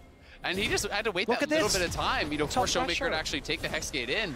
And Noguri is going such an aggressive build as well. He even has CDR boots. I can't remember the last time I saw CDR boots on a Renekton. Oh god, here. is he gonna go Prowlers? Oh, 100% hope so. He would. As the Glacial Prison's going to go wide. You can see that Gen.G are feeling the pressure here. Of course, they have a comp with a lot of longevity. Yeah. But I just don't know how relevant that's going to be if this keeps up. It's a 5,000 gold lead. Something 2,095% win rate, right? I mean, honestly, if there were a game for Prowler Scar Renekton, I feel like this would kind of be it. Oh, yeah, I agree. is very low value. There's essentially 4 range champions. Yes, there is Mega Gnar. Yeah, okay. But you're not going to really get a lot of good value off that. So, you know, if you feel like you can execute, if he can come in on the flank, sure, you can cleanse the W, but it doesn't help you if you get one shot. I mean, the W is going to take 2/3 of Ruler's health bar if he does build that item. Like, my God, that's too much. And the one caveat that I do want to put here is that the last time, Damwon Kia got a 10k gold lead and had a Renex in the game. Oh, stop. Oh, stop it, US Hands. Going to get burst, but Showmaker is going to be bullied out there. Peanut turns up. Now they're going to get the speed boost. Sejuani coming over. Emperor's Divide does nothing onto Canyon as he heartbreakers it. And now Showmaker looking for the hands off to the side. The polymorph is good. Canyon's going to get knocked up with the Arctic Assault. Showmaker's taking the Sejuani for a walk, and they do get the shutdown, and it goes to Doran. Yeah, it goes to Doran. I mean, he TP'd in, so I think he really wanted to be involved there, but really, you would want that onto Chovy, that big shutdown. But Kellen has arrived, and so has Doctom. And it was a lot of resources spent by Gen.G, so they're going to try to push out through top. Noguri is not being answered. Remember, Doran TP'd away from that top lane, and Doctom and Kellen could go mid and shove that up too. Noguri is already sitting on 2k gold. Yeah. 2k! If he gets this turret, it's going to be even more. Not going to be able to do so, force a response, but this should lead to the soul point being picked up here for... Okay, so Lehens gets rid of a ward. Feels safe. This is the initial play, right? Showmaker going in, getting aggressive onto Lehens. He does have to snap back, but look at how much of a commitment there is from Gen.G. Chovy is here, they're even TPing in Doran. It's the whole squad. They say, we gotta get this shutdown on Canyon. And overall, it ends up paying off. Even with Canyon finding the buffer, doesn't end up mattering. Kellen and Doctom are on their way, but not quite going to be in time, more so due to Canyon being very far forward. But now, maybe this is the moment where Gen.G at least deny this soul point, because if they don't... Prowler's Claw Renekton, we're getting it. Let's go! That's what we wanted. This is how the Crocodile is supposed to be played. This is the part of the Crocodile. Yeah, this is the Apex Predator. This is when he's dashing out of the water to try and take you down, not when he's lying on the beach. They're gonna contest. Here comes Chovy. He's TPing in, but Peanut gets the fadeaway, even through the Gale Force, but Doctom still gonna flash his way out. Hostile takeover does land onto a couple of members, but now it has been waited out. The Mega Gnar is there. Doran uses it, but only onto Noguri, as now Kellen's the one off to the side with the handshake that he uses is fantastic. Now, the soul point has been secured, but can Gen.G make it out? The Mimic Chains come in. Peanut gonna get wild growth, but it's not gonna be enough. Noguri, the Prowler, picks up the kill on the Sejuani, and they're not done yet. Canyon, oh, the reset timing, just beautiful. And Chovy takes the polymorph with him, that he is gonna be able to get out. Outside of every series Gen.G and Damwon has played, it has gone to the maximum amount of games the entire year. No matter how good Gen.G was, no matter how rough Damwon looks, they were always able to do it. And this time around, soul point, devastating gold lead at 18 minutes. And for Gen.G, I think you're looking at game number 5. I mean, everything is in Damwon's favor now. Gen.G definitely will have another team fight to try to look towards, but the lead is getting bigger and bigger and bigger here. You can see Doctom, beautiful Gale Force buffered out there. Yes, the Sejuani ult connects, and they do get his flash, so they get the summoners off, but as the Renekton arrives here, it gets very difficult, because the early 2 items make it so tough, and that Dragon reset kind of took away their hope. And you also see the impact that Kellen has again on this Renata, right? Like, he buys so much time, and then obviously on the chase down, if Gen.G can't find resets for the Jinx, can't find the early kill with the gold deficit that they have, they're gonna run into deep trouble. And Kellen with the speed ups here, pops the Shirelias, gets Canyon in. The reset timing there was beautiful from Canyon. It's something we've come to expect. This guy just doesn't often make mistakes on these carry champions. It's Blade of the Ruined King done for him as well. 2 items done on both the jungle and top laner for Damwon. They are enormous. Doctom as well going for a 3-item spike build here. Has the LDR, so it's likely an IE third. And he is going to put out so much damage with this kind of build. Yeah, and you'd already highlighted the gap between the top lane. I mean, it's still an entire completed item ahead for Damwon Kia. We have to, I don't know whether I necessarily need to keep talking about it, but scaling You know, Gen.G definitely do have a lot that they can do in the later stages, but I have a feeling now that Damwon have got over the top of it. I don't want to make the crocodile joke, you know, the scales. We're not doing it. But I do want to highlight that Damwon Kia are playing this game out very cleanly. As I say that, Noguri. Yeah, they do manage to get the turret, but can they get the crocodile out alive? He's fighting. Oh my goodness, Peanut not tanky this time around, but Doran is going to just gnar him straight back, and that is the shutdown gold going to Chovy. Yeah, that's a great shutdown there, and this is the downside when you're playing this sort of build as Renekton. You are a glass cannon, so there are going to be opportunities here for Gen.G if they can execute flawlessly. Yeah, I've seen these ones before, but the chompers are good. It's still not probably going to save Peanut. Yep, the handshake's so good. And now the hostile takeover comes in. Lahan's going to be fighting against Doran here, but Canyon is massive. It's a double kill for Showmaker. And yes, you managed to kill Noguri, but he's got teleport. Damwon Kia can get more. And again, I want to highlight the amount of mechanical press being shown by Damwon overall here. Showmaker forcing a response by going in hard, chunking down Ruler. Kellen cancelling out Peanut his dash with his handshake. And surely that's going to be the Baron here. Yep, Showmaker, you can see he's just guarding this. Super Mega Death Rocket just lands onto Docdam. He says, cool. And they will be able to secure it here. The Purple Worm collected already. 1,500 gold, Damwon Kia.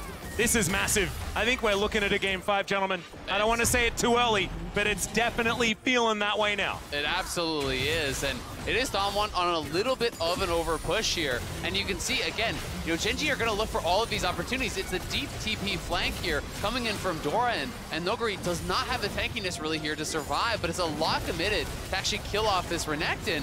And then the remaining Damwon 3 just hang around in the jungle and set up a trap because there's no vision for Gen.G in this area. And the key thing here is that Peanut steps forward, right? Showmaker, maybe Peanut thinks we can catch him out. They might think that Damwon have already moved towards the Baron. But that's not the case. There's a lack of vision because Damwon, with the lead that they have, can completely choke out anything that Gen.G can do. And now, 40 seconds, that's going to be Soul Point. It's going to be so hard for them. And I mean, we are closing in now. Canyon nearly has double the gold of Peanut. You've heard of the Flame Horizon. How about the Canyon Horizon? We'll see if he can get it because he is nearly 5,000 gold ahead of his opponent. No, it's absolutely obscene. Canyon is just, from the beginning of this game, honestly from the beginning of last game, has been playing extraordinarily well. Him and Showmaker really turning things on their heads. We illustrated this already at the beginning of the day. It's those two that are the game breakers here for Damwon Kia. Noguri, he can do all sorts of crazy stuff. Often it's fantastic. Sometimes it's a little bit quizzical. But this is the heart and soul of the team. Canyon, Showmaker, and they are right now performing so, so well. And it has been these two players that have really brought Damwon to the highest heights, to that World Championship title here. You know, they have been that big standout for the LCK over the last couple of years. Gen.G, it's looking like Last Chance Saloon. We'll see if they can find anything here, but look at Noguri setting up on the flank. Look at Showmaker setting up for the poke as well. Okay, not going to stay in there, Noguri, not quite brave enough, and I don't blame him. That was a lot of Gen.G members moving over. So now the fight for the soul is going to begin. Doran, decent Naba, but needs to keep hitting things. The crocodile. Yeah, Noguri on that double flank. Looking for the opportunity. Kellen also with a great line for the hostile takeover. Loyalty program is going to come through. The mist is going to come down, and now Gen.G, you can feel the fear. It is so dark on this map around this dragon pit. Teleport is going to come in. This one, Strange as Canyon, is going to come through. They want the fight. They don't really care about the dragon. Oh my God, the hostile takeover comes in. Docdam has already done so much work, and they just obliterate them. Docdam wipes Gen.G off the map, and that should do it. We're going to a game number 5. And that might be the one Hextech for Nexus trade. I don't think that's the one you want to take. The solo Hextech Drake is going to be the end of Gen.G, but not on the series. We at least get some silver scrapes, and we'll see whether the LCK first seed can make it back. But, gentlemen, this series always delivers. These teams, they always deliver. And it was Chronicler that never doubted it. We're going to game 5. I never doubted them, Atlas. They got down to always like easy peasy. Go for the 2 wins in a row. We are going to game number 5. It is incredible. For the 6th straight time this year, these two teams will go the distance in a best-of series. Every single time, though, so far, it has been Gen.G, but it does feel like Damwon are a little bit of a different beast here. They have been getting better and better throughout this series. But in spring, 2-1, 2-1, 3-2 in playoffs, all Gen.G's way. In summer, 2-1, 2-1, both Gen.G's way as well. Is this finally the moment where Damwon has hit that level to knock down Gen.G? I want to go back to the beginning of the summer split when it was announced that Nuguri came back. Because you know who was at the top of a lot of people's lists to make it as the #1 seed for Korea? It was Damwon. And in the end, they didn't make it. Playoffs, they were okay. They were 1 game away from knocking down T1, but they couldn't actually deliver on it. We weren't even sure midway throughout the split whether they would make it to Worlds. We didn't even know whether they would be the best choice, right? Is it like KT, Live Sandbox, where they denied the opportunity? That's how they looked. Right now, I'm so happy to eat those words. They were absolutely delicious. Damwon here just showing that they are still absolutely world class. At least it's not a shoe or your hair. That's true, but I think Azael might be in trouble. Azael might be, that hair might be shaved all the way off. Yeah, thankfully I didn't make that bet again because you would have. They're coming back.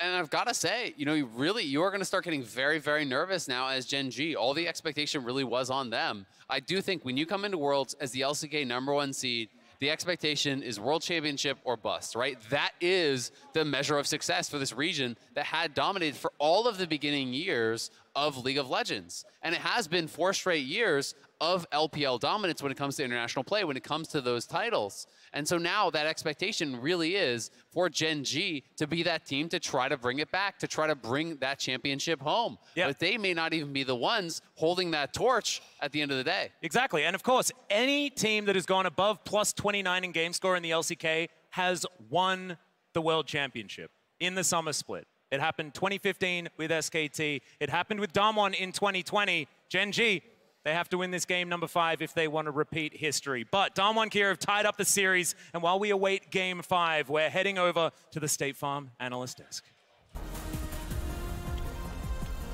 Thank you so much, Atlas. We're going to game 5. Yes. Woo! Just like we drew it up. Listen, Just guys. Like we drew it up. Okay, listen. Listen, hold that sign up for me, Kobe. Hold up, show it to the camera, okay, and show that. And now I want you to walk that way, K-Draw. Okay? Because this is how big the jungle gap is right now, Canyon, my boy. He is dominating in the early game right now. He is putting on a masterclass performance in the jungle. You love to see it. One of the greatest of all time. Yeah, I really cannot deny that, particularly in this game, right? He's been showing up in a big way for the team, even in the losses. But to come up as big as he did in the first 10 minutes here just sets Damwon up right. I mean, all you're going to see here is an early game highlights reel of the Canyon camera, is what I like to call it. Double kill in top side, then he moves down towards bot, gets the kill onto Lehens, keeps the dive going, gets another kill for Damwon, sits at 4-0-0, heralds bot tower. It all comes from Canyon on this Viego. 2 big problems that Gen.G are running into now is the Viego and the Aphelios, I think. The Viego early on, the Aphelios later on. Ever since Yumi's been banned in this series, Damwon has won every game. I was after game 2 that they started banning it, and they're clawing their way back in.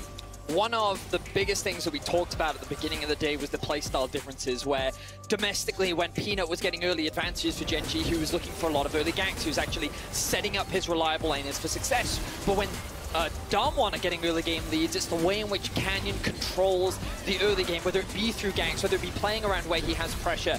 And I was optimistic that coming in, that would be the difference maker, and it's great to see Damwon really leveraging the strength in Canyon and Showmaker, this duo together, to be able to build up that strong early game lead. It's the trio, isn't it, though? Nuguri on that top side with the Renekton. It's the top side of Damwon. Canyon's leading the charge, Showmaker's following up, and when Nuguri gets a lead, he runs away with it. And this is Canyon in this series. Look at the gold difference at 15, 1.1k over 4 games. Yes, this is over all 4 of the games. That's why some of the numbers aren't going to look as astronomical as they have been in the wins, the KDA being one of those things. But, I mean, averaging 1.1k up at 15 in 4 games, including losses, that's nutty. I want to stress, though, that this is not an unforeseen occurrence for this matchup.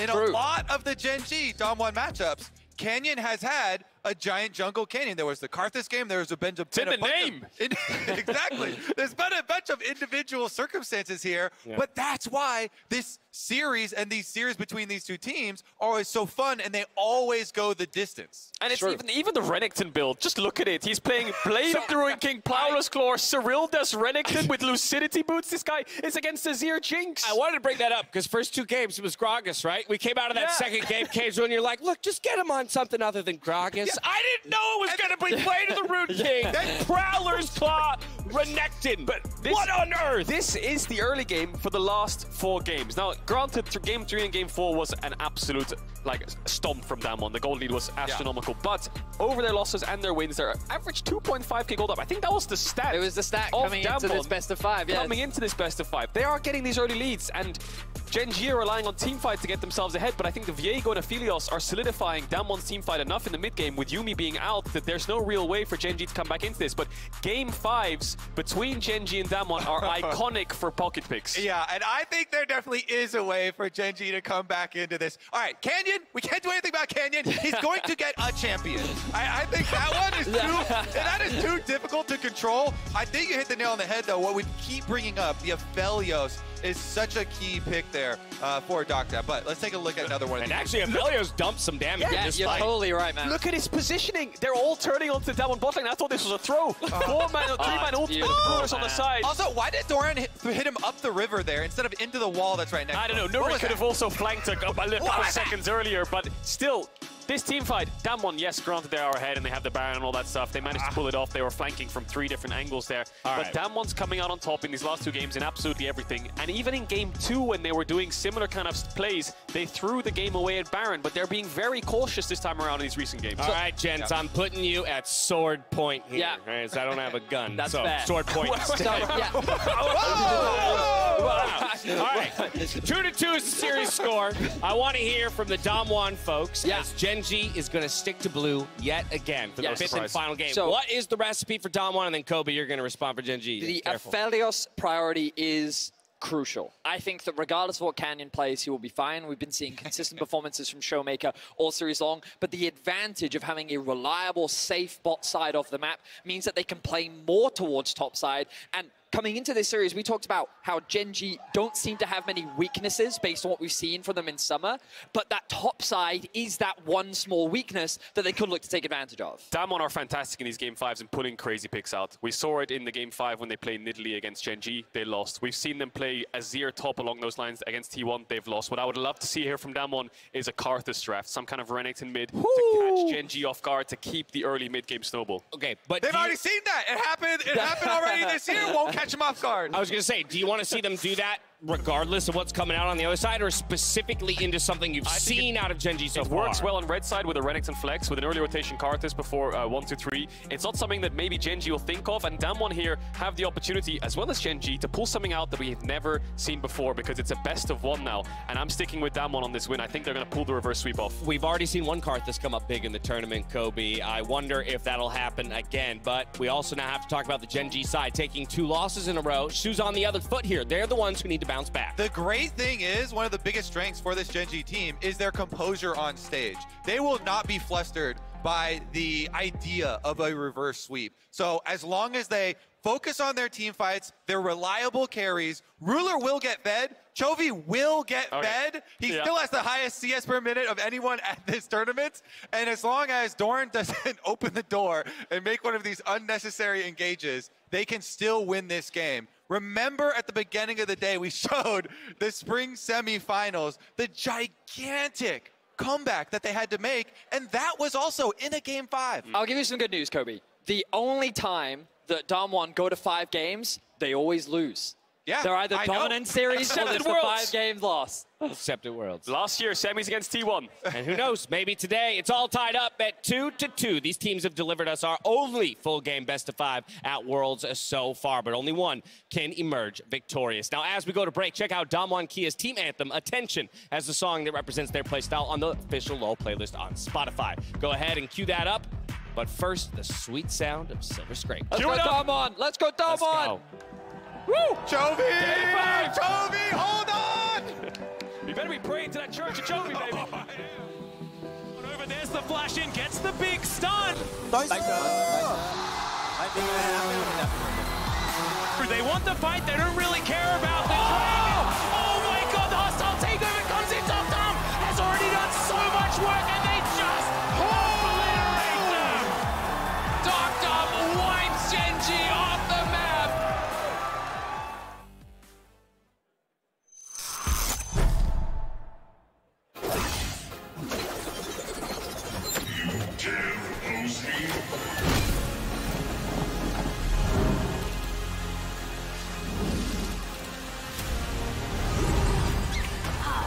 Looks cool.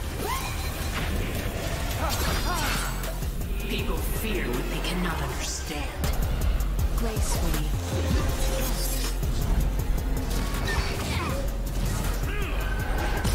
It's already over.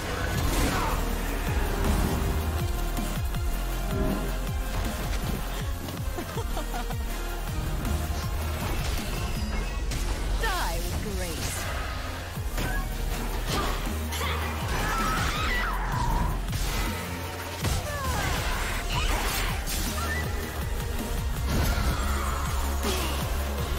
Don't care much for your kind of wisdom, Yi.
The silver scrapes. You guys here in New York, in the audience, absolutely amazing. The phone's out, got the lights out. So cool. So cool. Thanks to Shox as well for leading them. But here we are, Game 5. And we've had some crazy things happen in Game 5s between these two teams. The one that we already had this year, I believe there was Heimerdinger. What was it? Chronicler? Yasuo. There was Azir top as well. All sorts of crazy things can happen. Yeah. I will say, for Gen.G, not allowed to give Aphelios over to No, you've learned. There we go. Now you know. That is off the list, right? Yeah. We have clearly seen back-to-back games. He is just too comfortable on the pick. I think they adjust to whatever the matchup is very intelligently. You know, not actually leashing in game number 1 gave them the push and felt like gave them the advantage very early on. And this just feels like, all right, stop Canyon at all costs, right? Viego ban, the Graves ban as well. He has just been such a problem. But if you actually remove some of these must bans, like things like Caitlyn, that really changes the dynamic, and it makes Dom1 have to think through, all right, what do we actually need to take off the table? Well, does that mean that we're now going to get Sejuani last ban here for Gen.G? Or are they going to ban the Aphelios? Like, Aatrox is now going to be banned here on the red side. Aphelios, you can't ban it all. Sejuani as well is available, right? There's a lot of these power picks here. So you got to first pick Aphelios. Yep. That's the takeaway. You're giving over Sejuani, sure, that's a power pick, but you just can't allow Gen.G. It would be very dumb to just leave open Yuumi now. If you can't hear it, the entire crowd is chanting Yuumi for the last ban here. Please, Dom1. Please, Dom1. Please ban it. It would be very dumb not to. Yep, I agree. But we'll see what they do. There it is. Oh, thank goodness. Saved Game 5. Unbelievable stuff. Dom1 Kier off to a great start.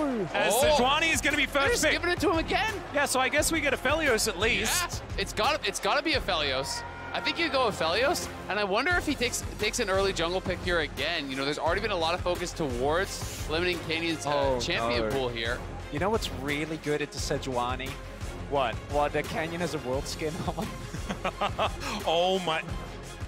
I almost thought that was just going to be Nidalee Renekton straight away, but thank goodness that hasn't happened. Aphelios, of course, has to be picked here. I wouldn't be surprised. The Aphelios for Dom is, again, want to highlight the fact that these 2 wins that he just got don't even move his win rate on the champion, because he's won so many games that he needs like 5, 6 wins in a row for it to really matter.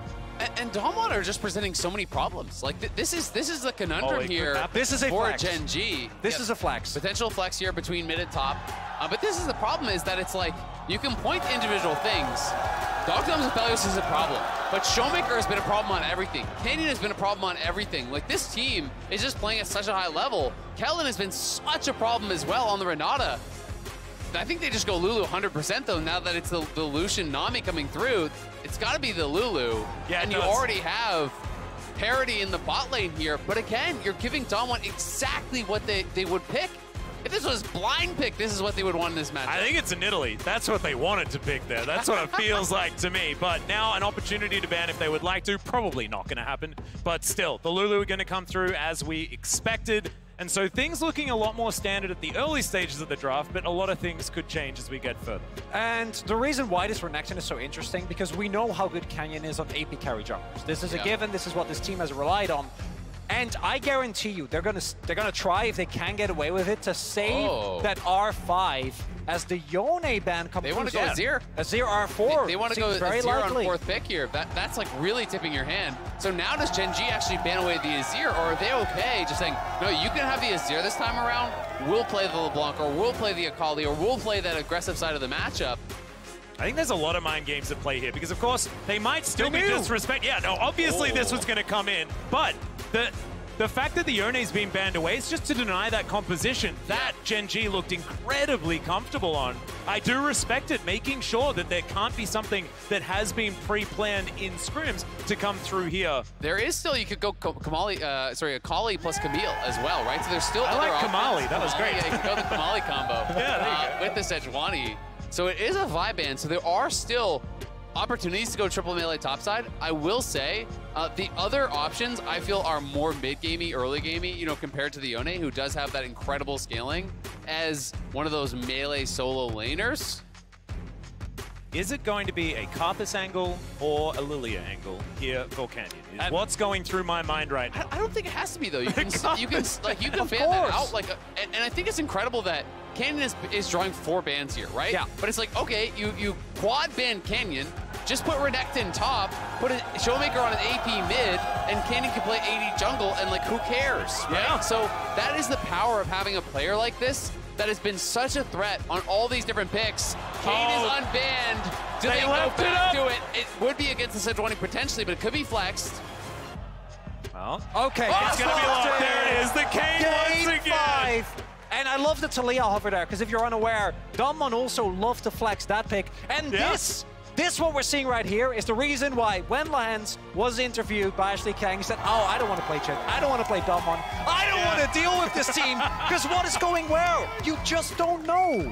Well, I mean, it's just amazing, right? Like, the confidence to just say, yeah, we brought out Kane in game 1, it lost, but nope, it wasn't about the Kane. I'm still going to slam you. I'm going to go right at you. And now I'm interested to see, do they actually pick a Peanut jungle here? I think you move the Sejuani to top and you get a better matchup in the jungle, something that Canyon can't just pick on. If you go something that can scrap early, like a Lee Sin or something along those lines that can actually duke it out with the Kane, it's going to be much better because the Sejuani is just going to get chain invaded and they're going to farm off of him, but they're going to leave the Sejuani in the jungle. I think this could be something that comes back to bite them. It's once again, it's just Meganar to pair alongside the Sejuani to get that sort of melee permafrost synergy. It's not exactly what we love to see. Still, you can have a lot of utility even without that available.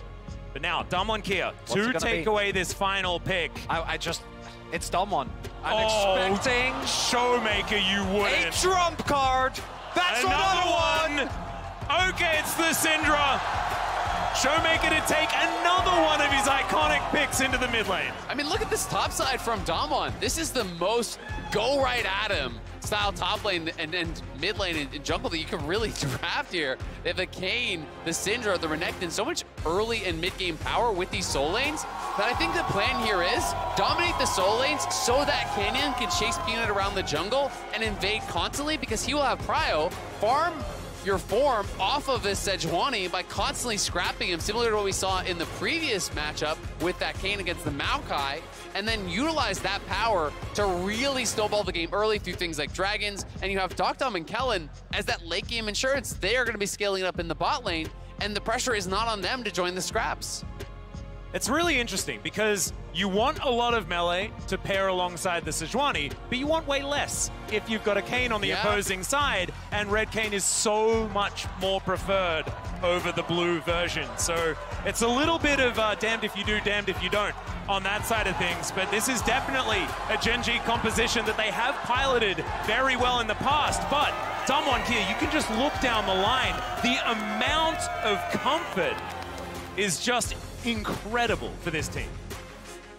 I can't wait.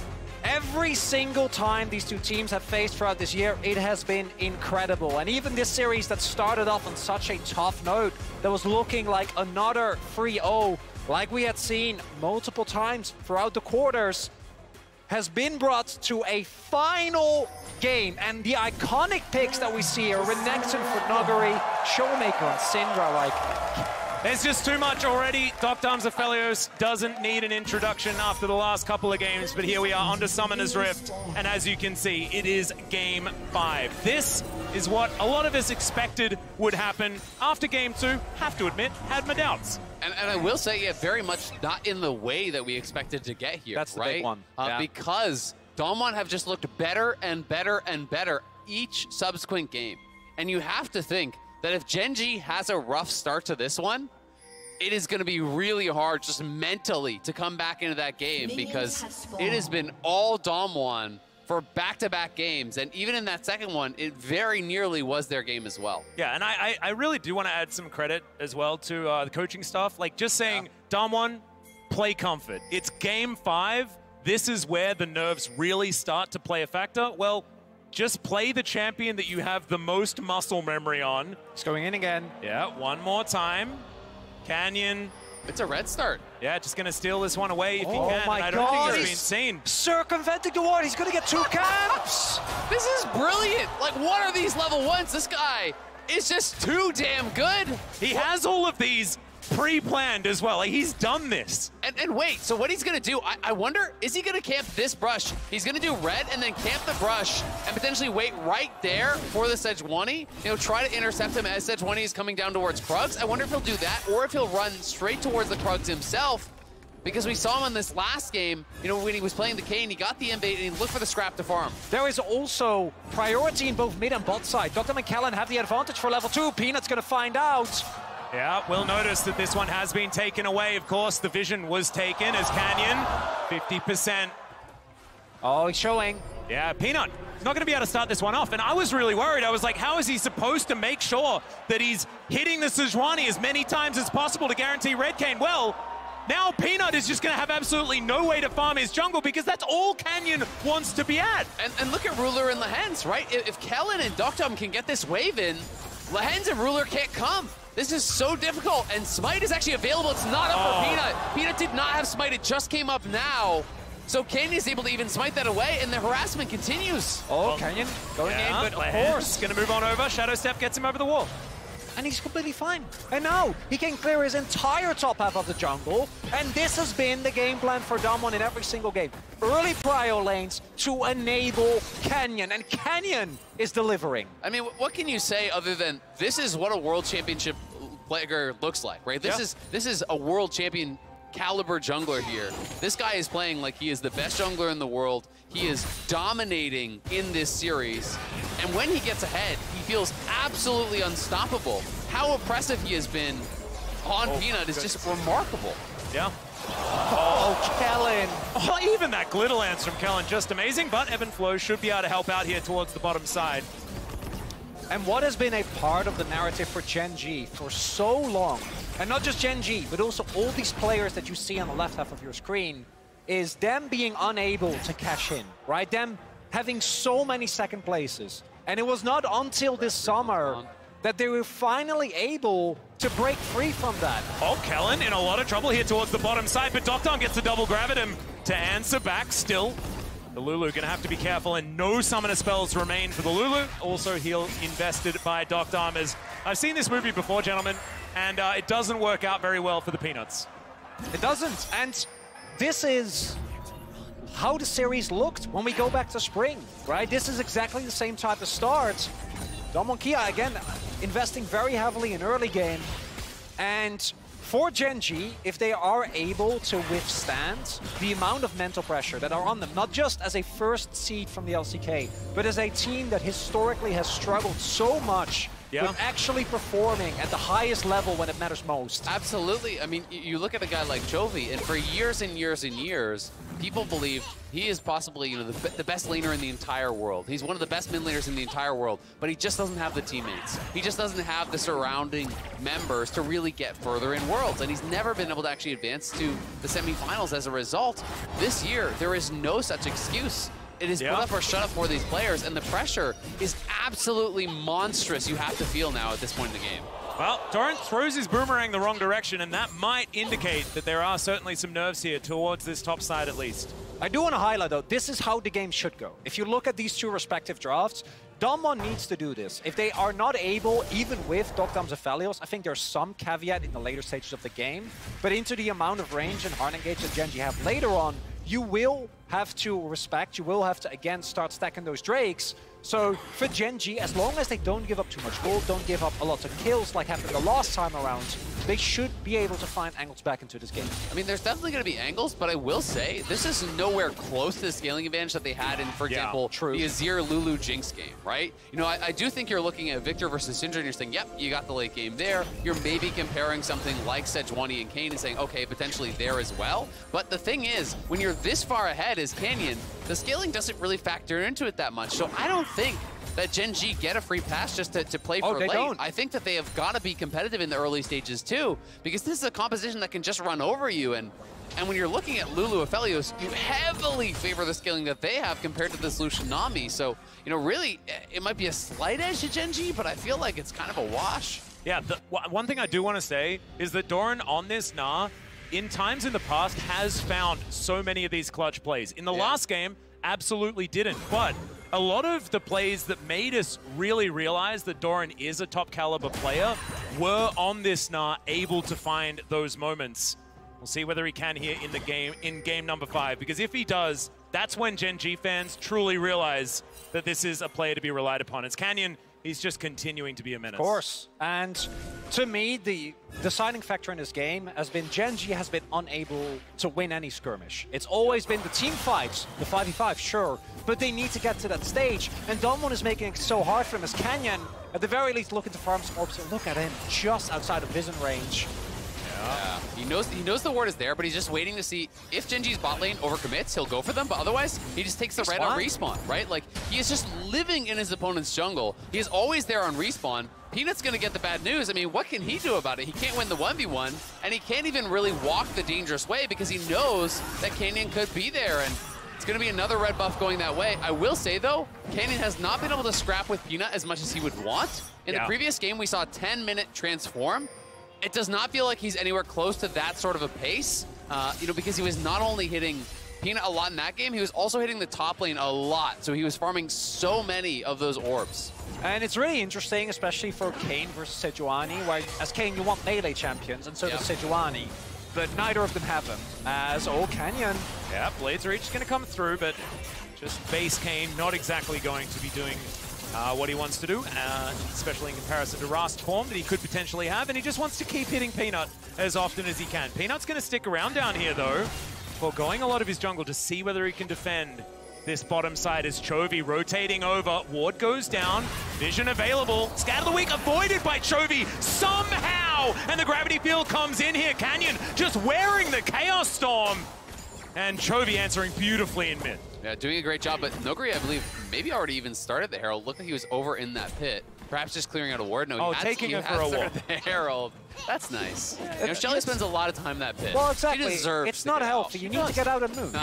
And it's been 5 games, you know, and often they just leave it there. And yeah, pick it up that way. So, Waller just going to throw the culling at them. Tidal Wave comes in, it's going to interrupt Updom. Wild Growth comes through, can he answer back? My God, the Moonlight Vigil's so good, but Ruler able to get himself out. And I thought that was the catch Gen.G needed. When will we stop giving Dr. Aphelios? This just keeps happening. I think it might be semifinals, I don't know. Unbelievable, as we're scrapping. Well, Umbral Trespass is going to come through. Peanut just going to bring Canyon as far away as possible. The flash going to come through. That is a fantastic Glacial Prison as Peanut has to now flash away. Showmaker doing a fair bit of work here as he threw the ultimate through, as the Eye of the Herald is going to come over and the flash has to come out. That is Herald going over to Gen.G, some much-needed momentum. And that's pivotal. Canyon had to smite early there to make sure that he didn't die. And as a result, a little bit disjointed. This is a really, really big win for Gen.G because it buys them so much time. Absolutely. And as much as it has been an impressive amount of pressure from Canyon, at the end of the day, what is the advantage? You know, it's 400 gold. The Renekton didn't actually have Prio there critically up in the top lane. It was the Gnar coming down first. Renekton could not get there. So as you say, Canyon doesn't have this early transform. He's pressured off, has to early smite. They lose the Herald. They lose Flash off of both Canyon and Showmaker. Flash recently lost as well on Noguri. And you start to realize, hey, Gen.G, I think, are going to be pretty happy about their positioning in this game. Yep. And it's game 5, and you can see Doran using Cube's skin as well. Cube, of course, was very well known for being pretty good in those game 5s, especially in the regional gauntlet. So a bit of a shout out there. We don't see a lot of using former teammate skins. Yeah. So I like the shout out there from Doran, who does do it almost every time he plays Gnar. And overall, the amount of pressure that Domon was able to generate in the very early game, I think would have really snowballed if they had gotten that Herald. But now, Gen.G is on a, at least, I think, if you're in much better pace. We do see the early Merc threats being picked up by Chovy. And if they can pick up an early Drake, as Kellen needs to be careful. Well, I mean, it's also worth checking out on the fact no Drakes have been taken, right? You know, we look back to the previous game where it was like, all right, they really have to snowball. Well, they took a 630 Drake. I don't think the pressure is on in the same way to snowball in this game as we had talked about in that previous one. But we are 11:30 into the game. They didn't get the first Herald. They haven't taken any dragons. And when Herald gets dropped here, you know, by Chovy, he can actually get solo plate gold, which is very nice for the Victor and a rare situation for a mid laner to have. Plus, that's going to just even out all of the difference in the gold lead, right? Like, that is the difference right now, is these couple plates that he's going to get. Yep, Gale Force now completed here as well for Docdom, which is very, very important. But I do want to, head towards this mid lane and talk about Chovy. The fact that he has been actually falling behind in lane over the last couple of games compared to Showmaker. This time around, though, basically free lane, 10 CS up right now on the Victor, who is generally very, very stable. Of course, 2 limited mobility laners in that mid lane, so it should just be a trade, but Chovy seems back to his old ways as Canyon and Doran just saying hi to each other, but the Shadow Step should allow Canyon to get one over, as now Noguri just going to be alongside Canyon, zoning Doran away. I actually really like what Doran tried to do there, knowing that his team is playing on the bottom half of the map. He tried to take away camps to deny them to Canyon. Not going to be the case. Canyon is there in time. Chovy, as you were saying earlier, Azil, picks himself up the early solo plate gold. And Doran is actually doing a really good job here, I think, of denying an even bigger snowball. Does give up a plate or two, but you can't stay near to it anyway because you would get dove. And Chovy also bullying out this Kane out of his jungle. Yeah, another gravity field going to come through here as Canyon should at least be able to try and pressure this one out. Chaos Storm has been invested, and Peanut from Fog of War not going to find it, but still a lot of damage. Canyon secures the blue buff, not entirely sure whether that was worth, but it's still going to be first blood going over to Gen.G. Yeah, the only explanation I have there is Canyon thought he was dead to rights and decides he's going to get XP and a little bit of gold before he goes down. He had no flash, and I believe his E was on cooldown, so definitely a huge first blood going the other way, and Showmaker now no flash either. Yeah, Lehens is surfing down as well. Aqua Prison not quite going to find it, but still, this is Gen.G coming alive in Game 5. Chovy secures the second one. And especially on a pick like Victor that scales and snowballs so well, if he picks up a couple of early assists, helps him towards those evolutions. Gen.G looking revitalized here in game number 5. There's the no, the Wallop has to be flashed. Boulders flying through, but there are minions in the way, so Noguri's going to survive for now. You can hear New York coming alive in favor of Gen.G right now, but Damwon not out of it just yet. I mean, it's like, what? It's 600 gold? It starts to feel like all eggs in the Docdom basket, though. Hey. Things not looking that good. That's where the eggs belong, Azale. That is where they belong. To put them. I mean, Noguri, losing out of that 1v1 very heavily against, it was literally parts of a Phage and Tabby's when he already had the Bork completed. Showmaker, dies there. The kills goes to Chovy. Chovy also got solo plate gold, so Chovy is over 1,000 now, 1,200 gold ahead in that 1v1. Oh, Peanut coming down, looking for Docdom. Winter's Wrath is good as Canyon is going to move in. He detected a melee champion on the Rift, and immediately he's there. But Peanut's going to back away, and Canyon remaining patient as they get the shove towards this outer turret bottom lane. And considering the history of these two teams and how much they have fought, how hard fought every single game has been, the sidesteps on these bubbles from Callan, absolutely impeccable. But these two teams know each other so well, and I think it shows in so many of the plays that we're seeing around the map.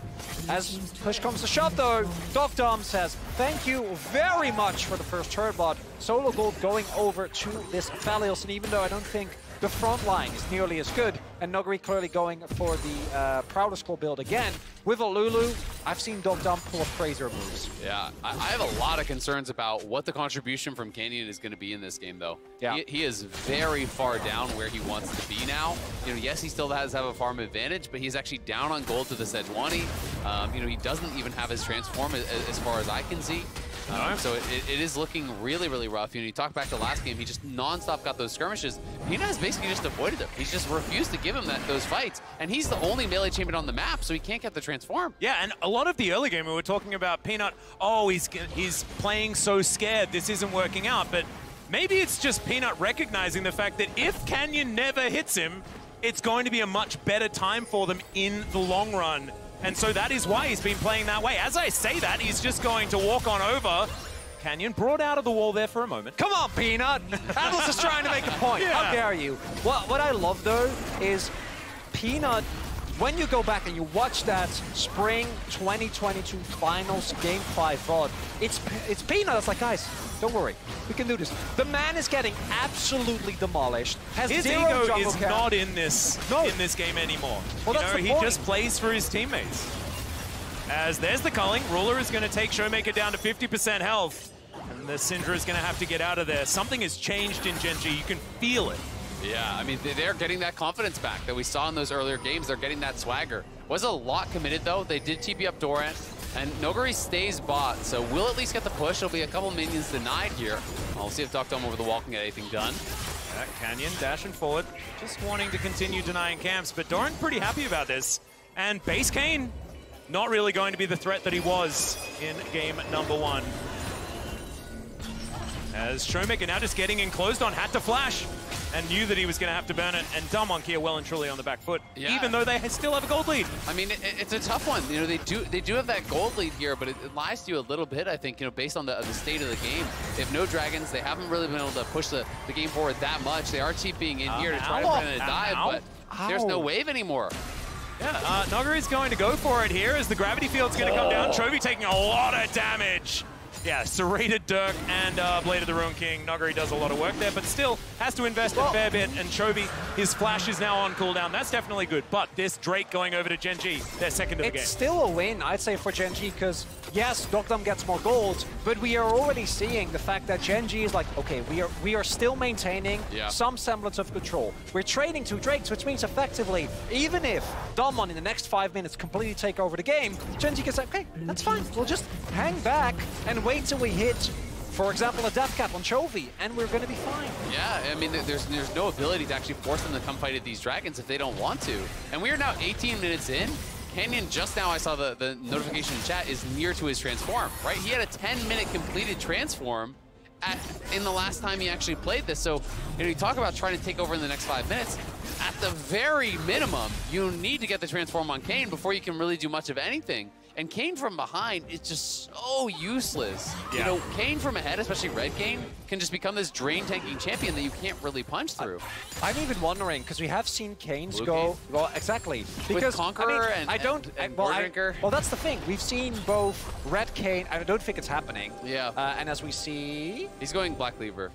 Yeah, okay, there's no way. Still hasn't transformed. No, he doesn't have it yet. God. He's Still near. no. Like, you do get some passive generation or whatever. Like, eventually you will get there, but it's going to be 20 minutes or later before double he even the has time. It. Yeah. Now he's going to shadow step forward. Yeah, exactly right. Peanut going to come forward, and Canyon's like, oh, melee champion. But he's not going to be able to get there. And Gen.G just getting so much control. This outer turret, and this is what Ruler loves to do. Just donates the culling right into the bottom lane of Damonkia, even though they didn't want it. And the amount of times we've seen Ruler do this exact move throughout the entirety of summer is insane, right? Like, this is why his Lucian was so highly prioritized by this team, because it helps them so much with taking these mid-game stalemates and turning them into a win for Gen.G. As Showmaker... Oh, Peanut has done it again. The gravity field is there, the Chaos Storm as well. And yeah, you can scatter, but that's not the weak that you're aiming towards. No, I mean, and Canyon... You know, not able to actually get any sort of pressure here that you would hope against this Sejuani. You would hope that you'd be playing from so far ahead, but it's Peanut really looking strong now in the 5th game, this final game here. And even if the ulti didn't hit, Showmaker's just so far up, you had to think he was dead. He has no flash. And the amount of times, we've spoken about it already, how many teams Peanut's been on not being able to claim the major prize. And often he has found himself making ego plays later on. Things like his Lee Sin have definitely been detriments often in later stages where Peanut, they're relying on him so much, doesn't actually come through. But this year, it's been very different as 20 minutes. And Rast is going to be employed. That is a late transformation, but still, it has come on in. But I'm just so proud of Peanut for being able to get right back on the horse here in game number 5. This is maximum pressure, and he's looking great. And regardless of the outcome, like, these two teams have delivered so much more than I think was respected of both teams. Damwon, after the summer, has had such an incredible resurgence, bringing Gen.G to 5 games, even if it doesn't end up working out in the way that they did, is incredible. And for the flip side on Gen.G, to be known as a team that struggles so much with actually following through, maintaining this level of composure is looking very, very good. Absolutely, you know, and they do have that pressure on them. You know, Peanut, you talk about his struggles. For him, it's been more international. The man has won LCK titles on 4 different he's teams. very good at that. But once it gets to the maximum pressure, that's when things do fall apart. Goran. Spotted. And things are going to be so much down to execution now. You know, Nuguri going for this Prowler's Claw build, it is so glass cannon. If you can find that perfect flank, you can really make it happen. But if you cannot, you are just going to be useless.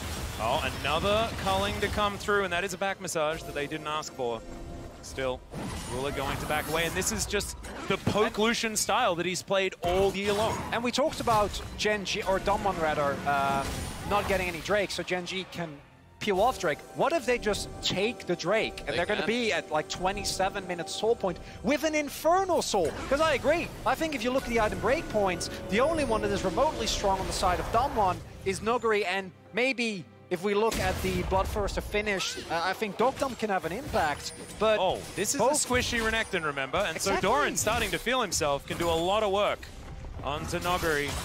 And you just look at the vision, right? As I was highlighting, there's really just some very shallow vision. They have nothing kind of across that midpoint here. It's very difficult for Domwon to be able to get their way in, but clearly they want to contest here. They are moving up, and Ruler... Oh, yeah, just dashing forward. Canyon has to try and get himself out, but he is out of this fight completely. Boulder Toss flying forward from the Gnar. They're going to keep going. Yeah, they are on this Drake already, and you can see now it's a mini Gnar trying to play bodyguard, but the gravity field's going to be there as well. Chaos Storm going to come through, so many flashes, going to try and get Damwon Kier out, and Nuguri is sewing. Oh, the Prowler's Claw, but it is just a Nami, and going 1-for-1 Nami for Renekton, you're probably okay with that if you are Gen.G, but it might give Damwon the in. They're not wanting to go for any sort of flip. This 4v4 is something that Gen.G want to try and take themselves, given the health bars, but like you say, Dogdom, no Moonlight Vigil now, but he's still dangerous. Meanwhile, on the top side, Showmaker is just soloed out by Doran. He's not done yet, as he's now trying to fight Dogdom, but that could be dangerous. The wall looks great, and now Ruler shows up. Gen.G should be able to get to the soul point, and it's a double kill outside of it. Oh my god, never mind. Canyon secures the Drake. That is actually so big, because that should have been Gen.G at soul point there. Still, it's moving more and more towards Gen.G, and they're going to go for the Baron here. Can he use both his smite charges? Because he used one on the Gromp to heal up, so he has no smite here for a little bit. We'll see if they can get there. Health bars are low. Showmaker's teleport is alive in 8 seconds. Do see Canyon making his way over. Will get spotted though. Oh, and Canyon now in trouble. Does manage to get the Blade's reach, and it's doing a lot of work as far as that healing is concerned as well. Doran now with the Nabot charging up Nuguri, trying to get on top of Lehans, but there's the Umbral Trespass. The Baron! It's actually peeled away from, but still, Nami once again dead, but Kane's also going to go down. Now no jungler. Yep, no jungler, but the health bars are too low, and the resets have come through, so they can't actually do it. So you get both sums off Lehans, you kill him, you do trade back Cadian, but you prevent that. And we have to watch here one more time. The culling cooldown was actually so key, because this fight was so extended that it did come back up. But you look at the initial play, Nuguri going in and just deleting him. And that's what you have to do when you play this Renekton build, right? You see why it's valued. The problem here, though, is that in the extended fight, we see the range advantage is big, and Dogdom doesn't have IE yet. Used his Moonlight Vigil early on, and Doran, as you pointed out in the past, Atlas has done this, finds it here on Gnar as well. But this might end up, if Damwon pull it back, this might be a game. So this is a heist. Peanut didn't even know, I think, until way too late. And Canyon finished. 60. Oh, wait, did he finish it with an auto? Did he not even have he his did. smite? It was an auto. Yeah, I think he didn't even have his smite, and Peanut knows it. He's like, no, darn it. How dare you? But one Drake, not exactly going to be the end of the world. It's still a big win for Gen.G. But I will say, that could be a difference maker, because that buys them time, right? Now you have Dogdom inching closer and closer towards IE, and he is going IE third. It's not an LDR build. He already has the BF sword. Oh dear, Dogdom, he's just going to get 100 to 0 during that CC. Peanut finding the angles after such a sad game 4 to come back and find these opportunities. Amazing work from Peanut, as now Damwon Kier are looking for it onto Doran. We're going to cut the video. We don't want to look at it, as Gen.G are going to push in on this inhibitor turret.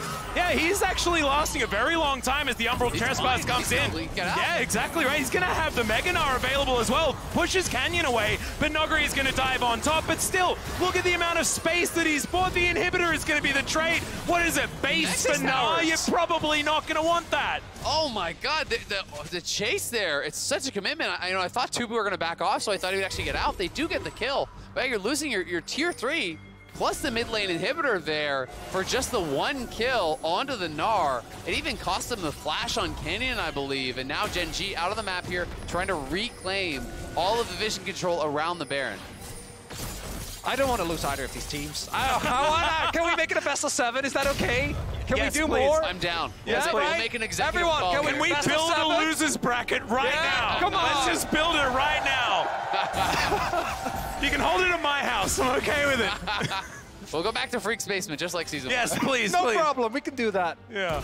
As overall, there is so much to be said. Every single time these two teams have faced, it's been incredible. But you know who came out on top? It was Gen.G. Yeah. Yeah. Feeling that way. Yeah, I mean, they are looking like they are in such a good spot. The pressure is on for Damwon. They need to find one of those big plays here. I mean, Chovy is just so monstrously ahead here. A full completed item up on Showmaker. This Syndra is just really not threatening whatsoever. So, you know, if you're trying to craft a way to win the fight, I think it has to be about creating space for Dom, finding one of those incredible Inferno Multis, or Noguri getting into the backline and instantly killing someone like Ruler. It has to be a big target. It can't just be Lehens. It goes back to the adaptation that both Damwon and Gen.G have shown in the best of 5. Because initially, it was Ban Yuumi, as we found out after 2 games. Yeah. Shocking turn of events. But then, it was Damwon's early jungle pressures. Oh, Showmaker. Yeah, Peanut has just found Showmaker here.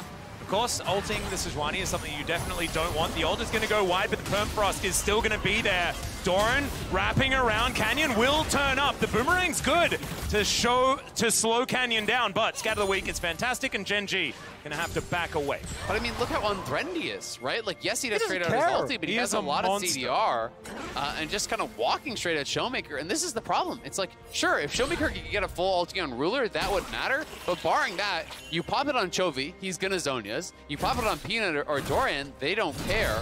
It's so difficult for Showmaker to get towards the targets that he really needs to access unless they can control vision and have their opponents face checking into them. But then you look at the vision, and again, it's so difficult, right? Like, there's 0 wards in this entire side of the map. There's nothing there for them to really be able to kind of create those pockets where they could find a pick. Well, now Gen.G are going to be able to take their first Infernal Drake of the game. That will be Soul Point now, but you can see Damwon Kia not actually going to challenge for it. They use this time, right, to try and build up to get that opportunity, and there is the IE from Dom. Do you believe? That's if you're a Damwon fan, if you're on Damwon, you have to, because he is your ticket to the semifinals. I don't think anyone else can get you there. It has to be Dom stepping up in this key moment. I don't think that Canyon or Showmaker can do it from this positioning. What about Serrated Dirk that's just being completed? Cyrilda? Yeah. Sorry, yeah, Cyrilda. Well, I mean, that's a one-shot waiting to happen if you can get to Ruler, but if it's on Chovy and he gets an early Zonias... Peanut! We've seen this play before. He's just going to dive right on top of Kellen. He's an afterthought. Ruler's just going to tap him on the way out. Dom does have some decent long-range guns as Canyon going to be spotted on the flank.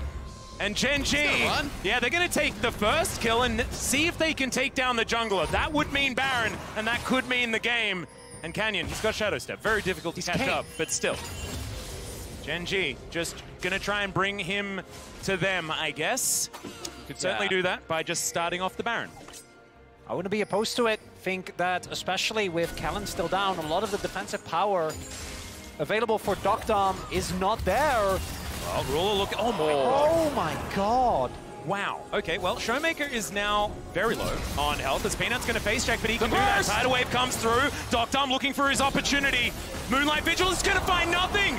On the flank is Canyon, but oh my god, the Scatter the Weak! Damwon Kia, they found it one more time. Chovy, he goes golden as now Peanut's trying to do it. Can Chovy get there? Dom needs to know he's not going to.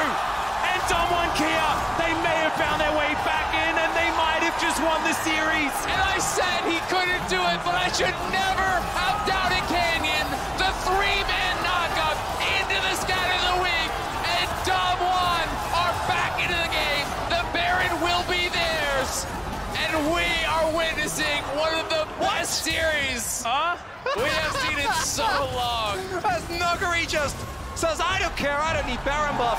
And unironically, in this Red Bull Baron power play, That Cyrilda's grudge finish is the reason why Peanut goes to like, what is it, 30, 40% health here. Like, look at this. I can't believe it's Renekton. It's the Empower W, the burst there, the PTA procs, it amps the damage here, but then watch the top of your screen. It's all about Canyon. As they group up, they come forward. Look at this knockup. He finds positioning. Three-man knockup. Ult into scatter from Showmaker. He hits everyone. 4-man scatter there.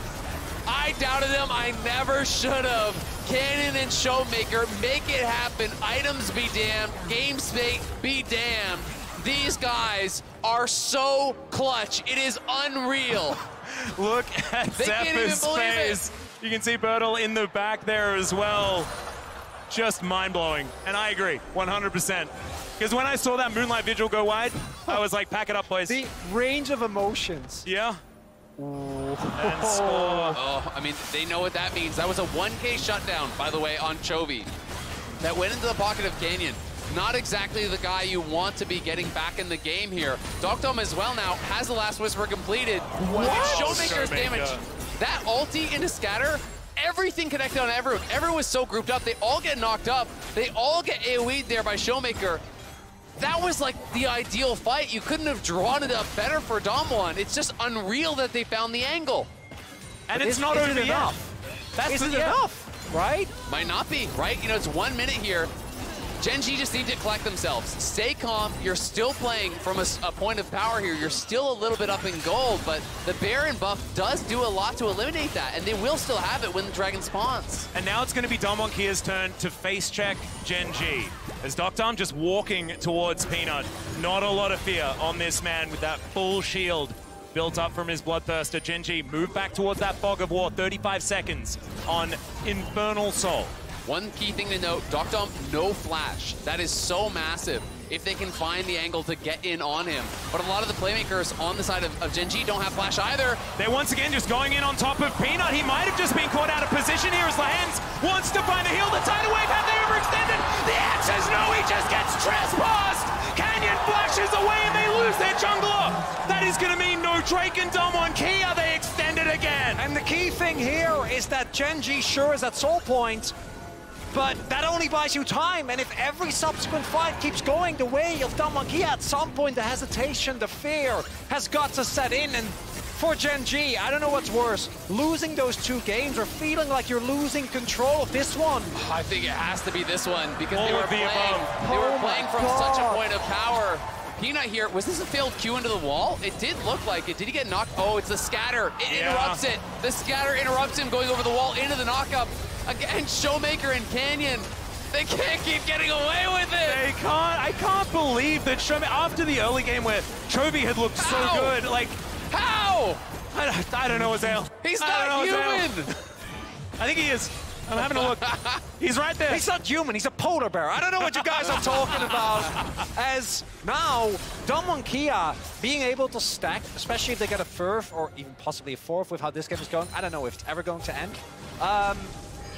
Infernal Drake is going to give them so much offensive power, and I do think that they might run into issues with things like the Renex and like the Syndra if you don't have burst potential. But right now, they're feeling completely fine. Look at this, though. Death Cap completed there for Chovy. Ruler now has that GA as well. He's on 4 items.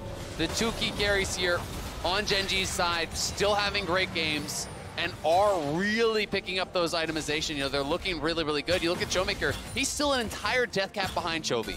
So yes, Damwon is getting some momentum. Yes, they are playing really well from this point, but if Chovy can have one good team fight on the Victor, that may be all they need to really close this one out.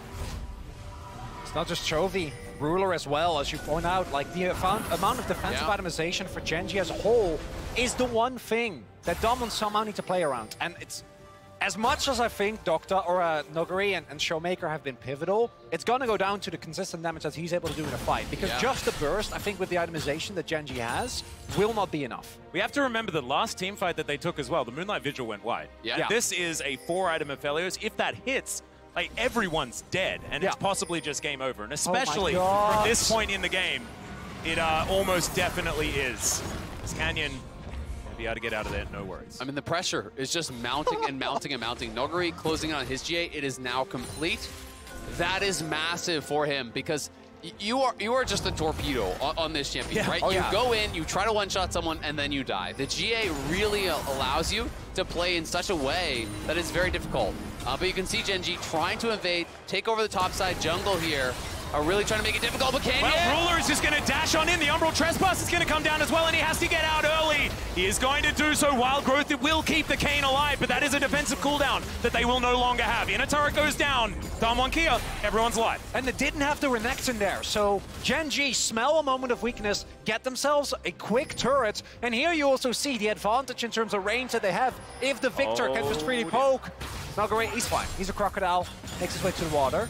And there's a grand total of 0 wards from Damwon in that topside jungle. They have nothing, no vision whatsoever. They are getting choked out, and that is where it gets dangerous. They do know with mid-prio now, some of Gen.G's show, so Canyon moves in, tries to retake that vision control. That is LDR done now, and Stopwatch is available for Dokdom. He also has the flashback. These summoners become so critical in the later stages. As you said, it's all execution now, right? Like, we're pretty much dead even. Both these teams have like great scaling parts. I know. He's lying in wait. He's underneath the water. He is getting closer. Yep. Nostrils poking Nostrils out. flaring. Absolutely. You can feel it. It's very, very frightening. And now with the GA, he could possibly get 2 rounds of spells, which I think is way too many. Even one was doing so much damage. As now Canyon looking for Peanut off to the side. Peanut still looking for these angles. Showmaker has even popped a potion here, you know, knowing that it's potentially going to come down to this one fight. You know, this late into the game, 40 minutes in, the death timers get very, very long. If you have a wave, it could be it. Dokdom gonna have to get out of the way of that one. Does do so. Gale Force now on cooldown. Canyon also not taking too much damage here. Noguri still just trying to make sure that he stays in the dark, but all of these death rays from Chovy hurt so much. And now this could be it. Noguri on the flank, wants that opportunity. Dokdom not going to be stunned by the gravity field. Still just out of range of it. Gen.G staying. Phalanx complete. Noguri and Canyon off to the side. Ruler thinks he may have spotted the flank here. Does do so. Tight call, its blessing. Comes down as well. Another double tap. The Canyon survives. And Damwon Kia, they're just going to move over. They want to grab themselves. This Baron is... Oh, Canyon going to get caught out by the Gnar, but it's only one for Doran. That is not enough value. Exactly. Dokdom holding onto it, though. The culling up again as well here for Ruler. That is critical. There's no Mega Gnar for a while now, but Gen.G do have mid-prio. They're going to try to pull Dokdom and the rest of the team back towards them. Will Damwon look for a fight here? Canyon has healed up. If you're going to use an ultimate, though, Doran's ult is the one you want to use, because it's already back. But the key thing here is Drake is up, Ruler is soloing it, and that might be Infernal Soul here for Gen.G. Yeah, now Peanut's going to spot Canyon moving out. The rest of Gen.G are going to respect Damwon Kia as the flash comes through from Chovy. It should be, as can Canyon do it again? The culling flies down, they want it. Oh! And Canyon does it again, but can they win the fight? Here's the question. Doran is there with ulti available. Dokdom is so scary. No flash. But Nami for Renekton. Showmaker also dead. Dokdom once again misses the Moonlight Vigil. The fight is won, but how does he get away with this? Come on! Canyon is just so insane.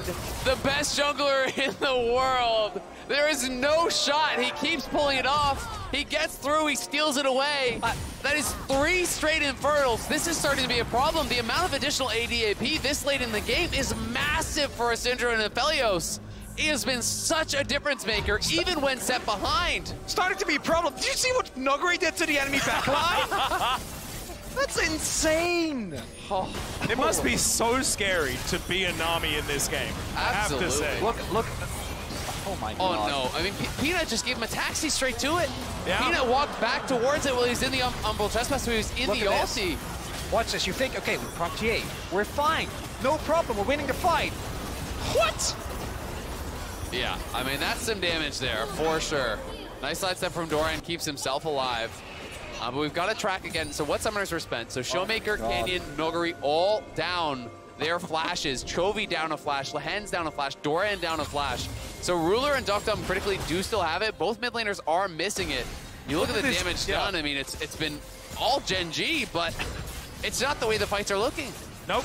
It's what happens in these 5v5s that's the most pivotal. And even though Chovy and Ruler are so far ahead, A lot of it is incidental. A lot of it is that poke damage. Boomerang coming through one more time here for Doran. And Damwon Kia, I think they're looking for their opportunity to find this fight. Dom, great team fighting guns right now. The extra range, that Calibrum going to be available. Crescendum there as well, very, very important. It's Gen.G just standing behind Peanut. It's knowing as well, like this is game 5, we're 42 minutes in. If you make one mistake, the game ends. It's over. That's it. It's immediately done. But as Damwon especially, you don't really have any hard engage. You only have pick. Look at this ward. Movement. The ward to the left, Chovy standing on top of it. They are going to sweep it out. It's also worth noting that Showmaker has been on 3 items for so long, and he has no gold. He's been spending all of his gold on sorcery elixirs because he is feeling that it is all about this next fight. Every fight is the next fight. Exactly, but it means that his item progression has completely halted, right? It has been a full death cap advantage for Chovy for a long time. They're going to turn onto Canyon. Another Umbral Trespass is going to come in as the ulti goes completely wide. The culling into the back of Canyon, though. Wild Growth keeps him up. A lot of cooldowns now have been used, but it's on both sides of the rift. That might be Baron, but Damwon, they don't want to give him the space. They immediately rush towards mid. Canyon now going to find a camp, going to be able to heal up. Yep, going to go towards that Brambleback now with the red buff available as well. Even more regen as Gen.G slink off towards this Baron. The burst damage probably not there. Damwon smelling blood in the water. Doran just going to walk his way out Dead Man's Plate. That extra movement speed, very important. Taking the red was so critical because Canyon didn't have an extra smite charge, so he couldn't actually spend the smite to heal up. So he takes the red buff there to get that regen in, but he doesn't have the ulti, and they have no vision. They are choked out. Oh dear, Canyon gonna have to dash away. Running. It is a little bit, the Reaping Slash is not a lot of distance, but he still gets out. No side of the week, just barely.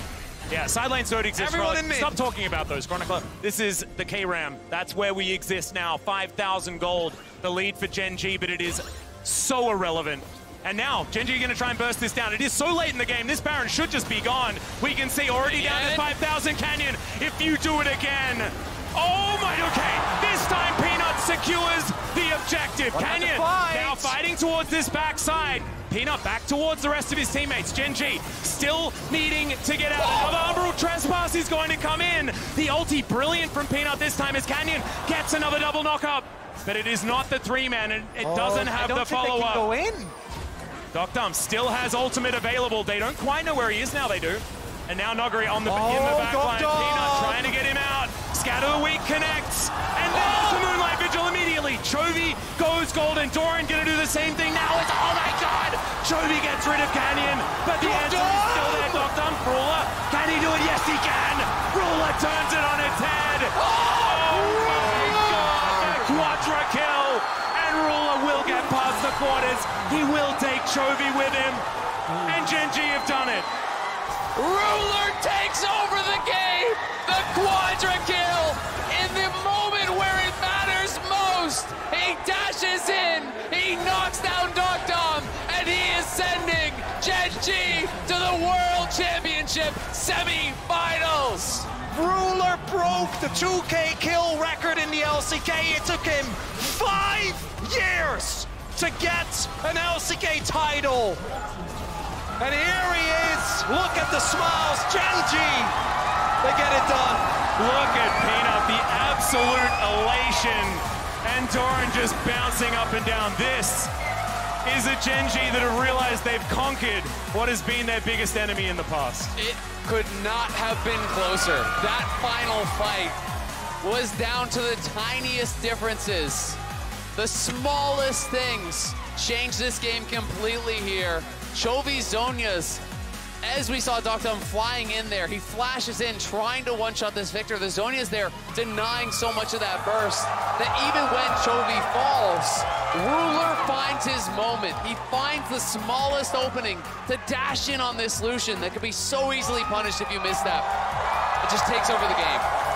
Look at Ruler's face. He knows, I mean, he was the one that did it in those last few moments.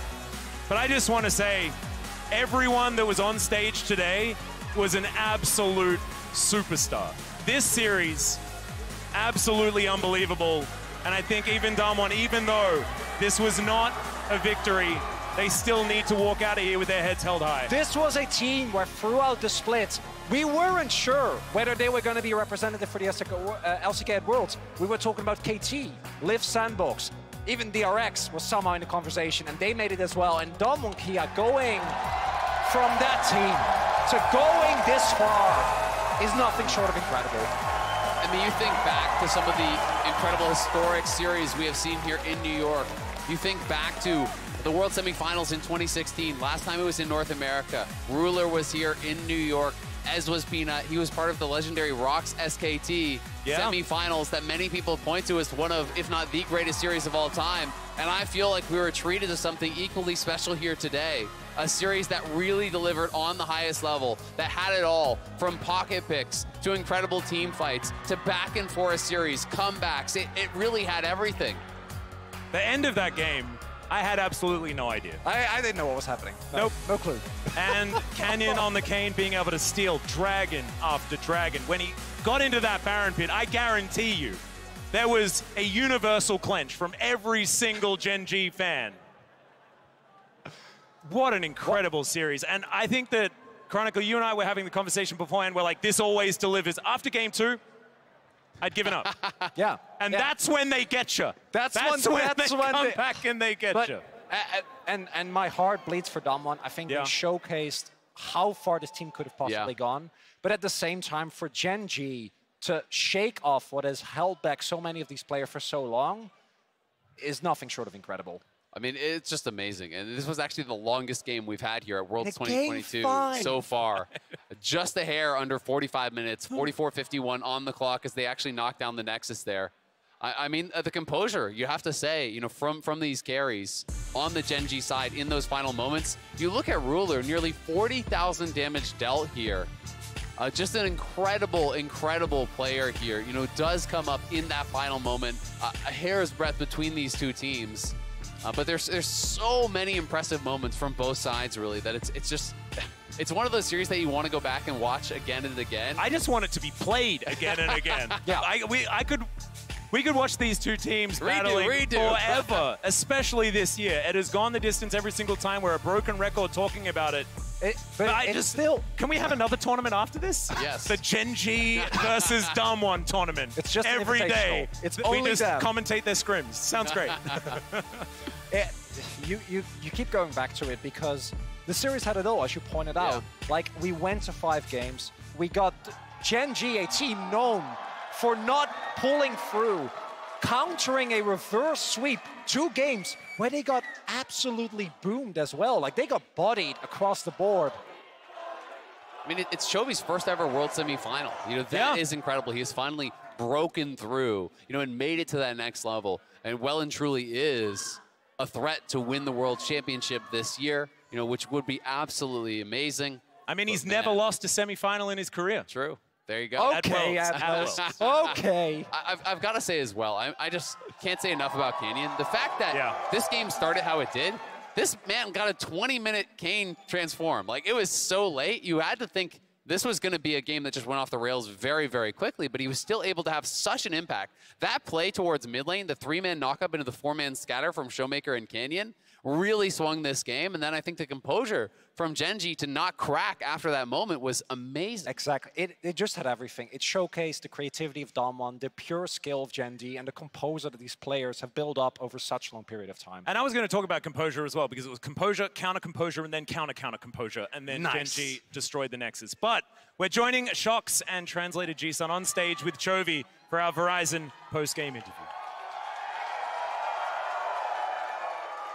Thank you very much. After what was an unbelievable series and must have taken so much out of Chovy, there's so much to talk about. But the first thing I have to ask you is about that final fight that decided it all in the top lane. Talk me through it from your perspective and the elation you must have felt when you succeeded. 네, 우선은 오늘 경기 승리 정말 축하드립니다. 정말 많은 것을 여쭤보고 싶은데요. 가장 먼저 이 경기를 결정지은 마지막 탑에서 한타를 여쭤보고 싶습니다. 탑에서 싸웠을 때 초비 선수 관점에서 어떤 식으로 상황을 봤는지, 그리고 승리하고 어땠나요? 일단 마지막 한타 때는 빅토르가 이제 레이저랑 궁만 긁으면 상대가 포커싱해서 죽어도 괜찮다고 생각해서 좀 상황에 맞게 잘 플레이한 것 같아요.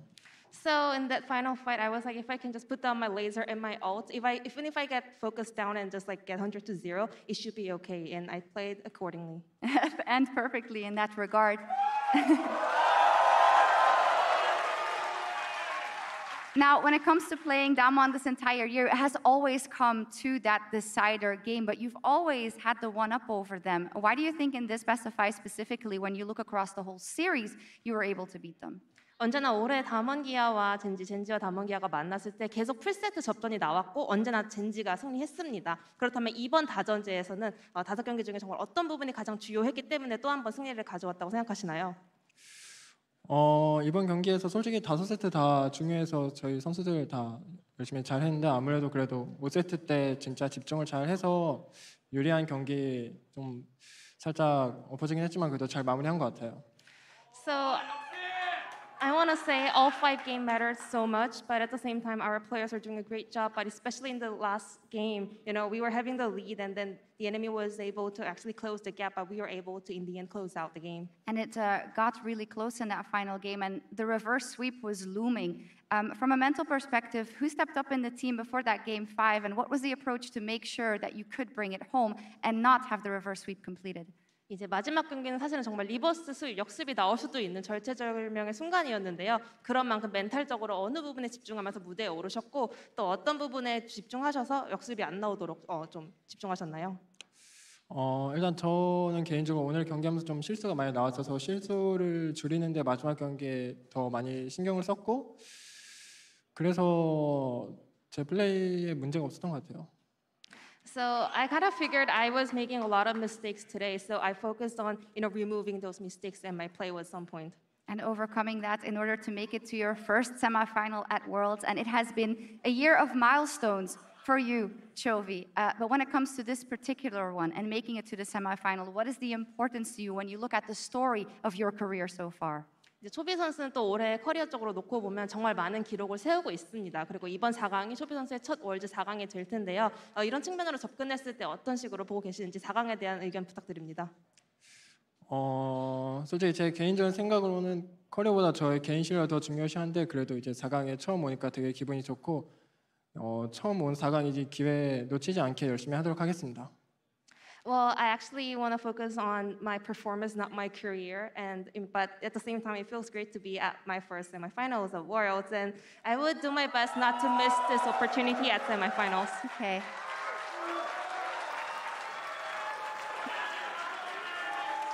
When it comes to the semifinals, you could be up against DRX or EDG. I'd love to know who you think you will be playing and what your preference would be. 이제 4강 상대는 DRX 또는 EDG가 될 예정인데요. 아무래도 준비하는 과정에 있어서 어떤 팀이 먼저 올라올 것으로 예상하고 계시는지 의견 부탁드립니다. 어떤 팀이 올라올 것 같냐면 일단 제 생각에는 DRX가 올라올 것 같고 그리고 그냥 올라오는 팀에 맞춰서 저희 팀 연습 잘 해서 상대할 수 있도록 준비하는 게 최선일 것 같아요. I think it's gonna be DRX, and we are just going to prepare accordingly, you know, when we find out our opponent. Okay, thank you very much. Congratulations, Chovy. What a huge victory today for Gen.G. Thank you so much, G-Sun, as well. And we're gonna kick it over to Worlds Cool Down.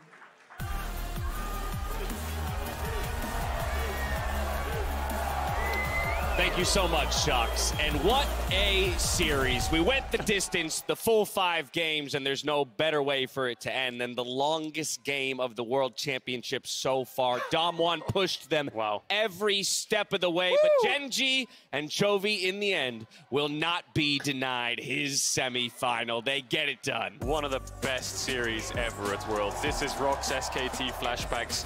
And I will say this game 5 looked doomed for Damwon. It looked like it was over. Yeah, Gen.G you too. The Damwon pickers were literally on the floor at one point. Yeah, we were sad. We were crying on the floor. We thought this was as good as done because Gen.G got a really good early game despite Canyon getting that level 1 invade. They managed to find really good team fights to bring it back. But the problem that they had was this mid-fight where Canyon made this insane play. That's what turned the game around.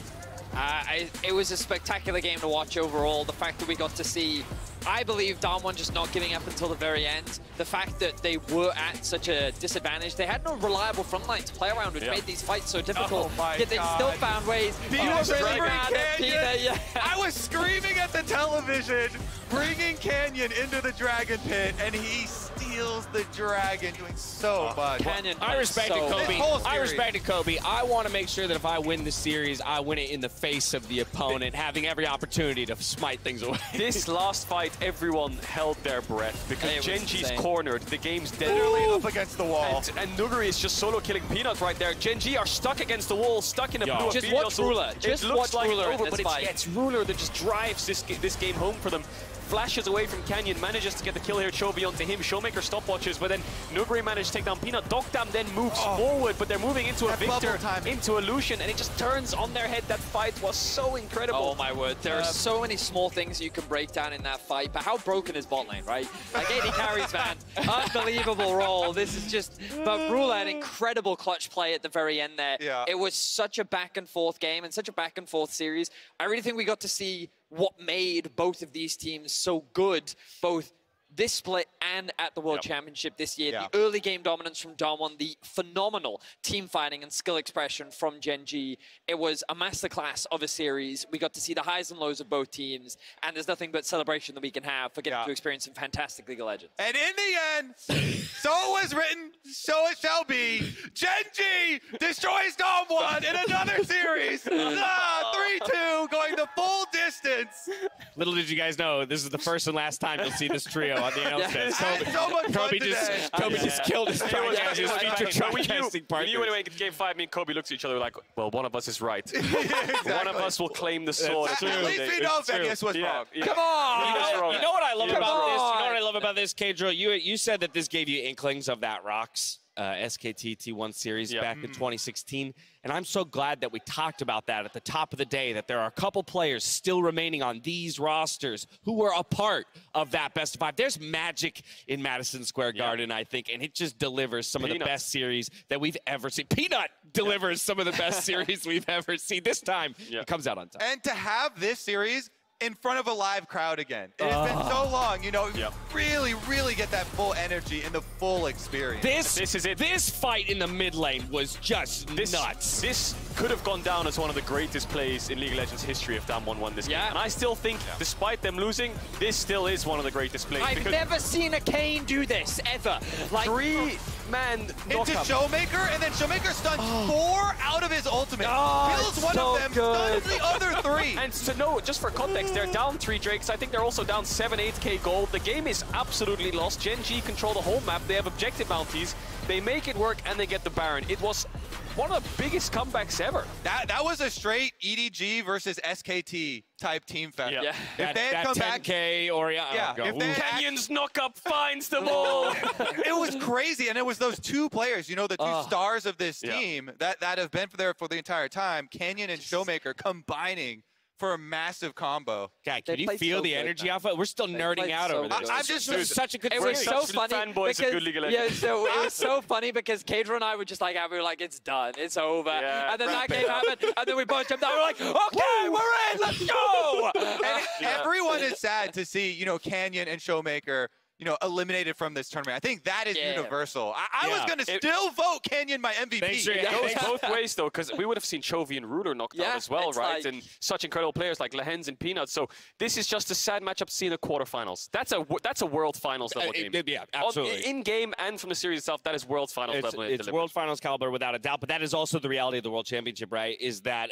basically from this point forward, every win and every loss, you know, is going to sting or, you know, bring elation to the sides. And bear in mind, right, like, it's already been talked about a lot in group stages, how for the West it was a difficult time, but then people were like, well, this is also the hardest group stage that many believe there's ever really been at the World Championship. And you look across now future opponents. On the left side, you've got T1 and JDG waiting in the semifinals, right? Yeah. And then on this side of the bracket, we still have EDG and DRX left to go. We've got last year's World Champions going up against DRX. Yeah, still haven't seen them go up Yeah, in a exactly, right? Yet. So it's not like that from this point on, Gen.G have an easy road ahead of them, right? This was just the first obstacle of many to come. And you've got T1 who just dismantled the MSI champions, world champions lying in wait. T1 are on the rise, JDG are on the rise. LPL Gen.G's the first seed, right? LCK. God knows what's going to happen in those semis, but they're going to be bangers. and we added a champion to the champion presence graphic. Let's take a look. We're up to 108 here at the World Championship. Kane, of course it was. We're just sticking them everywhere now, aren't we? Yeah, that's what I love about it, because at first I asked them to make a second page, and then they said, nah, screw that. We're all at on the same 108 page. champions. 108 champions, contested, over 107. How many is there? 160... 60 something, 63. So I think it's 63. Okay. I think it's 163. Wow. I will also note for people that yes, Rise was played for the first time today, but had been banned prior. But the Rise honestly used to great effect in the earlier games in the series as well. For as much impact as Canyon had on the Kane, I think we should not ignore what Chovy got done in those first two games. It could be easy to forget how big of a factor he was. I feel like in this final game was the first time we almost saw Canyon. I say we saw Canyon controlled. He didn't really. I feel like that the rest of the map was just not getting the same advantages that Canyon was getting in his isolated 1v1 matchup, right? And this is where it all comes back to the original point that Kobe made, the reliable carries of Chovy and Ruler. It doesn't matter how much you throw at them, they'll still find a way to have massive impact past the laning. I know it's such a minor thing, but back on the Canyon point, this fifth game, how much guts it takes to go on that invade. Clearly, big bull, clearly enemy territory. Clearly, the prep was done. I have to also probably credit the support staff for identifying where those wards get placed, right? And saying, that's hey, all Canyon, here's baby. where you That's go. support staff. I mean, just to actually do that in a game 5, that goes wrong. Game's over. Not just Canyon. Damon got balls because Nuggery as well. This man is still running the Growler's Claw Lucidity Renekton. He is just, I think, Azael's word. Torpedo. Torpedo is the best word ever. Torpedo Renekton. Nami, he's one He was for literally wanting having anyone. fish for dinner. He would find Nami, eat the Nami, and die. Swani with the passive on almost got shredded. Yeah, it was crazy. With Cyrildas, he was going Yomu's last item. My man, BF sword for the Dragonfly, he's all in. I want to go play League, man. They were making fun of me for being scared of crocodiles at the beginning of the game. No, we weren't making fun. That was some scary stuff right there. At the top of the day, I told Kobe that of all of our irrational fears, his was the most irrational, that of alligators and crocodiles. There's a lot of context missing here, okay? Sure, totally. But we don't need to give you the context. How's your fear of swords? But after that, game 5, I think I'm with Kobe. I'm pretty scared of crocs as well at this point. All right, let's take a look at the bracket. Let's try and bring this crazy day to a close here. We only have one more quarterfinal, one more best of 5 in this beautiful city and this beautiful venue of the Hulu Theater at Madison Square Garden. It's DRX versus the defending champions in Edward Gaming. The winner of this moves on to play Gen.G, who we just saw come out. Here's what I'll say. If you just look at this on paper, you have the reigning world champions, current 3rd seed from the LPL. No, I know you did. I know you did. I'm re-emphasizing. They are the reigning world champions. Oh, got it. Right? Got it, yes. Edward Gaming, the LPL's 3rd seed as the reigning world champions, going up against the 4th seed from DRX that barely made it into the World Championship. And while they did finish top of their group, they were like arguably the least dominant of all of the first seeds out of all of the group stages. On paper, you would expect this to be a 3-0. However, I just don't think that that'll be the case. I think that with the performance that we've been seeing from Zeka in the mid lane, with Deft finding his comfort on things like the Ash Heimerdinger in the bot lane, his Caitlyn performances, I'm expecting this to be a lot more competitive than I think that it is portrayed on paper. All right, yeah, Chovy talking about thinking DRX is going to get through, but did he consider they're against the reigning world champion? What was it? Can you say it again? What was it? The reigning. The reigning. Like, last year they won. Oh, did they? Yeah. I also saw somewhere the rulebook if they're also the 22 world champions. What is he on to? I've always wanted to do that and never did it online. Right, just call somebody out on that like that. Yeah. Oh, he's writing down EDG reigning world champions just to make there it clear. It is. Just make sure you get that down on a whiteboard before I close out the show, my friend. Yep. All right, all.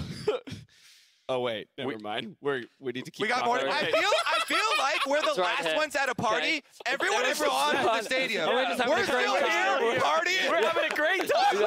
Honestly, get the games up again. The lovely venue staff here is probably so sick of hearing us talk, by the way. All I'm saying is replay the 5-game series, and we'll have this segment in between. We'll go again. We'll be joined by the reigning world champions tomorrow, EDG, as they go up against DRX. Boom. There it is. I don't know what Kobe wrote. Gen.G 3-2. He was right on his prediction. He was. Congratulations. So the sword is rightfully his. That is going to do it for us, though, here at the Hulu Theater on our penultimate quarterfinal day. So on behalf of myself, the casters, the entire live broadcast crew, thank you so much for watching. We'll catch you tomorrow for more League of Legends here at the Hulu Theater. Until then, stay healthy, stay safe. B-Team! The B-Team! B-Team! The B-Team! B-Team! The best B-Team! Welcome, everyone, to the Hulu Theater at Madison Square Garden. Today, we settle a matchup that has kept us on the edge of our seats all year. A battle between former world champions and reigning regional titans. Canyon is on the back and there's Chovy. There's the flash twist in advance. He throws out the barrel to get rid of the rise, but there are so many problems. The body slam is pretty good, but still, it's going to be first blood and it's delivered to Chovy. 야, 남이도 높여. 나이스. 야, 루시안 해볼게. 나이스. 야, 바탕 끝났어. 나이스. 야, 바탕 끝났다, 얘들아. 천천히 해봐. Once again, extraordinarily low as the turret will be taken down. Bramble Tack is amazing. It's another triple kill for Chovy, and now Kellen is going to be locked down. Realm Warp to confirm it, and Gen.G will destroy Damwon. 여기 정해놓자, 건배야. 보자. 잡아. 나이스. 라인도 오메가. Omega off towards the side. Noguri over the wall. He needs to get Peanut out of the pit. This could just be the 50-50. There's a phenomenal bubble. He gets it. Oh, Peanut steals it away. He's not going to escape, but they'll say thanks for the leash, and Gen.G secure Baron. And that is going to be the play. The top side has been taken down now. Doran trying to dive forward. He's still got the GA Empress Divide. Defensive, but not enough as Ruler just says goodbye to Showmaker, and Gen.G will claim the ace. The triple kill for the MF, and this should be game 2.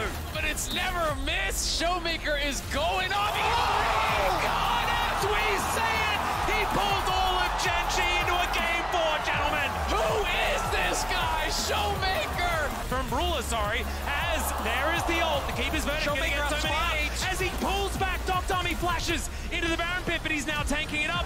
Showmaker is just massive, though. He secures the Baron, and he can now flash on top of Gen.G. I have a feeling this one's the backbreaker. This one is the game 4 guarantee. Now Noguri's going to be able to move on over. There's the flash in, gets the big stun. They want the fight. They don't really care about the dragon. Oh my God, the hostile takeover comes in. Dom has already done so much work, and they just obliterate them. Dom wipes Gen.G off the map. Welcome back, ladies and gentlemen. I hope you enjoyed the Silver Scrapes. You guys here in New York, in the audience, absolutely amazing. Moonlight Vigil is going to find nothing. On the flank is Canyon, but oh my God, the scan of the week. Damwon Kia, they found it one more time. Chovy, he goes golden, is now Peanuts trying to do it. Can Chovy get there? Dr. needs to die, but he's not going to. Trying to get him out. Scan of the week connects, and there's the Moonlight Vigil immediately. Chovy goes golden. Doran gonna do the same thing now. Oh my God, Chovy gets rid of Canyon, but the answer is still there. Dr. Ruler, can he do it? Yes, he can. Ruler turns it on its head. Oh my God, quadra kill, and Ruler will get past the quarters. He will take Chovy with him, and Gen.G have done it. Ruler takes over the game. The quadra kill in the moment where it matters most. He dashes in, he knocks down Dom, and he is sending Gen.G to the World Championship semi-finals.